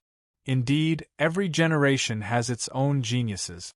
I have underestimated today's juniors, but where can you run to? Once I escape, even if I have to flee to the depths of the Yellow Springs, I will find you and tear you to shreds. He turned around. And are you also thinking of how to escape? But I will not make the same mistake a second time. Let's end this. Every branch of the ancient tree monster erupted with light. They shot into the skies, weaving together into a world phantom, like a vast starry sky slowly descending. Although the speed wasn't fast, wherever the world phantom covered, all living things, all laws, were imprisoned by the world's strength. Qin Yu stiffened, unable to move at all. He resisted the urge to summon the little blue lamp and break through the world imprisonment, allowing the world's strength to suppress him and pull him towards the monster race great emperor. The little blue lamps might defy the heavens. Even if the monster emperor attacked and summoned a world phantom, he was confident that the little blue lamp would be able to break it. But what would happen after he broke through the world phantom? Facing the monster emperor, he was powerless to resist. If Undying woke up, he might be able to escape. But right now he could only rely on himself. If he couldn't escape and if he couldn't fight, then he could only wait for a chance. Qin Yu only had one chance to use his trump card. If he failed, then he would fall into a hopeless situation. So, Qin Yu chose to wait. In the worst-case scenario, he still had the Nine-Realm Holy Land's Saint Sun token. Although he didn't know whether or not it could stop the resurrected monster emperor, if things didn't go well, he could hide inside for a period of time. The connection between the inside and outside of the small world had inevitably been severed. Perhaps the outside world was already aware of this and was trying to find a way to forcefully open the small world. As long as he could persist until the demonic path powerhouses arrived, there would naturally be someone to deal with the monster race great emperor, and he would be able to preserve his life. It was because of this that Qin Yu was able to barely maintain his calm in this hopeless situation. If he were to truly be in a hopeless situation, then no matter how tenacious his will was, he would still fall into chaos and recklessly try to escape. Those who had never experienced it would never be able to imagine the terror of life and death. The monster race great emperor faintly said, "What I want is a junior that escapes. Although you are strong, your usefulness cannot be compared with his. Since things are destined to be like this, then I have no choice but to sacrifice you." He paused for a moment. "I hope that you can contribute some of your strength to help me break through yin and yang." The disdain in his tone, if it weren't for the fact that the scene wasn't right, Qin Yu really wanted to roll his eyes at him. "Bastard, you want to kill me, but you still think I'm useless. You're a typical case of killing a pig and blaming it for being skinny." Flustered and exasperated, Zhang Xian didn't realize that this analogy wasn't suitable at all. The monster race great emperor opened his mouth, and an extremely terrifying aura instantly descended. Whether it was Qin Yu's mortal body or soul, he was completely suppressed. The calm and indifferent monster race great emperor's eyes suddenly flashed with ecstasy. As he stared at Qin Yu, his eyes turned burning hot. Zhao Qianyuan was very good. Moreover, there were 2 foreign souls in his body. If he could swallow them, it would indeed be greatly beneficial to him. But what no one knew was that from the moment Qin Yu appeared, the monster race great emperor's attention had shifted to him. This was because within Qin Yu's body, there were several auras that caused the monster race great emperor's soul to tremble. Some were incomparably sweet, some were unfathomably cryptic, some were incomparably dangerous, but no matter which one it was, all of them were able to stimulate the deepest greed in the monster race great emperor's heart. Yes, from the very start, the monster race great emperor had been putting on an act. When Zhao Qianyuan ran away, he was indeed incomparably angry. But the majority of what he displayed was an act. As long as Qin Yu didn't run away, everything was fine. As he thought, this deeply hidden boy might have harbored thoughts of killing him and seizing everything he had, so he had been patiently restraining himself from erupting. Originally, the monster race great emperor was worried that Qin Yu wouldn't be able to restrain himself and would go all out against him. At that time, he didn't have full confidence that he would be able to capture this boy. It wasn't that he wasn't confident in his own strength, but that the several auras within Qin Yu's body left him feeling a great deal of dread. But now there was no need to worry about anything. When the monster race great emperor opened his mouth, Qin Yu had already been thoroughly suppressed. This junior had been patiently waiting for the best time to attack. But now there really wasn't any need to worry about this. This was because he had already lost his chance to attack. He was now nothing more than a fish on the chopping block, waiting to be slaughtered. The monster race great emperor's heart was filled with excitement and ecstasy. He never imagined that his hypocritical deal with the sage would finally catch such a big fish. He would swallow Qin Yu and obtain the auras within his body. Although the monster race great emperor didn't know just what those auras were, there was one thing he could be sure of. Today, not only would he smoothly return, but he would also be able to take a step further from the highest pole, perhaps even more. Extreme sorrow brings bliss. Indeed, extreme sorrow brings bliss. He, the monster race great emperor, would not only be resurrected, but he would also ascend to the peak of the world and take back everything he lost in the past with interest. Of course, all of this was in the future. Right now, the most important thing was to completely eat up Qin Yu, leaving nothing behind. His original body was the ancient tree monster, and he could plunder all the strength from the flesh and blood of others. It had been a long time since the monster race great emperor had been so eager to eat up a life form. As for whether or not Qin Yu could resist, the monster race great emperor had absolute confidence in this. This was because it wasn't as simple as just opening his mouth. At this time, all of his strength had erupted and he had displayed his complete might. Whether it was his soul, his body, or even his mind and will, everything was in a sealed state. The current Qin Yu wasn't even able to think. He could only obediently allow himself to be swallowed up. As the monster race great emperor looked at Qin Yu who was about to enter his mouth and thought of his monstrous harvest, he couldn't help but praise his own wisdom 108 times. If he didn't beat him at his own game, wanting to capture Qin Yu wouldn't have been easy at all. He was far too smart. In fact, the monster race great emperor Qi Huer was indeed careful. He had made preparations that even a calamity immortal would be suppressed if they weren't prepared. But in front of Qin Yu, an accident occurred. This was because from the very start, he hadn't lost the ability to think. Since he could think, he could naturally resist.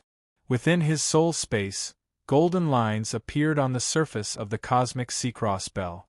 Although the bell itself was damaged in many places, it still emitted an incomparably tyrannical aura.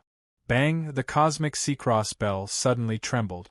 An impact visible to the naked eye erupted.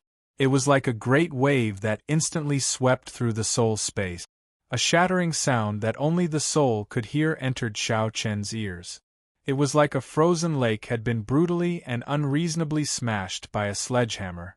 The monster race great emperor stuffily coughed. His eyes widened and shock filled his handsome face. Because his soul had suffered a backlash, his movements paused. But this brief pause gave Qin Yu a chance to fight for his life.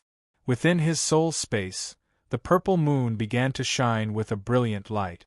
That pure purple radiance was like flowing water. At almost the same time, the blue sun within his Dantian Sea erupted with a blinding light, as if it were a true blue sun. Within his soul space, the phantom of a blue sun appeared beside the purple moon. Within his Dantian Sea, beside the blue sun, the projection of the purple moon appeared. At this moment, within Qin Yu's body, it was like two suns and two moons had appeared, illuminating his soul and igniting his Dantian Sea. Qin Yu's thoughts were incomparably clear, as if he had abandoned all emotions. But what was completely different was the terrifying strength rampaging within his Dantian Sea. They loudly rushed out, like tongues of fire on an autumn grassland. After a single spark fell, it became an unextinguishable wildfire.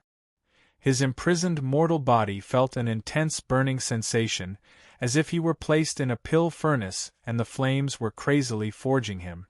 Although it was excruciatingly painful, in this painful process, his mortal body was actually liberated.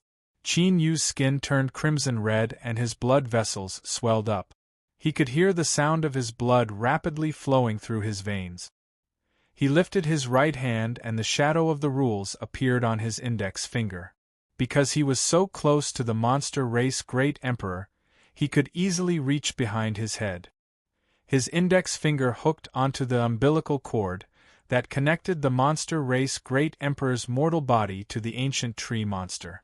Qin Yu could clearly see the monster race Great Emperor's eyes widen in shock and anger. It was clear that the monster race Great Emperor still hadn't reacted.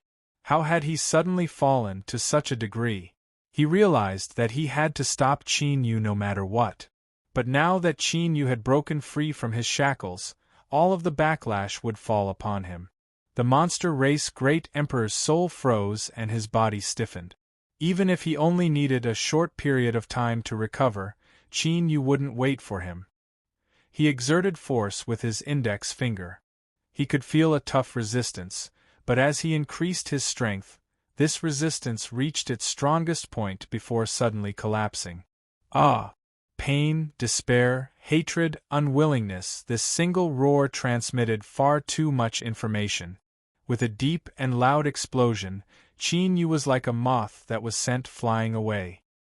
His chest slightly caved in and with a loud crackling sound, countless bones broke. He crashed into the ground like a plow, drilling deep into the earth, and causing billowing waves of dirt and stone to fly off to both sides. Qi Hu'er had recovered. As he said before, he only needed a short period of time to catch his breath, and his strength would once again be able to easily roll over Qin Yu. But he didn't have the chance to attack again. His eyes stubbornly stared at Qin Yu. Qi Hu'er wanted to lift his hand, but halfway through, he slumped back down. His mouth moved. Then, countless tiny cracks suddenly appeared on the surface of this extremely intelligent monster race Great Emperor's mortal body. It looked like a heated terracotta was suddenly doused with cold water, causing it to explode. There was no explosion. Otherwise, with the monster race Great Emperor's strength, the self-destruction of his mortal body was enough to raise the surrounding area for 1,000 miles to the ground and drag the severely wounded Qin Yu down with him. I will return. After leaving behind these final words, his cracked mortal body broke apart bit by bit. Then, these pieces of flesh and blood melted into a puddle of goo-like wax under high temperatures. Perhaps this wasn't an appropriate description, because the monster race Great Emperor's mortal body wasn't made of true flesh and blood, but was bred from absorbing the essence of the ancient tree monster's strength. This puddle of goo didn't smell of blood at all. It was like a flowing crystal that shined with a dazzling halo. When his gaze landed, it even made one instinctively swallow a mouthful of saliva and want to pounce on him. This was because this was the demon blood crystal that Su Guzi and the others had been desperately searching for. But, compared to a simple demon blood crystal, it contained the boundless vitality of the ancient tree monster. Space suddenly collapsed inward, revealing a pitch-black hole. An extreme chill was released from within, as if it were connected to the underworld. A dim soul flew out from the demon blood crystal. It was pulled into the black hole, and the space around it wriggled until everything returned to tranquility. It was only at this time that Qin Yu, who was lying in the mud with his back against a broken boulder, let out a deep breath. He violently coughed, blood splashing out from his nose and mouth. The monster race Great Emperor Qi Hu'er's resurrection journey had finally ended in complete failure. The ancient tree monster's verdant crown instantly withered and turned yellow. Countless leaves fell down like the rain of the century. The broken umbilical cord wriggled, wanting to insert itself into the demon blood crystal. Unfortunately, at this time, it was already powerless to change its own fate. Within the ancient tree monster's treehouse, the silent sage let out a long breath. Qi Hu'er's strength and endurance had also surpassed his expectations. Unfortunately, this monster race Great Emperor's luck was far too bad. He had actually failed miserably in such an easy task. After struggling for countless years, he had finally been ruined by a nameless junior. From the very start, the sage had never thought of truly helping Qi Hu'er resurrect. A monster race great emperor that had been contaminated with demonic energy was no longer a pure monster. But as he witnessed this result, he still sighed. Luckily, the one to obtain everything was destined to be someone from the monster race. Thus Qi Hu'er's death wasn't in vain. The demonic path junior that killed him would be buried with him, taking revenge for the great emperor. After he died again, he would be able to obtain some comfort. Lifting a hand, the sage pressed it against the treehouse. Boundless strength instantly poured in, like an invisible hand gripping the ancient tree monster's throat. How can you take back what you spat out? You have already died, so why are you so attached to the world of the living? Why are you so reluctant to leave? Blue Cloud's lips curled up in an incomparably brilliant smile. She had already prepared herself to flee, but she never expected the result would be even better. With such a powerful great Emperor Qi Hu'er and such a peerlessly outstanding proud son of heaven of the demonic path, obtaining everything they had was truly the most wonderful thing in the world. The lotus mark between her eyebrows shined. Blue Cloud stepped forwards and her white dress bloomed like a pure white cloud as she floated towards the ancient tree monster. She flew past Qin Yu and looked down at this severely wounded little fellow. After a moment of thought, she landed. This big sister really should thank you properly. Her voice was cold and charming, perfectly fusing together. Her eyes blazed as she looked at Qin Yu. If it were another time, this big sister wouldn't mind giving you the best pleasures in the world before you die. Unfortunately, those people from the demonic path will soon arrive. This big sister doesn't have much time left. Blue Cloud gently smiled. Don't worry. In order to express my gratitude to you, big sister will move quickly. You won't feel any pain at all before everything ends. Before her voice fell, black vines spread out from beneath her feet and wrapped around Qin Yu's body. They pierced through his skin and drilled into his flesh and blood. Blue Cloud's smile became even brighter. There were far too many lessons that told one not to be long-winded, otherwise there would be some unforeseen event that would make one unable to cry even if they wanted to. Thus, when it was time to kill someone, she would do so. Miss Blue had always been a nimble and decisive person. She certainly wouldn't make such a stupid mistake. As someone with a 10,000 poison body, a woman whose fate was to be destroyed, the reason she walked the world was to deliver death to all living beings. Thus, killing someone was simply far too simple. Blue Cloud blinked her eyes. As she looked at the faint traces of black energy that appeared on Qin Yu's face, she felt a bit of regret in her heart. What a pity! Such a handsome and strong young man. Then, let's never meet again. Qin Yu lowered his head, as if he were silently withstanding the pain of poison invading his organs. After a brief moment of astonishment, a strange look appeared in his eyes. Chapter 513. Qin Yu knew that Blue Cloud had been hiding in the dark, waiting for a chance to take advantage of the situation and reap the benefits. At the start, this was also what he thought. But things always changed faster than he planned. The ancient tree monster had suddenly attacked, forcing him to reveal himself. Afterwards, he had fallen into a bitter battle. So even though he had killed the monster race great emperor, Qin Yu couldn't help but feel excited. This was because he was well aware that these demon blood crystals wouldn't be his. He had already prepared to escape into the Saint Sun token. He only needed a single thought to do so. But Qin Yu never imagined that Blue Cloud, who was as pure as a lotus on the outside but had a heart like a snake and scorpion, would actually have a 10,000 poison body. And more importantly, this little girl was now preparing to poison him to death. This made Qin Yu feel as if a giant pie had fallen from the heavens. It was like he was going to strike it rich. Blue Cloud smiled. You won't feel pain right now. Rather, you will feel as if you are floating in the clouds. This sort of pleasure will become increasingly intense until it drowns out your consciousness. It is like falling asleep. Once you close your eyes, everything will be over. Her voice was gentle. You see, big sister always means what I say. You won't feel any pain at all. Qin Yu's lips twitched. No, he had to endure it. He couldn't laugh, he had to appear as if he was in incomparable pain. He had to make this little girl continue to inject poison into his body. It wasn't enough right now. He lowered his head, not saying a word. His body shivered. This was the result of holding back a laugh. But in Blue Cloud's eyes, this was normal. It was just that this boy's mortal body seemed to be extremely strong. Even though so much poison had been injected into his body, he still hadn't fallen down. But this was clearly a good thing. The more powerful the mortal body, the more strength it contained. Once his mortal body and soul melted, she could pour in demon blood crystals. Then, she could let go and enjoy a delicious meal. Just thinking about it made her drool.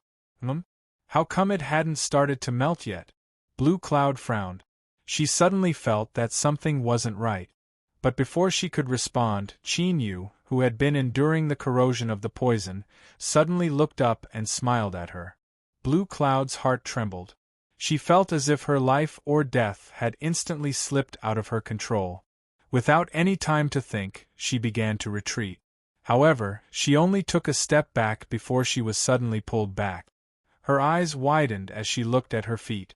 The black vines that had spread out had unexpectedly wrapped around her body at some point in time. Moreover, on the surface of the vine's pure black surface, there was a faint blue color.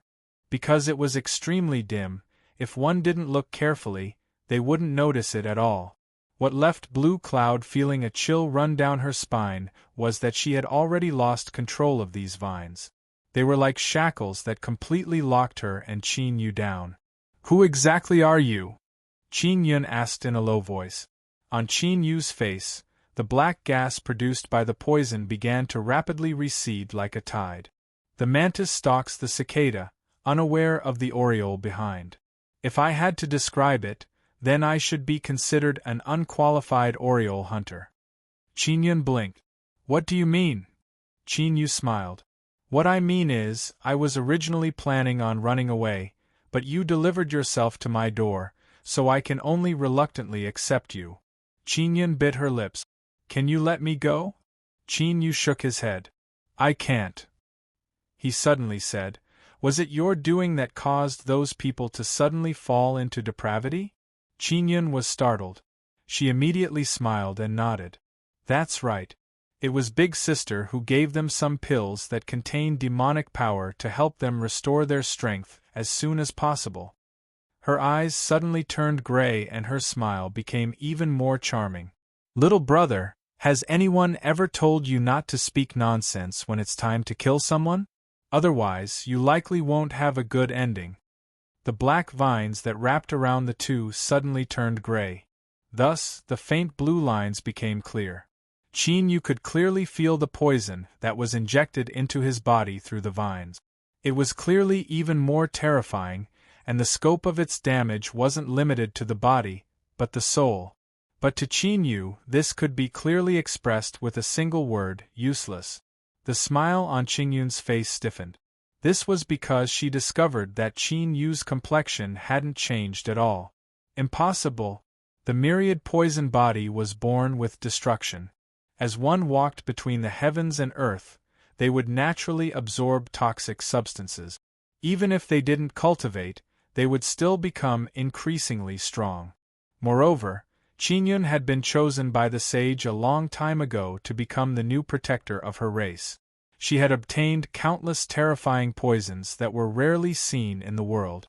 These poisons entered the myriad poison body. After fusing, transforming, and mutating, they gradually formed their life poison. This was the most terrifying aspect of the myriad poison body. Their mortal body could be cultivated into the most terrifying poisons in the world. Even a transcendent calamity, immortal realm existence wouldn't dare to be contaminated by it. More often than not, just a little bit of it would be enough to turn a large city into a dead zone. Qin Yun's life poison was particularly fierce. The sage once said that even a calamity immortal supreme elder wouldn't be able to escape from it. They could only rely on their cultivation to resist it, and in the end, the poison would invade their soul and extinguish their will. Of course, the premise of this was that she could send the poison into the body of a calamity immortal. But this was clearly an extremely difficult task. What Qin injected into Qin Yu's body was her life poison. Moreover, in order to be safe, she had injected a great deal of it. This was already a heavy loss to her. But what did she see now? Qin Yu was fine. Nothing had happened to him at all. The poison that was enough to kill 10 million people had disappeared without a trace. Qin Yun panicked. This was her greatest trump card. If she still couldn't kill Qin Yu, then the consequences, she didn't dare to think about them, nor did she want to think about them. Die. Go die. With a loud scream, Qin Yun disregarded her own losses. She wildly poured her life poison into the vine. Faint traces of gray appeared on the ground. Then, it rapidly spread outwards like frost that formed in late autumn. This was the leakage of poison aura. Even if it was only a weak portion, it was enough to turn this area into a barren wasteland. Even if 10,000 years passed, no vegetation would be able to grow here. Qin Yu's calm eyes revealed a trace of pity. He could imagine Qin Yun's anger and unwillingness right now. Originally, she should have been the ultimate winner, but without any warning, she had failed and ended up in her current state. If it were anyone else, they wouldn't be able to accept this. But Qin Yu wouldn't be soft-hearted, because this was a man-eating world to begin with. If he didn't kill Qin Yun, he would die. Her life poison flowed out at an astonishing speed like a broken dam. Qin Yun's face gradually paled, and the fear in her eyes became increasingly heavy. She no longer hoped that she could poison Qin Yu to death. She tried her best to restrain the poison in her body so that it wouldn't continue to flow out. 10,000 poison was her life force. Once the poison in her body was exhausted, she would welcome death.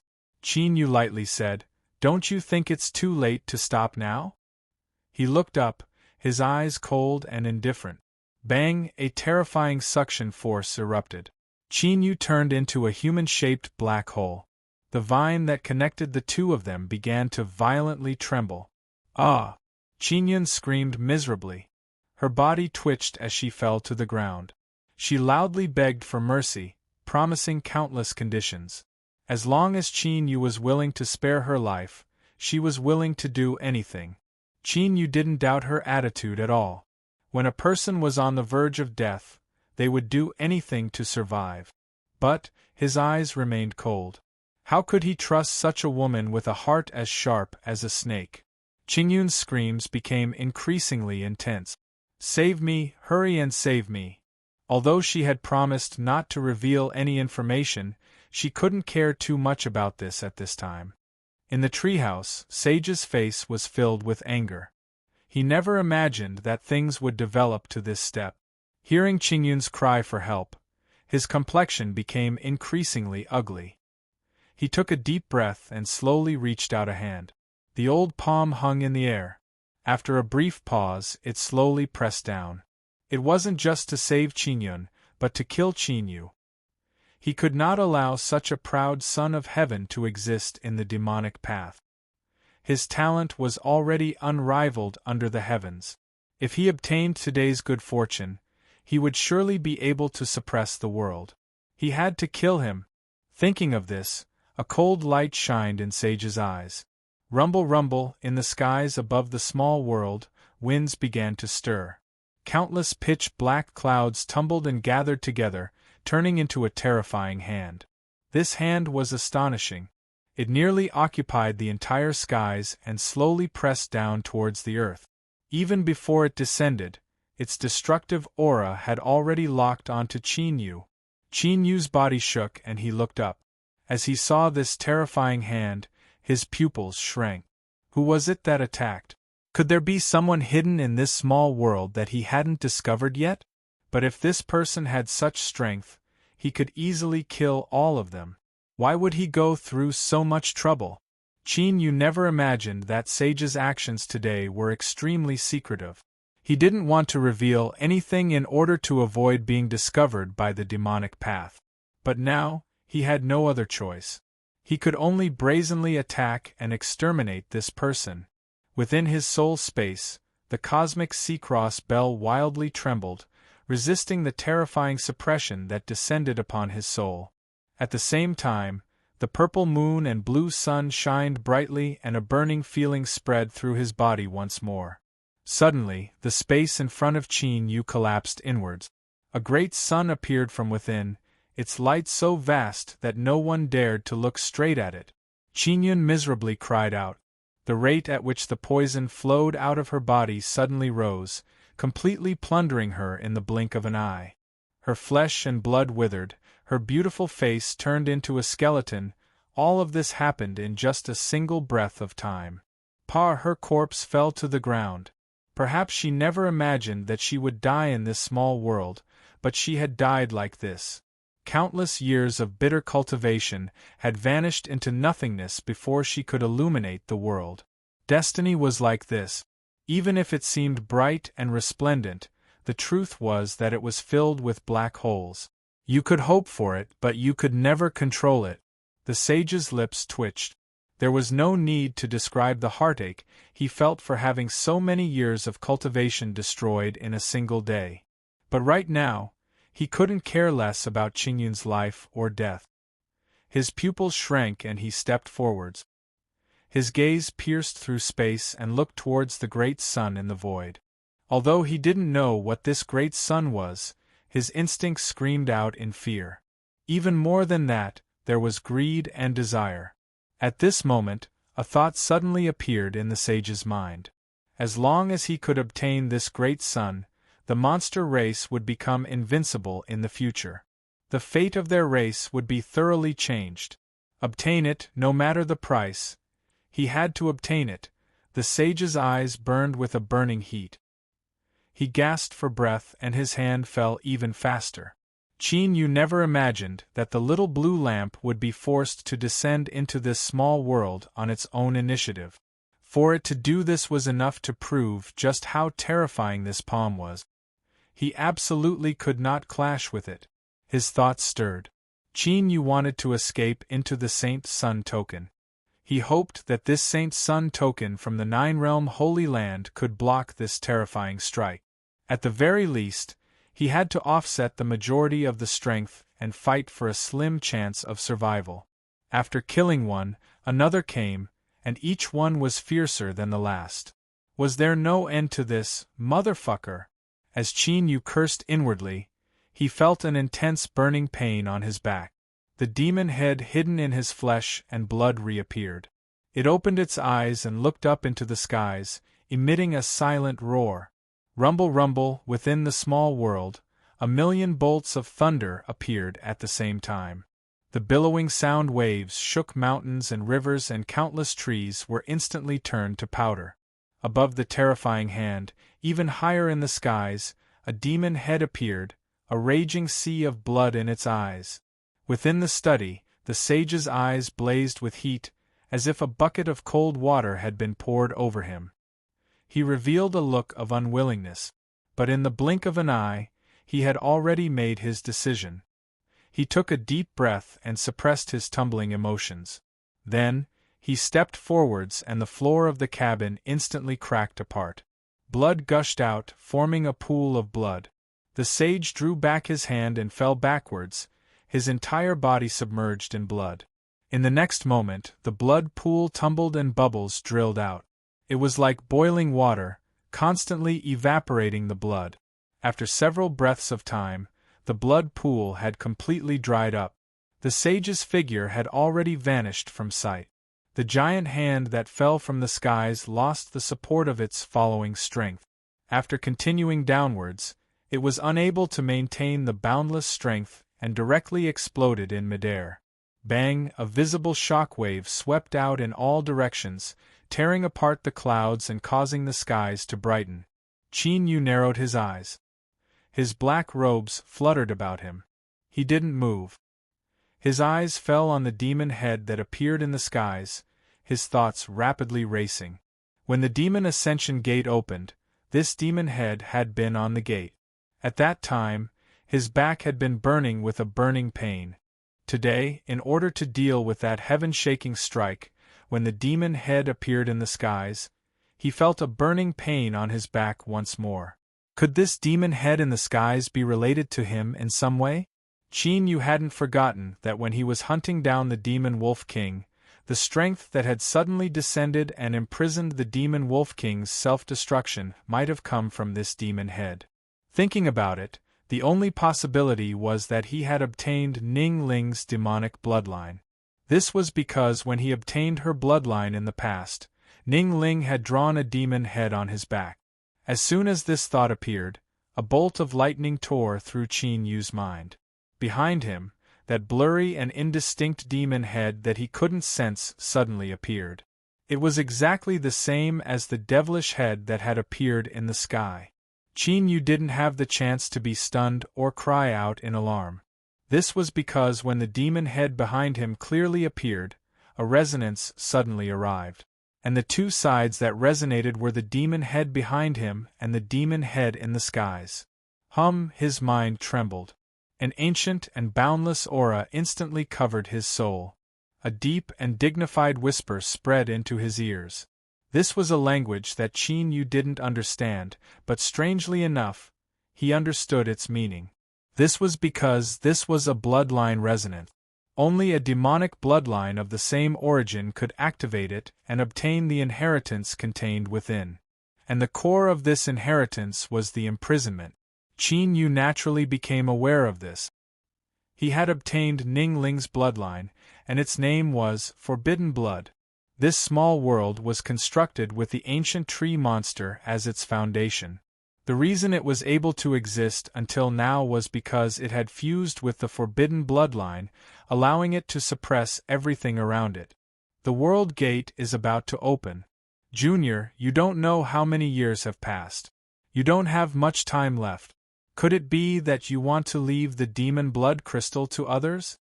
The demon head in the skies looked deeply at Qin Yu. There was actually a bit of warmth and gratification in its crimson sea of blood. In the next moment it vanished from sight. Qin Yu bowed, a bit of guilt in his heart. This was because he was well aware that he didn't have any bloodline. But as he thought about how there was no distinction between him and Ning Ling, he calmed down. Looking up at the demon blood crystal, Qin Yu endured his injuries and struggled up from the ground, walking towards it. Heavenly Demon City.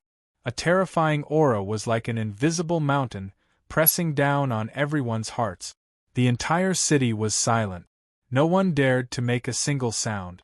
This was because the entrance to the Demon Ascension Gate's small world had yet to open.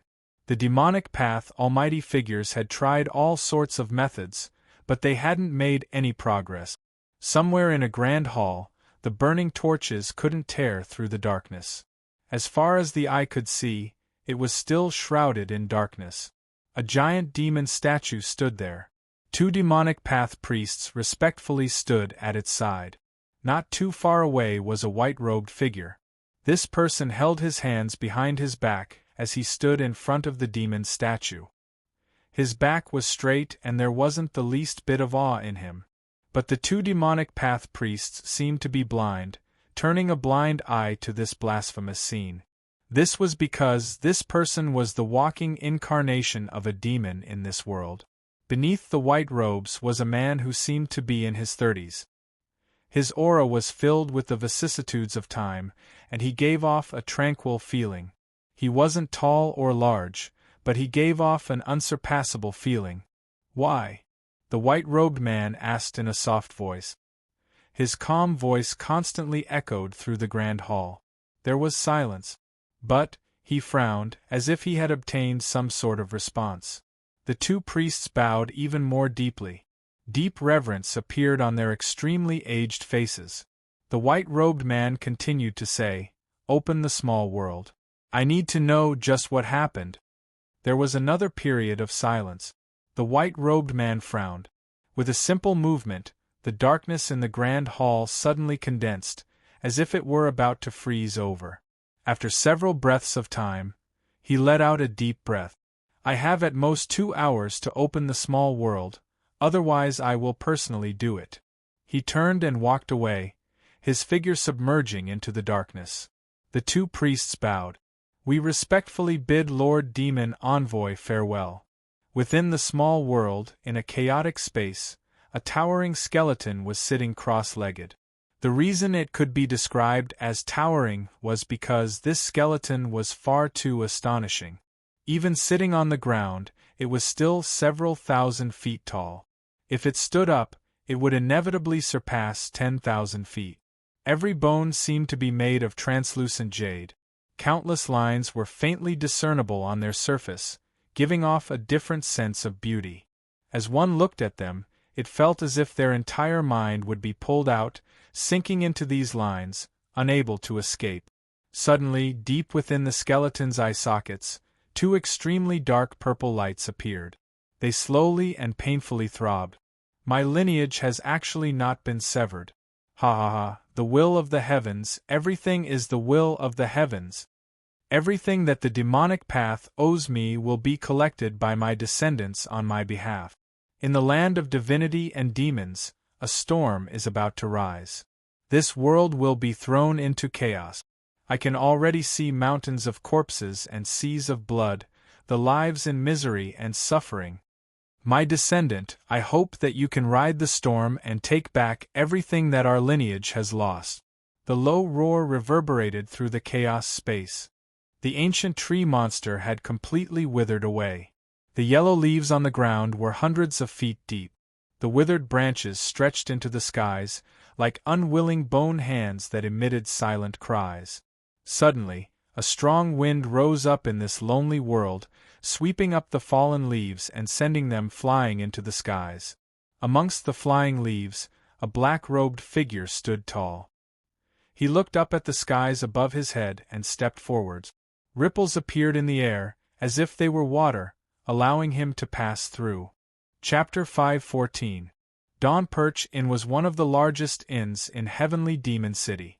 The front courtyard was used for dining and entertainment, and the back courtyard was used for lodging.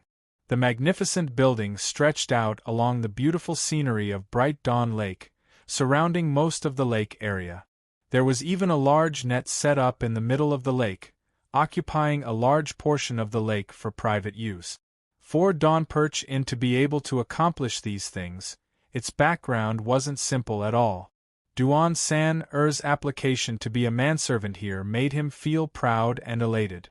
The daughter of old second son's family didn't even look at him in the eye before, but now the one who gave him autumn spinach was enough to kill him. Not to mention anything else, just the generous salary and generous tips were enough to make one envious. 2 days ago, Duan San-er had clenched his teeth and switched to a pear-brand fruit handphone. The eyes of the Sun family's daughter had turned into little hooks, causing him to be secretly pleased with himself. But at the same time, his heart was also racing. But these days, Duan San-er had been walking with the wind, carefully tucking his tail between his legs. Recently, the atmosphere in the city had been strange. It was said that even the true demon guards stationed at the Holy Palace had come. It was clear that something monumental had occurred. The Demon Ascension Gate's grand ceremony had ended, but the usual celebration ceremony hadn't been held. Thinking back to the rumors he had heard a few days ago, Duan San-er shrunk his neck. He quickly walked along the roadside and finally entered the inn. Only then did he relax. The shopkeeper had a bad complexion. "Why didn't you come earlier? The inn is so busy. Did you have to wait until later?" Duan San-er apologized. In truth, the shopkeeper wasn't a bad person. It was just that the atmosphere in the city had become tense and the income from the front courtyard's entertainment venues had sharply decreased. The shopkeeper who valued money above all else was now in a very bad mood. He quickly changed his clothes, carefully combed his hair, and put on a small black hat. Then, he walked behind the counter and began to work. His luck was pretty good. Just as he stood there to catch his breath, a guest arrived. This could be considered his performance, and he would be able to obtain a commission from this guest's spending. "Welcome, guest. How can I help you?" Duan San-er brightly smiled. In truth, although his name was a bit rotten, His appearance was quite good. He gave off the feeling of a pretty boy. Accommodation. Duan San was discouraged. Of all the commissions, accommodation was the least, but his smile didn't diminish in the slightest. After receiving the identity card issued by the Black Demon sect and verifying the information, Duan San said, "That's enough. May I ask what requirements guest has for the accommodation environment?" "Open a quiet, independent courtyard." Duan San-er's spirit shook, and he subconsciously glanced at the guest in front of him. He was wearing a simple black robe without any unnecessary accessories, and besides a pair of relatively bright eyes, he was completely unremarkable. Sure enough, you can't judge a book by its cover. Casually booking an independent courtyard was much more expensive than a single room. Similarly, the commission was also very generous. "Customer, please wait a moment." Duan San-er's movements were even more nimble. He quickly found the room's information and smiled. "Dear guest, your luck is really good. We only have one independent courtyard left, and the environment is absolutely quiet. If you had come a bit later, I'm afraid it would have been gone." "Wait," someone interrupted. "You said there's only one independent courtyard?" Duan San looked up and saw that the speaker was a middle-sized young man in the back of the line. At a glance, his clothes and accessories made him think of the word nouveau riche. Coupled with his arrogant attitude and disdainful eyes, it was obvious that he was not an ordinary person. How could he dare to offend him? "Yes, dear guest. There's only one left," Sure Ziji lightly said. "We want this courtyard." He flicked his sleeves. "We will pay double the price." Duan San sighed inwardly. But he revealed an awkward expression. Although he wanted to earn more, he was afraid of ruining the inn's reputation. "This dear guest, you see, the guest in front came first. You can discuss this among yourselves." Sure Ziji frowned. "Brat, if you know what's good for you, then leave. If you ruin my mood, you won't have a good time." In front of the counter, a black-robed figure turned around, revealing a calm expression. His calm eyebrows were slightly furrowed. It was Qin Yu, who had just left the small world. "Big brother, don't be rude." Without waiting for him to say anything, the beautiful female cultivator pouted and bowed. "Fellow Taoist, I am really sorry. It's just that there are many people in our group, so it is more convenient to live in the courtyard. I see that fellow Taoist is alone, so how about giving up the courtyard and we will be responsible for paying the bill. We will also choose a quiet room for fellow Taoist. I wonder if fellow Taoist is willing?" Sure Ziji wanted to say something, but the woman glared at him. He coughed a few times in dissatisfaction and then bitterly shut his mouth. Qin Yu was silent for a moment. He nodded. "All right." Duan San hurriedly opened a room and offered the room card and identity card with both hands. "Dear guest, please accept this. When you arrive at the rear courtyard, someone will naturally bring you to your room." Qin Yu turned and left. Sure Ziji unhappily said, "Little sister, there are so many people here. Can you give me some face? How could we let this boy take advantage of us for nothing?" Sure Qingqing humphed. "Heavenly Demon City is in a tense situation. Before we came, Father told us not to stir up any trouble. Big brother, you had best behave yourself, otherwise I will complain to Father." As she spoke, she looked at Qin Yu's back. Her beautiful eyebrows furrowed together, revealing a bit of hesitation. Although this person looked ordinary, she didn't know why, but she always felt that it was best not to provoke him. Sure Ziji had an embarrassed expression. To be an older brother who had to be controlled by his little sister when he went out wasn't a glorious matter at all. He viciously glared at Duan San who was trying not to laugh. "What are you looking at? Hurry up and do something." The shopkeeper's old face was filled with wrinkles. "You disgraceful thing, you can't do anything right and yet you dare to neglect an honored guest? Cram out and do something. I will personally receive you." Duan San was unwilling, but he didn't dare to talk back. He left with a bitter expression and just happened to see Qin Yu walking towards the rear courtyard of the inn. His eyes brightened and he quickly followed. This person wasn't lacking in spirit stones. If he served him, he might be able to make up for it. He had just lost a great deal of commission, so he had to think of a way to make up for it. Thinking of this, Duan-san quickened his pace, almost running to catch up. "Dear guest, I will accompany you to your room." Qin Yu nodded, not saying anything. Duan-san quickly took 2 steps forward. He slightly bowed, a bright smile on his face as he led the way. After entering the rear courtyard, the young servant responsible for leading the way saw Duan-san follow them and his complexion became a bit ugly. But as he looked behind him and saw that it was only Qin Yu, he cursed in a low voice and pretended not to see him. A lone guest didn't seem to have much to gain from this, so it wasn't good for this boy to take advantage of him. Duan-san relaxed. He thought to himself that this boy had made a mistake this time. "Dear guest, we have arrived. This is your room. There is a landline in the room. If you have any needs, you can call the front desk according to the manual. We will serve you wholeheartedly." Duan-san's smile was incomparably sincere. Unfortunately, Qin Yu's mind was full of thoughts. He didn't notice Duan-san's thoughts at all. He nodded and walked in. Bang, the door closed. This wasn't right. Duan-san was dumbfounded. His lips moved, but in the end he didn't dare to say anything. He lowered his head and left. At the entrance to the rear courtyard, the young servant responsible for leading the way sneered as he saw Duan-san's appearance. This young master's discerning eyes had never misjudged a person. He had worked hard for nothing. How delightful!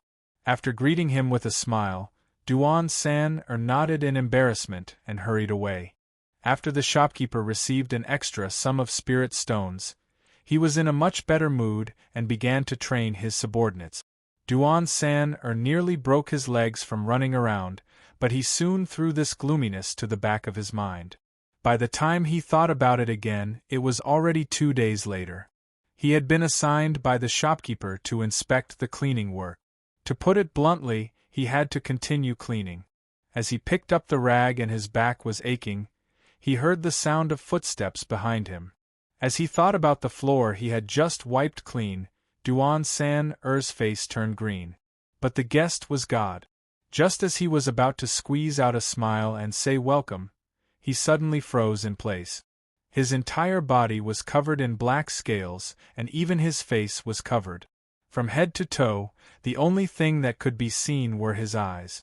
The floor had turned black from being stepped on. But at this time, how could Duan-san be in the mood to care about such things?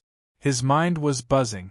Faint traces of infernal energy slithered around him like small snakes, drilling into his robes and sticking to his body. The chill penetrated deep into his heart. Duan-san's teeth began to chatter. Duan-san tottered. Just who were these people? Their auras were so terrifying. "Mommy, I want to cry." As Duan-san was about to cry, another group of cultivators walked towards him. The one leading them was Shi Ziji. This young master of the Shi family didn't seem to be in a good mood. He had a gloomy expression as he hurried forwards. When he heard the sound of footsteps, he looked up with an impatient expression. But when he saw who it was, his impatient expression instantly froze.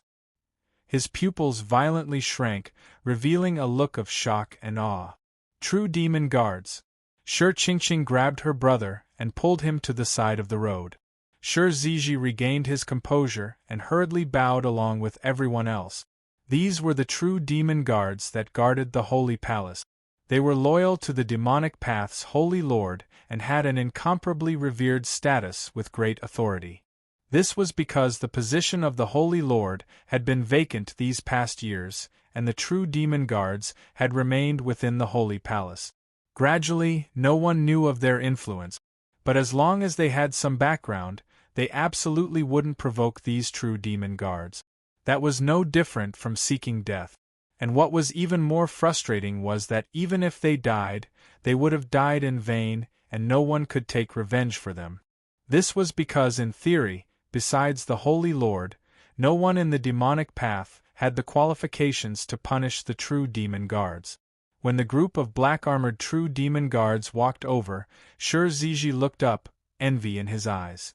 One of his life's greatest wishes was to join the true demon guards. Unfortunately, after so many years had passed, his hopes had become increasingly remote. As he was thinking about why these true demon guards had come here, he saw them suddenly stop in front of a small 5-story building. This seemed to be a single room in an inn. Could it be that the true demon guards had investigated something and had come here today to take someone away? Ziji's eyes brightened. But what happened next nearly caused his eyes to pop out of his head. He saw the group of true demon guards that were filled with overwhelming slaughter intent suddenly restrain their auras. Although they still stood tall and straight, they gave off a docile feeling. Docile? That's right, they were docile. Ziji was dumbfounded. He had a strange feeling as if he were looking at a group of tigers and then a group of white rabbit. Could someone tell him just what was happening? A true demon guard stepped forwards. He cupped his hands together and bowed. May I ask if fellow Taoist Yao Bin is here? In the small building of the single room, the shadows of people were moving about behind the window. Everyone was staring outside with their eyes wide open, not knowing what was going on. Duan-san quivered and suddenly thought of something. Yao Bin, this name was familiar. He looked up with difficulty towards a guest room on the 3rd floor. Could it be him? At this time, the door was pushed open from the inside and Qin Yu stepped out. His eyes calmly fell. I am Yao Bin. What business do you have? The true demon guard cupped his hands together. I have come here on orders. I hope that fellow Taoist Yao Bin can come with us and understand some matters. Qin Yu hesitated for a moment and then nodded. All right. He had already expected today's situation. The reason why he had stayed in Heavenly Demon City after leaving the small world was because he was waiting for this moment. If he wanted to join the demonic path, he had to rush through this hurdle. Luckily, he was prepared so there shouldn't be any mistakes. As he walked downstairs, the group of true demon guards bowed once more and gestured. Qin Yu strode forwards with the true demon guards following behind. Although he hadn't changed at all from yesterday, in the eyes of everyone present, he seemed to be a completely different person. True demon guard. This was a true demon guard, and yet he was so respectful to him. Ziji was dumbfounded. Then, he felt a deep sense of joy in his heart. I'm lucky that my little sister stopped me that day. Otherwise, if I really offended this person, I fear I wouldn't even know how I died. Qingqing's eyes widened. Although she had felt that Qin Yu wasn't an ordinary person the day before yesterday, she never imagined he would have such a great background. For a true demon guard to be so polite to him, this wasn't a courtesy that an ordinary person could obtain. After all, the status of a true demon guard was special. To a certain extent, there were no taboos in their actions. In fact, there was indeed more to this than meets the eye. It would be mentioned in the future, so there was no need to speak too much about it here. After walking for some time, Qin Yu suddenly stopped. He turned and said, I will be back soon. Don't return the room. Stay here for me. Duan-san was stunned for a moment before he realized that he was being spoken to. His face flushed red and he was so excited that he couldn't speak. He could only nod. Good heavens, such a great figure is actually speaking to me. Qin Yu smiled. He turned and walked away. Outside Donperch Inn, there was a true demon guard's speed car. Qin Yu sat down and leaned back in the soft leather seat, closing his eyes in meditation. Sitting across from him were two true demon guards.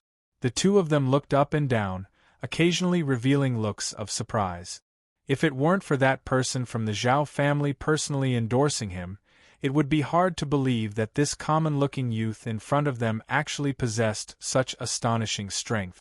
The speed car moved forwards quickly.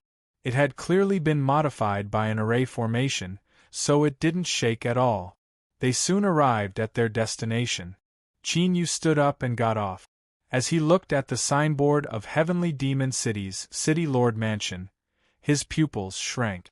What a terrifying aura! The current City Lord Mansion was simply an unfathomable abyss. 7 auras shot into the heavens like towering mountains, leaving one in awe. But at this time, what Qin Yu felt the most incredible was the 8th aura. It was incomparably weak, like a candle flame, but it gave off an extremely terrifying feeling.